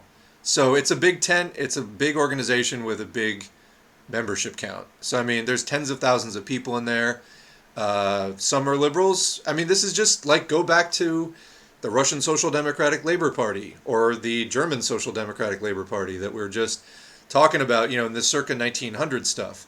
This is what happens when you have a big tent socialist party, is you get some communists and you get some Bernsteins, and you gotta fight them. And this is just the way it is, It's ideological struggle within proletarian organizations. That's what you need. I did see the DSA sticking up for the no vote for the Teamsters and the rank and file workers. That's what I'm saying. It's like you will see some actually good stuff in there. I do think it's worth at this point continuing ideological fights within DSA. Now, somebody did send an article recently, let me pull this up, that DSA on the national level is still dominated by people who were able to get a majority, let me pull it up, on the way that they put it was that they are, where the hell did I put this? I opened a new tab recently and I sort of like, it broke the flow. Alright, I'm not going to find it now, but somebody sent me an article that said DSA basically just voted to continue to be a caucus of the Democratic Party. So the struggle goes on, in other words. The internet is going to become unusable in a few years anyway, so don't invest too much time in Twitter drama. So yeah, I mean, we were talking about that with the AI thing a while back, where if the AI is able to, generative AI, which can spoof voices and video and all of that, the internet may become fairly unusable. So, we got to make the most of it now. And I think not investing too much time in Twitter drama anyway is good advice. Not investing too much time. All right, we're caught up with the chat. I'm just gonna keep going today. We've been going and going. Why don't we read Death with Dignity? We've covered enough stuff that I think that this isn't an AI only stream. In other words. So I think that we'll be able to, the people who don't want to hear about AI can, bow out at this point, and we can do some AI stuff anyway. And I think I'm ready to go. So we're going to start. So this is MIRI, the Machine Intelligence Research Institute, announces the new Death with Dignity strategy. So this is the last Eliezer Yudkowsky piece that I plan to read on the channel. He's the person that we've been reading articles from, warning about possible existential threats of AI. So yeah, this is the last thing that I will be reading from this guy, talking about existential threats of AI. There's like 20 screens of this, so it is fairly long, but let's get into it, and this will constitute the end of this sort of topic, or at least this series of approaches to this topic. All right. Oh, and I should add that this piece was posted on April Fool's Day last year, April 2022, and the reason for that is it's satirically written, tongue-in-cheek, and it's basically, how to just sort of tactfully give up on the AI concern, which of course MIRI was very involved with. So.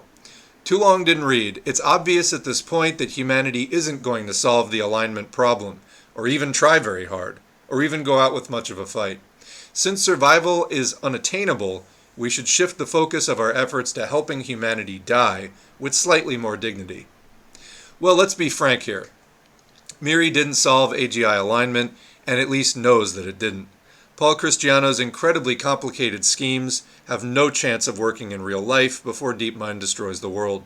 Chris Ola's transparency work, at current rates of progress, will at best let somebody at DeepMind give a highly speculative warning about how the current set of enormous inscrutable tensors inside a system that was recompiled 3 weeks ago and has now been training by gradient descent for 20 days might possibly be planning to start trying to deceive its operators. Management will then ask what they're supposed to do about that. Whoever detected the warning sign will say that there isn't anything known that they can do about it. Just because you can see the system might be planning to kill you doesn't mean that there's any known way to build a system that won't do that. Management will then decide not to shut down the project because it's not certain that the intention was really there, or that the AGI will really follow through, because other AGI projects are hard on their heels, because if all those gloomy prophecies are true, then there's nothing anybody can do about it anyways. Pretty soon that troublesome error signal will vanish. When Earth's prospects are that far underwater in the basement of the logistic success curve, it may be hard to feel motivated about continuing to fight, since doubling our chances of survival will only take them from 0% to 0%. That's why I would suggest reframing the problem, especially on an emotional level, to helping humanity die with dignity, or rather, since even this goal is realistically unattainable at this point, die with slightly more dignity than would otherwise be counterfactually obtained. Consider the world if Chris Olah had never existed. It's then much more likely that nobody will even try and fail to adapt his methodologies to try and read complicated facts about internal intentions and future plans of AGI out of whatever enormous inscrutable tensors are being integrated 1,000,000 times per second inside of whatever recently designed system finished training 48 hours ago in a vast GPU farm that's already helpfully connected to the internet. It is more dignified for humanity, a better outlook on our tombstone, if we die after the management of the AGI project was heroically warned of the dangers, but came up with totally reasonable reasons to go ahead anyways. Or failing that, if people made a heroic effort to do something that could maybe possibly have worked to generate a warning like that, but couldn't actually in real life, because the latest tensors were in a slightly different format and there was no time to readapt the methodology. Compared to the much less dignified looking solution if there's no warning and nobody even tried to figure out how to generate one. Or take Miri. Are we sad that this looks like Earth is going to fail? Yes. Are we sad that we tried to do anything about that? No, because it would be so much sadder, when it all ended, to face our ends wondering if maybe solving alignment would have been just as easy as buckling down and making a serious effort on it, not knowing if that would have just worked if we'd only tried, because nobody had even tried at all. It wasn't subjectively overdetermined that the real problems would be too hard for us before we made the only attempt at solving them that would ever be made. Somebody needed to try at all, in case that was all it took. It's sad that our Earth couldn't be one of the more dignified planets that makes a real effort, correctly pinpointing the real actual difficult problems, and then allocating thousands of the sort of brilliant kids that our Earth steers into wasting their lives on theoretical physics. But better Miri's effort than nothing. What were we supposed to do instead? Pick easy, irrelevant fake problems that we could make an illusion of progress on, and have nobody out of the human species even try to solve the hard, scary, real problems until everyone just fell over dead? This way, at least, some people are walking around knowing why it is that if you train with an outer loss function that enforces the appearance of friendliness, you will not get an AI internally motivated to actually be friendly in a way that persists after its capabilities start to generalize far out of the training distribution. To be clear, nobody's going to listen to those people in the end. There will be more comforting voices that sound less politically incongruent with whatever agenda needs to be pushed forward that week. Or even if that ends up not so, this isn't primarily a social political problem of just getting people to listen. Even if DeepMind listened and Anthropic knew and they both backed off from destroying the world, that would just mean that Facebook AI research destroyed the world a year later. But compared to being part of a species that walks forward completely oblivious into the whirling propeller blades, with nobody having seen it at all or made any effort to stop it, it is dying with a little more dignity, if anyone knew at all. You can feel a little incrementally prouder to have died as part of a species like that, if maybe not actually proud in absolute terms. If there is a stronger warning because we did more transparency research, if there's deeper understanding of the real dangers, and those come closer to beating out comfortable non-realities, such as that DeepMind and Anthropic really actually back off from destroying the world and let Facebook AI research do it instead. If they try some hopeless alignment scheme whose subjective success probability looks, to the last sane people, more like 0.1% than 0%, then we have died with even more dignity. It may not get our survival probabilities much above zero, but it would be so much more dignified than the present course looks to be. Now, of course, the real subtext here is that if you can otherwise set up the world so that it looks like you'll die with enough dignity, die of the social and technical problems that are really unavoidable after making a huge effort at coordination and technical solutions and failing, rather than storming directly into the whirling helicopter blades as is the present unwritten plan, heck, if there even was a plan at all, then maybe possibly, if we're wrong about something fundamental, somehow, somewhere, in a way that makes things easier rather than harder, because obviously we're going to be wrong about all sorts of things. It's a whole new world inside of AGI. Although, when you're fundamentally wrong about rocketry, this does not usually mean your rocket prototype goes exactly where you want it on the first try, while consuming half as much fuel as you expected. It means the rocket explodes earlier yet, and not in a way you saw coming, being as wrong as you were. But if we get some miracle of unexpected hope in those unpredicted, inevitable places where our model is wrong, then our ability to take advantage of that, one last hope, will greatly depend on how much dignity we were set to die with before then. If we can get on course to die with enough dignity, maybe we won't die at all? In principle, yes. Let's be very clear, though. Realistically speaking, this is not how real life works. It's possible for a model error to make your life easier, but you do not get more surprises that make your life easy than surprises that make your life more difficult. And people do not suddenly become more reasonable and vastly more careful and precise decisions as soon as they're scared. No, not even if it seems to you like their current awful decisions are weird and not in the should universe, and surely some sharp shock will cause them to snap out of that weird state into a normal state and start outputting the decisions that you think that they should make. So don't get your heart set on that not die at all business. Don't invest all your emotion in a reward you probably won't get. Focus on dying with dignity. That is something you can actually obtain, even in this situation. After all, if you help humanity die with even one more dignity point, you yourself die with 100 dignity points. Even if your species dies an incredibly undignified death, for you to have helped humanity go down with even slightly more of a real fight is to die an extremely dignified death. Wait, dignity points, you ask. What are those? In what units are they measured exactly? And to this I reply, obviously, the measuring units of dignity are over humanity's log odds of survival. The graph on which the logistic success curve is a straight line. A project that doubles humanity's chance of survival from 0% to 0% is helping humanity die with one additional information theoretic bit of dignity. But if enough people can contribute enough bits of dignity like that, wouldn't that mean that we wouldn't die at all? Yes, but again, don't get your hopes up. Don't focus your emotions on a goal you're probably not going to obtain. Realistically, we find a handful of projects that contribute a few more bits of counterfactual dignity. Get a bunch more not specifically expected bad news that makes the first order object level situation look even worse, where to second order, of course, the good Bayesians already knew that was how it would go, and then we all die. With a technical definition in hand of what exactly constitutes dignity, we may now consider some specific questions about what does and doesn't constitute dying with dignity. Question 1. Does dying with dignity in this context mean accepting the certainty of your death and not childishly regretting that or trying to fight a hopeless battle? Don't be ridiculous. How would that increase the log odds of Earth's survival? My utility function isn't up for grabs either. If I regret my planet's death, then I regret it, and it's beneath my dignity to pretend otherwise. That said, I fought hardest while it looked like we were in the more sloped region of the logistic success curve, when our survival probability seemed more around the 50% range.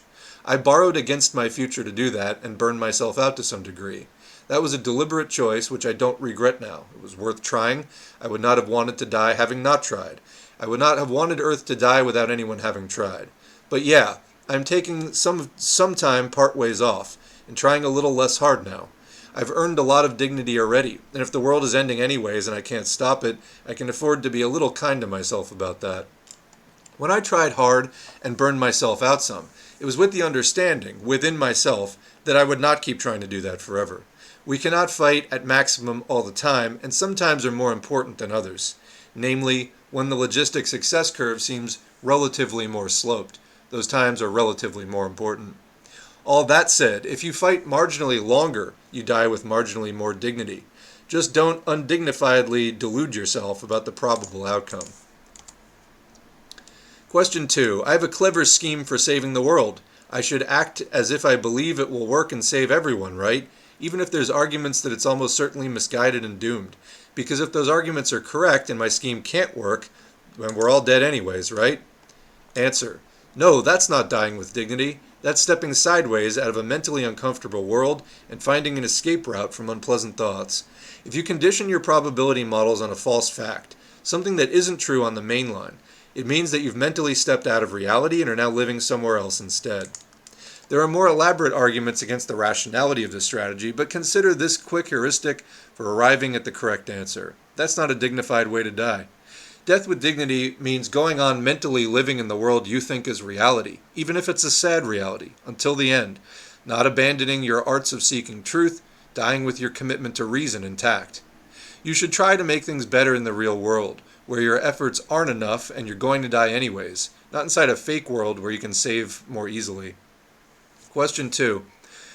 But what's with the argument from expected utility saying that all of humanity's expected utility lies within possible worlds where my scheme turns out to be feasible after all? Answer. Most fundamentally, that's not what the surviving worlds look like.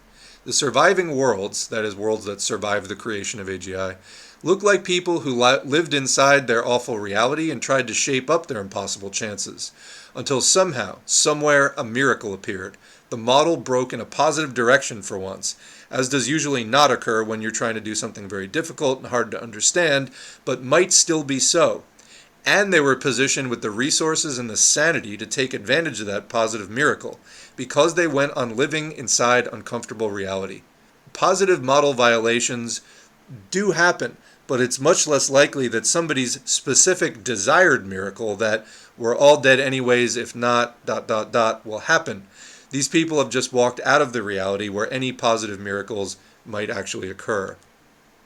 Also, in practice, people don't just pick one comfortable improbability to condition on.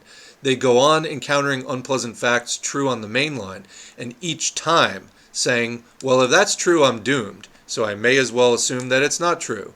And they say more and more things like this.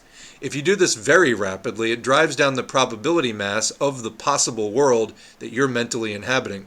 Pretty soon you're living in a place that's nowhere near reality. If there were an expected utility argument for risking everything on an improbable assumption, you'd get to make exactly one of them ever. People using this kind of thinking usually aren't even keeping track of when they say it, let alone counting the occasions. Also, in practice, in domains like this one, things that seem to first order like they might work have essentially no chance of working in real life, to second order after taking into account downward adjustments against optimism. AGI is a scientifically unprecedented experiment and a domain with lots of optimization pressures, some of which work against you, and unforeseeable, intelligently selected execution pathways, and with a small target to hit, and all sorts of extreme forces that break things and that you couldn't fully test before facing them. AGI alignment seems like it's blatantly going to be an enormously Murphy-cursed domain, like rocket prototyping or computer security, but worse. In a domain like, if you have a clever scheme for winning anyways, to first-order theoretical theory, totally definitely seems like it should work, even to Eliezer Yudkowsky, rather than somebody who just goes around saying that casually, then maybe there's like a 50% chance of it working in practical real life after all the unexpected disasters and things turning out to be harder than expected. If to first order it seems to you like something in a complicated, unknown, untested domain has a 40% chance of working, then it has a 0% chance of working in real life.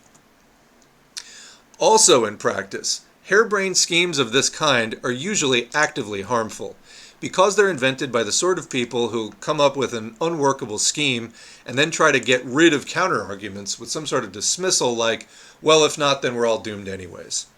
If nothing else, this kind of harebrained desperation drains off resources from those reality-abiding efforts that might try to do something on the subjectively apparent doomed mainline, and so position themselves better to take advantage of unexpected hope, which is what the surviving possible worlds mostly do look like. The surviving worlds don't look like somebody came up with a harebrained scheme, dismissed all the obvious reasons it wouldn't work with, but we have to bet on it working, and then it worked. That's the elaborate argument about what's rational in terms of expected utility once reasonable second-order common-sense adjustments are taken into account. Note, however, that if you have grasped the intended emotional connotations of dying with dignity, It's a heuristic that yields the same answer much faster.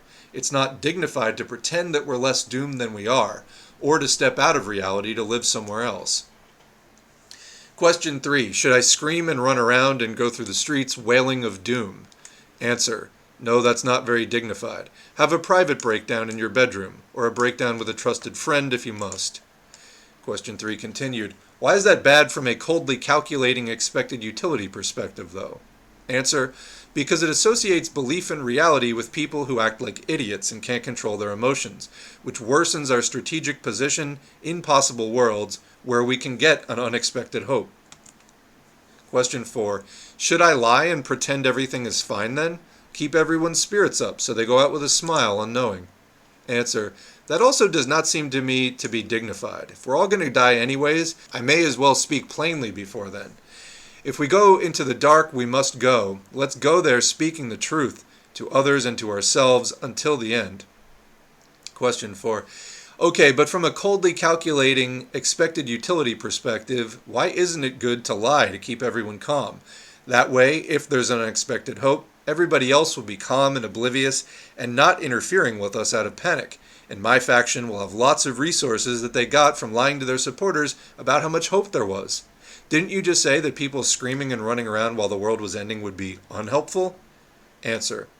You should never try to reason using expected utilities again. It is an art not meant for you. Stick to intuitive feelings henceforth. There are, I think, people whose minds readily look for and even find the slightly less than totally obvious considerations of expected utility what some might call second-order considerations. Ask them to rob a bank and give the money to the poor, and they'll think spontaneously and unprompted about insurance costs of banking and the chance of getting caught and reputational repercussions and low-trust societies and what if everybody else did that when they thought it was a good cause, and all these considerations will be obviously to them consequences under consequentialism. Whoops, same screen. These people are well suited to being consequentialists or utilitarians because their minds see naturally all the consequences and utilities, including those considerations that others might be tempted to call by names like second order or categorical and so on. If you ask them why consequentialism doesn't say to rob banks, they reply, because that actually realistically in real life would not have good consequences. Whatever it is that you're about to tell me is a supposedly non-consequentialist reason why we mustn't all do that, seems to you like a strong argument, exactly because you recognize implicitly that people robbing banks would not actually lead to happy, formerly poor people and everybody living cheerfully ever after. Others, if you suggest to them that they should rob a bank and give the money to the poor, will be able to see the unhelped poor as a, quote, consequence and a, quote, utility, but they will not spontaneously and unprompted see all those other considerations in the formal form of consequences and utilities.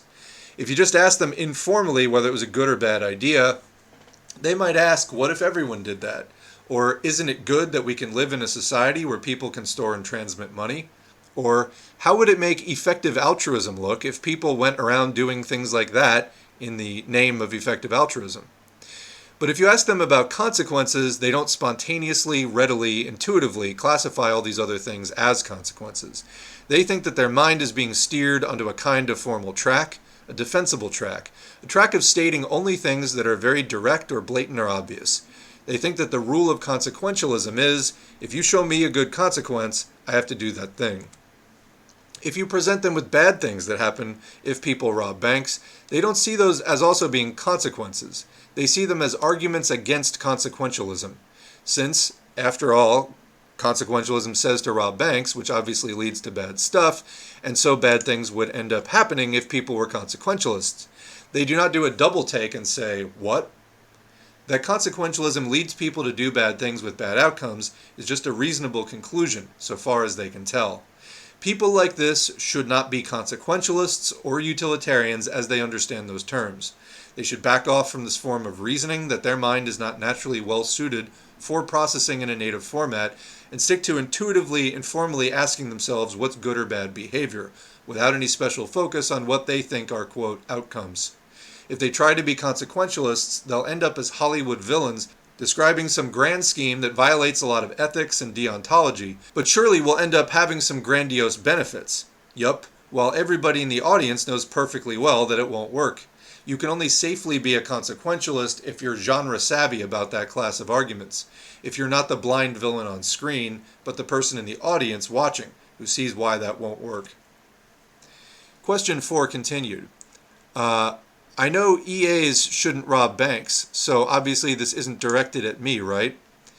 A. The people of whom I speak will look for and find the reasons not to do it, even if they're in a social environment that doesn't have strong established injunctions against bank robbing specifically exactly. They'll figure it out even if you present them with a new problem isomorphic to bank robbing, but with all the details changed, which is basically what you just did, in my opinion. Question, but from the standpoint of cold-blooded calculation, answer, calculations are not cold-blooded. What blood we have in us, warm or cold, is something we can learn to see more clearly with the light of calculation. If you think calculations are cold-blooded, that they only shed light on cold things or make them cold, then you shouldn't do them. Stay by the warmth in a mental format where warmth goes on making sense for you. Question, yes, fine, but what's the actual downside from an expected utility standpoint? Answer, if good people were liars, that would render the words of good people meaningless as information theoretic signals and destroy the ability for good people to coordinate with others or amongst themselves. If the world can be saved, it will be saved by people who didn't lie to themselves and went on living inside reality until some unexpected hope appeared there.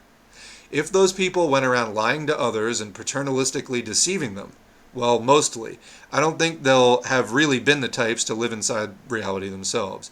But even imagining the contrary, good luck suddenly unwinding all those deceptions and getting other people to live inside reality with you, to coordinate on whatever suddenly needs to be done when hope appears after you drove them outside reality before that point. Why should they believe anything you say? Question, but wouldn't it be more clever to, A, stop, just stop. This is why I advised you to reframe your emotional stance as dying with dignity. Maybe there'd be an argument about whether or not to violate your ethics if the world was actually going to be saved at the end. But why break your deontology if it's not even going to save the world? Even if you have a price, should you be that cheap? Question, but we could maybe save the world by lying to everyone about how much hope there is to gain resources until, A, you're not getting it. Why violate your deontology if it's not going to really actually save the world in real life, as opposed to a pretend theoretical thought experiment where your actions have only beneficial consequences and none of the obvious second-order detriments? It's relatively safe to be around an Eliezer Yudkowsky while the world is ending, because he's not going to do anything extreme and unethical, unless it would really actually save the world in real life. And there are no extreme unethical actions that would really actually save the world the way these things play out in real life, and he knows that. He knows that the next stupid sacrifice of ethics proposed won't work to save the world either, actually in real life. He is a pessimist, that is, a realist, a Bayesian who doesn't update in a predictable direction, a genre-savvy person who knows that the viewer would say if there were a villain on screen making that argument for violating ethics. He will not, like a Hollywood villain on screen, be deluded into thinking that some clever-sounding deontology violation is bound to work out great when everyone in the audience watching knows perfectly well that it won't. My ethics aren't for sale at the price point of failure, so if it looks like everything is going to fail, I'm a relatively safe person to be around. I'm a genre-savvy person about the genre of arguments and a Bayesian who doesn't update in a predictable direction. So if you ask, but Eliezer, what happens when the end of the world is approaching? And in desperation, you cling to whatever harebrained scheme has good-hearted past your filters and presented you with a false shred of hope. What then will you do? I answer, die with dignity. Where dignity in this case means knowing perfectly well that's what would happen to some less genre-savvy person, and my choosing to do something else, which is not that. But dignity yields the same correct answer, and faster. Question 5. Relatively safe? Answer, it'd be disingenuous to pretend that it wouldn't be even safer to hang around somebody who had no clue what was coming, didn't know any mental motions for taking a worldview seriously, thought it was somebody else's problem to ever do anything, and would just cheerfully party with you until the end. Within the class of people who know that the world is ending and consider it to be their job to do something about that, Eliezer Yudkowsky is a relatively safe person to be standing next to, at least before you both die anyways, as is the whole problem there. Question 5. Some of your self-proclaimed fans don't strike me as relatively safe people to be around in that scenario. A. I failed to teach them whatever it is I know. Had I known then what I know now, I would have warned them not to try. If you insist on putting it into terms of fandom, though, feel free to notice that Eliezer Yudkowsky is much closer to being a typical libertarian science fiction fan, as was his own culture that actually birthed him, than he is a typical member of any subculture that might have grown up later. Libertarian science fiction fans do not usually throw away all their ethics at the first sign of trouble. They grew up reading books where those people were the villains. Please don't take this as a promise from me to play nice, as you define niceness. The world is ending, and also people have varying definitions of what is nice. But I presently mostly expect to end up playing nice, because there won't be any options worth playing otherwise. It is a matter of some concern to me that all of this seems to be an alien logic to some strange people who, this fact is still hard for me to grasp on an emotional level, don't spontaneously generate all of this reasoning internally as soon as they're confronted with the prompt. Alas. Question 5 continued. Then isn't it unwise to speak plainly of these matters when fools may be driven to desperation by them? What if people believe you about the hopeless situation but refuse to accept that conducting themselves with dignity is the appropriate response? Answer. I feel like I've now tried to live my life that way for a while, by the dictum of not panicking people, and like everything else I've tried, that hasn't particularly worked. There are no plans left to avoid disrupting now with other people's hypothetical panic. I think we die with slightly more dignity, come closer to surviving as we die, if we're allowed to talk about these matters plainly, even given that people may then do unhelpful things after being driven mad by overhearing sane conversations. I think we die with more dignity that way than if we go down silent and frozen and never talking about our impending death for fear of being overheard by people less sane than ourselves. I think that in the last surviving possible worlds, with any significant shred of subjective probability, people survived in part because they talked about it, even if that meant other people, the story's antagonists, might possibly hypothetically panic. But still, one should present the story antagonists with an easy line of retreat. So, death with dignity. Question 6. Hey, this was posted on April 1st. All of this is just an April Fool's joke, right? Answer. Why, of course. Or rather, it's a preview of what might be needful to say later, if matters really do get that desperate. You don't want to drop that on people suddenly and with no warning. Oh, really? That would be such a relief. Answer. Only you can decide whether to live in one mental world or the other. Question. Wait, now I'm confused. How do I decide which mental world to live in? Answer. By figuring out what is true and by allowing no other considerations than that to enter. That's dignity. Question. But that doesn't directly answer the question of which world I'm supposed to mentally live in. Can't somebody just tell me which world I'm supposed to live in mentally? A. Well, conditional on you wanting somebody to tell you that, I'd remind you that many EAs hold that it is very epistemically unvirtuous to just believe what one person tells you and not weight their opinion and mix it with the weighted opinions of others.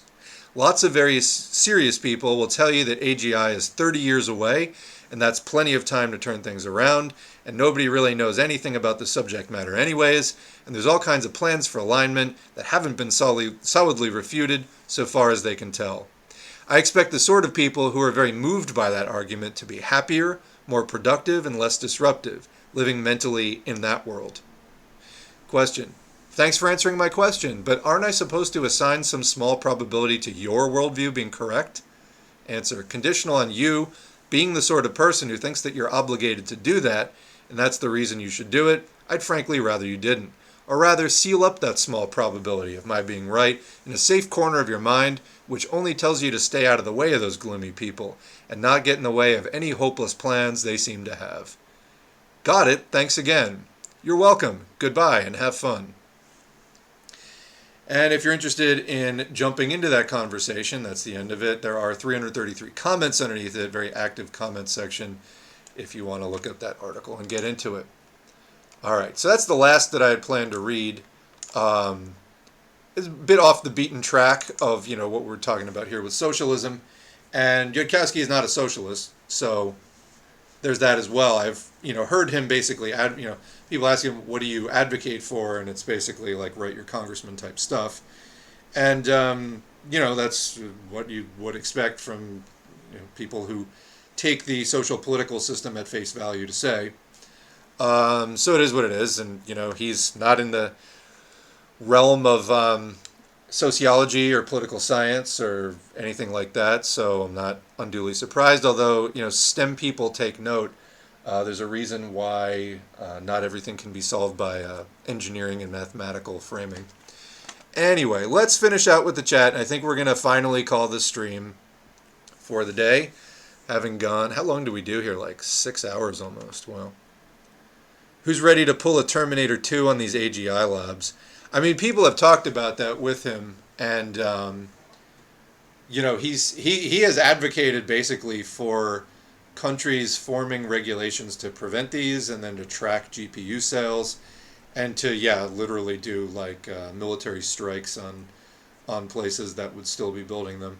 But yeah, we are basically at that stage of like Cyberdyne is using the Terminator mythology. Cyberdyne is like building the thing. It's not quite built yet, but there's more than one. In that world, there was just Cyberdyne. In this world, there are a bunch of different labs building these huge AIs that could develop into AGI.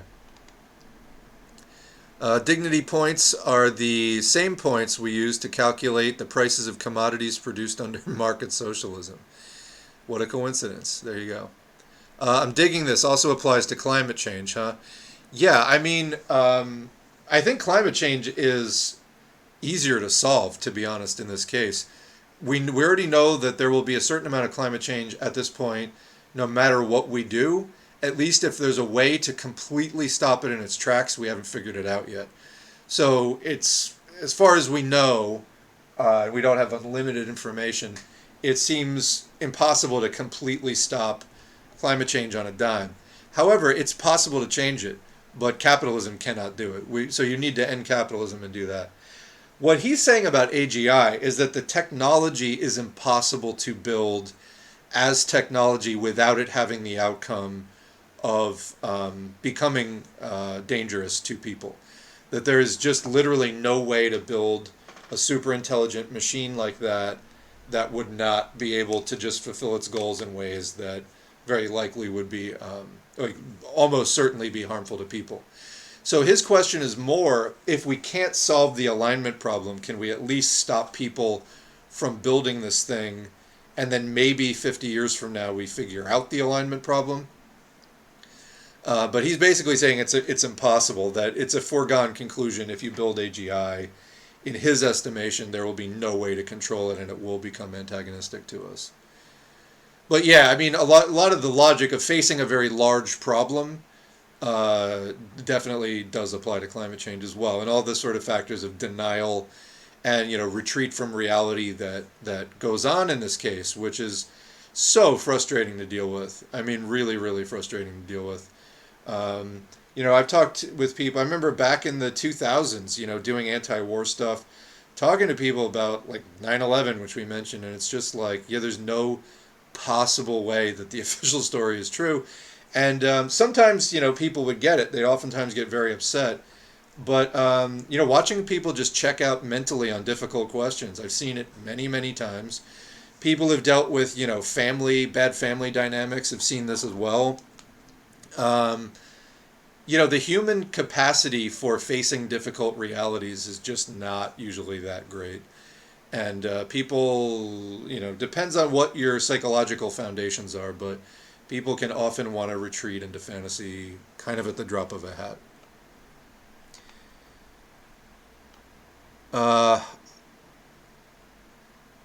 So there's somebody talking about wrestling with whether to have a child or not because of the capitalist hellscape. I won't read all the details out there into the stream, but yeah, that's something I think a lot of people feel conflicted about. It's been sort of a long-standing position among communists to have as many children as possible because your children are more likely to become revolutionaries than non-communist children would are likely to become. That's a we are there's a strong counterpoint I think today where we're facing like such ecological devastation. People give it a second thought of like is it even right to try on that basis, or should we hold off on reproduction until it looks like there's some better chances for this world? Obviously, personal choice. Not gonna get into that right now. I too am a doomer, but that doesn't stop me from organizing or protecting the environment. I don't think my actions will make a difference, but I do them anyway. Staying realistic and hoping for a miracle of people catching on to environmentalism and socialism. Regarding climate change, we also have the ability to stop developing AGI, just like we have the ability to stop climate change from getting worse day by day. I think that they're similar. Well, I think that, so there's a number of topics in here, so thank you for those comments.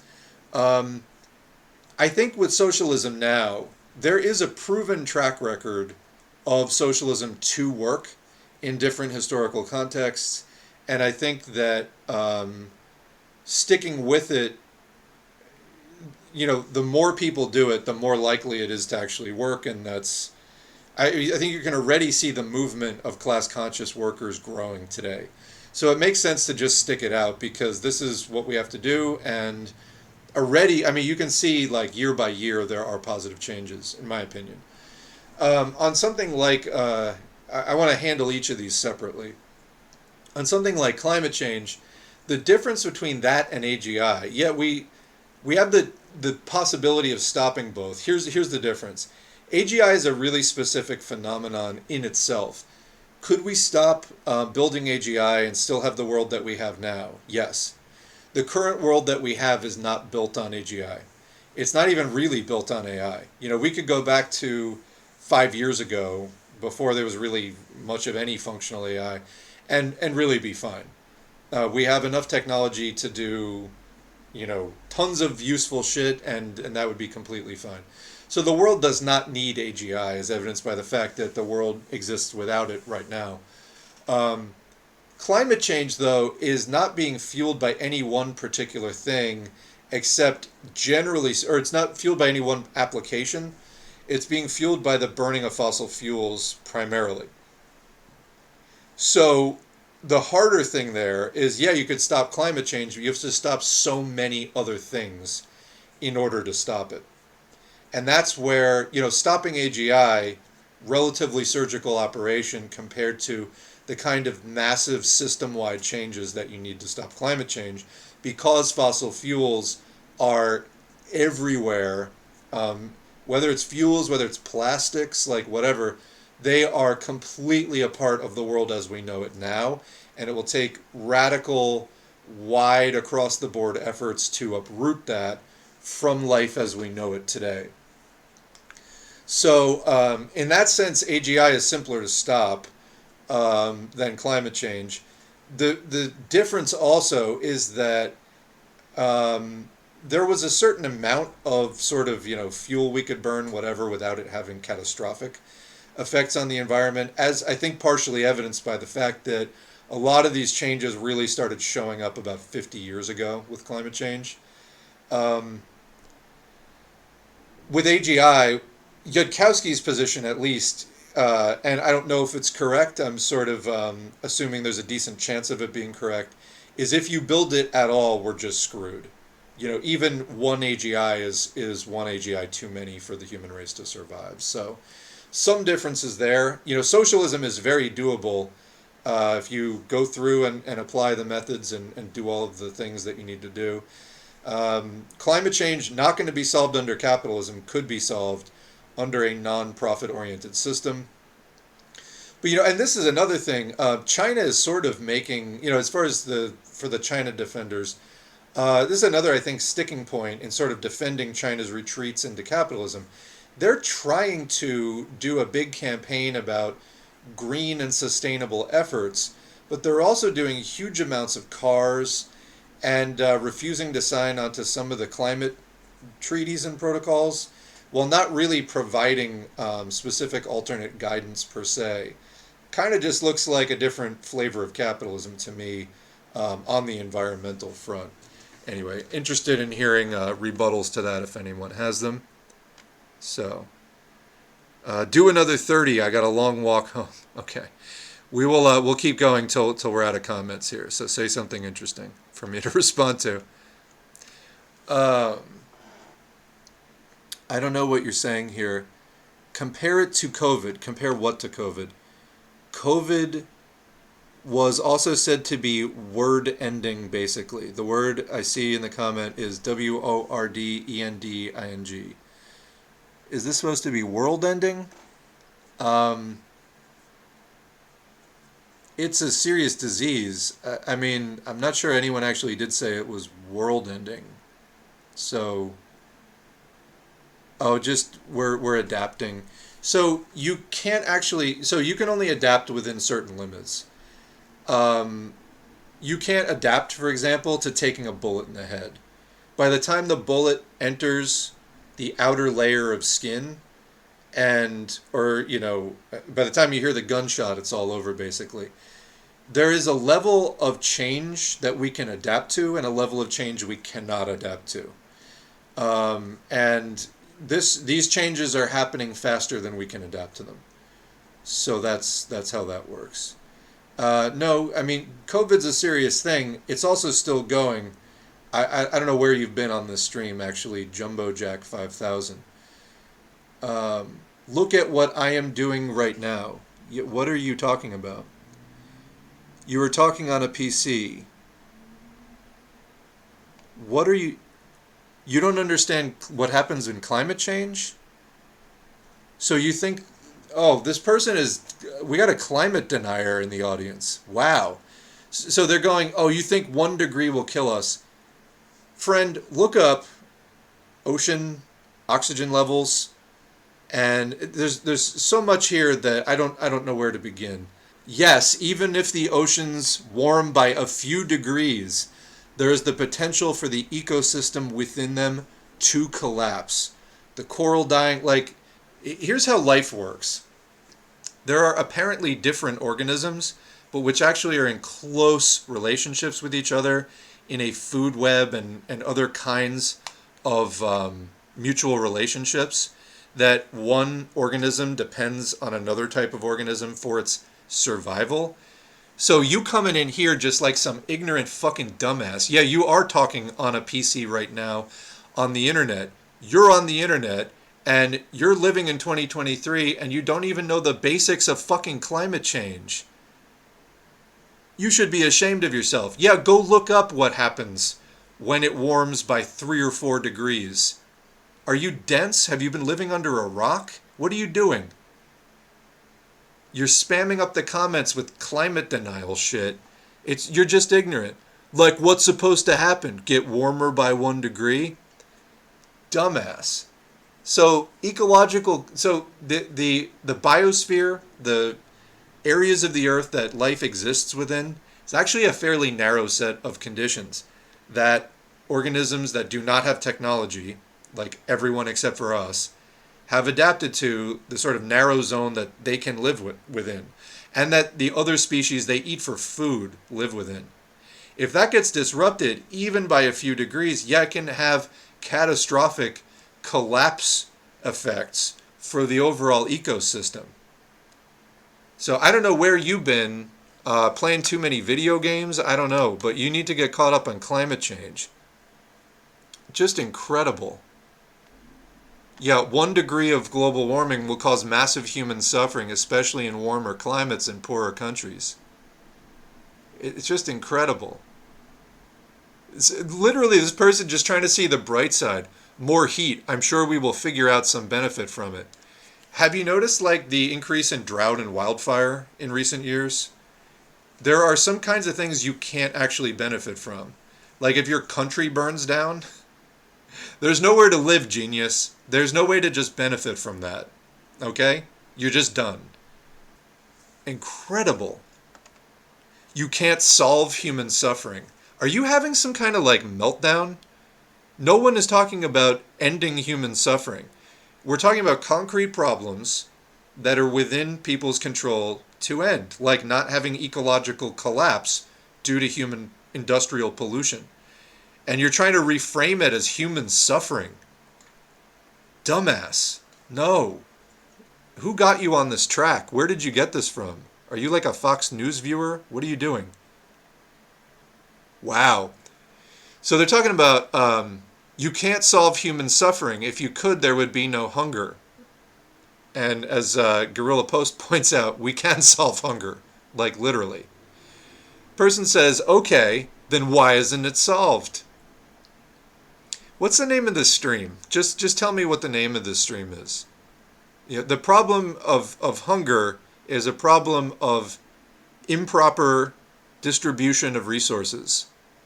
There is enough food in the world if we just produced for use, not profit, didn't just destroy food that wasn't profitable, didn't have capitalists running wars with each other that, you know, destroy swaths of productive land in major grain exporting countries like is happening right now in Russia and Ukraine.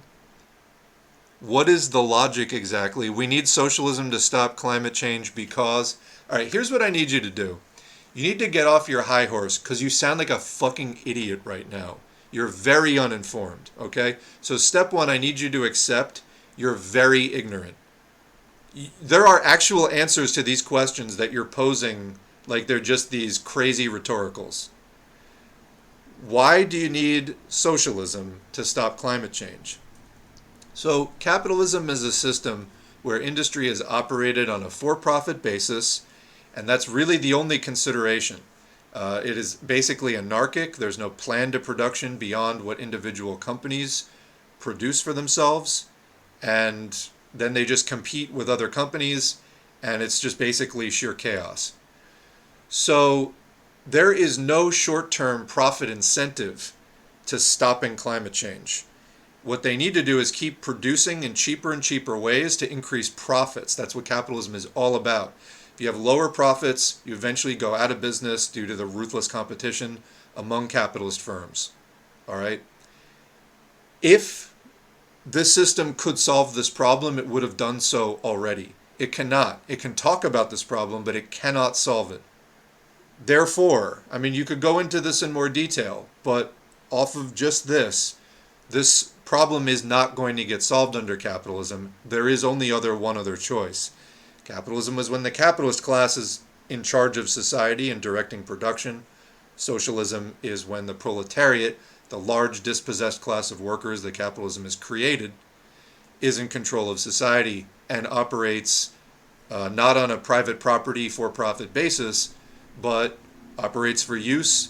And when you do it that way and profits aren't a concern, you can do much less destructive things because your primary focus is not short-term profits. All right? So you need to really slow down. I don't know why you came into this stream, but if you don't want to continue sounding like a giant dumbass, ask real questions rather than sort of guffawing your way through things that, I mean, the average American figured out years and years ago. So, yeah. Producers literally throw perfectly good food out by the tons just to keep prices high. Absolutely. During, they'll dump milk regularly, for example, just to keep milk prices high, because otherwise you wouldn't be able to keep a for-profit system. You just give the milk to people for free. They literally can't have that and maintain capitalism. They do the same thing with potatoes. There are it looks like quarries full of potatoes that get dumped just to keep prices high. Because what's the alternative? Giving people enough potatoes and milk to eat. And then there's no profit in food. And then capitalists get angry and, shares don't get sold, etc. Wow, okay, here's the response. Here is the thing. People will be immoral without capitalism. We live in a world which is committing suicide. I don't know how you get more immoral than that. How are you trying to say that capitalism enforces some kind of morals that we would be lost without? Capitalism is not a moral system, first of all. All right. No, I'm enjoying this. We haven't had this stupid of a troll in a long time. It's kind of fun to indulge. Plus, I'm off of Twitter, so I guess my troll responses are desiring some kind of response. No, I think it's funny that people, bro, you Jumbo Jack 5000, live in a world that is dying. All right, you do. Joke's on you, buddy. You live in a world that is dying. You can try to deny it, and you can try to shut your eyes to the collapse. You live in a world that's dying. It's actually in your interest to try to understand these things. But you're out here talking about, just contradicting yourself wildly about the morality of capitalism. Capitalism doesn't make people better or worse. Okay, well, you just completely contradicted yourself about people being moral without capitalism. In fact, what capitalism does is it instills capitalist values in the people in that society, or at least it tries to. That's why it spends, hundreds of millions of dollars a day pumping out messaging through the news and everything else that has capitalist values encoded into it. What we're doing is trying to push back on that here. Apparently that is too threatening for you. So capitalism actually does try to impart capitalist values and capitalist morals into the people in society. What does this mean? It means it tries to make people more selfish. It tries to make people think that individual profit is actually like the highest pursuit that you can attain in life, because that is what capitalism is based on. It tries to make the people think that oppression and exploitation are justified. It tries to make people go along with the complete destruction of the environment. So I don't know, does that make people immoral? I would say it kind of does, actually.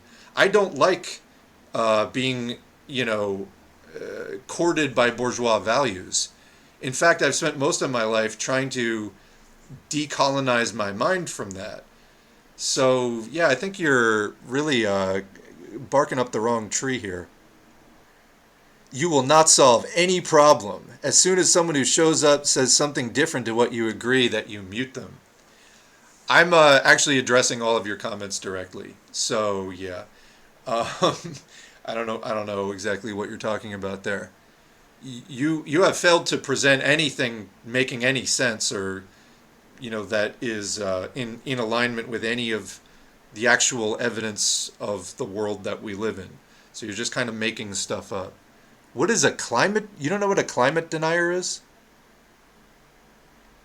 No, ecosystems do not collapse all the time and new ones come.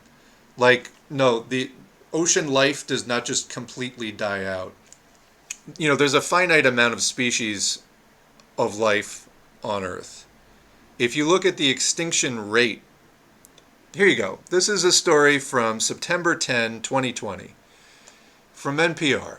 The world lost 2/3 of its wildlife in 50 years. So that is not normal, actually. And yeah, there are certain extinction events that happen periodically. I put it in the chat for you. There are extinction events that happen periodically. This is normally they happen due to natural, non-technological causes. This is due to technological causes, what's happening now. So the entire biosphere collapsing is not a normal thing, and this is happening due to human-induced climate change. So yeah, it's not normal for 2/3 of the wildlife of the world to disappear in 50 years. That's not normal. There's absolutely no way you can justify that as normal. I'm at the end of the stream anyway, so as far as derailing it, not really. It's actually prolonging the stream, to be honest. I'm trying to see if there's even anything interesting in these stupid points that this person is making. Bye-bye. Jesus. Yeah, was that person like... No, I think even a 5-year-old would be more concerned than that. Oh boy. Anyway. Sad to see that people even think that things like that are funny. So it's not funny. The planet you're on is dying. Okay? I know you don't seem to have the emotional maturity to like hear that, but it's a fact. Hear me now, believe me later. All right. Well, that was fun. I haven't indulged a troll in a long time, but yeah, that guy was weird. No, I have a feeling that was a teenager. He said he was 35. That's funny. What can you do? All right. Well, we have done all the readings and we have caught up with all the chat. And I started streaming about 6 hours ago, and I got other stuff to do. But this was fun. Like I said, I had kind of a free day today, and just felt like going on the stream as long as humanly possible. So we did.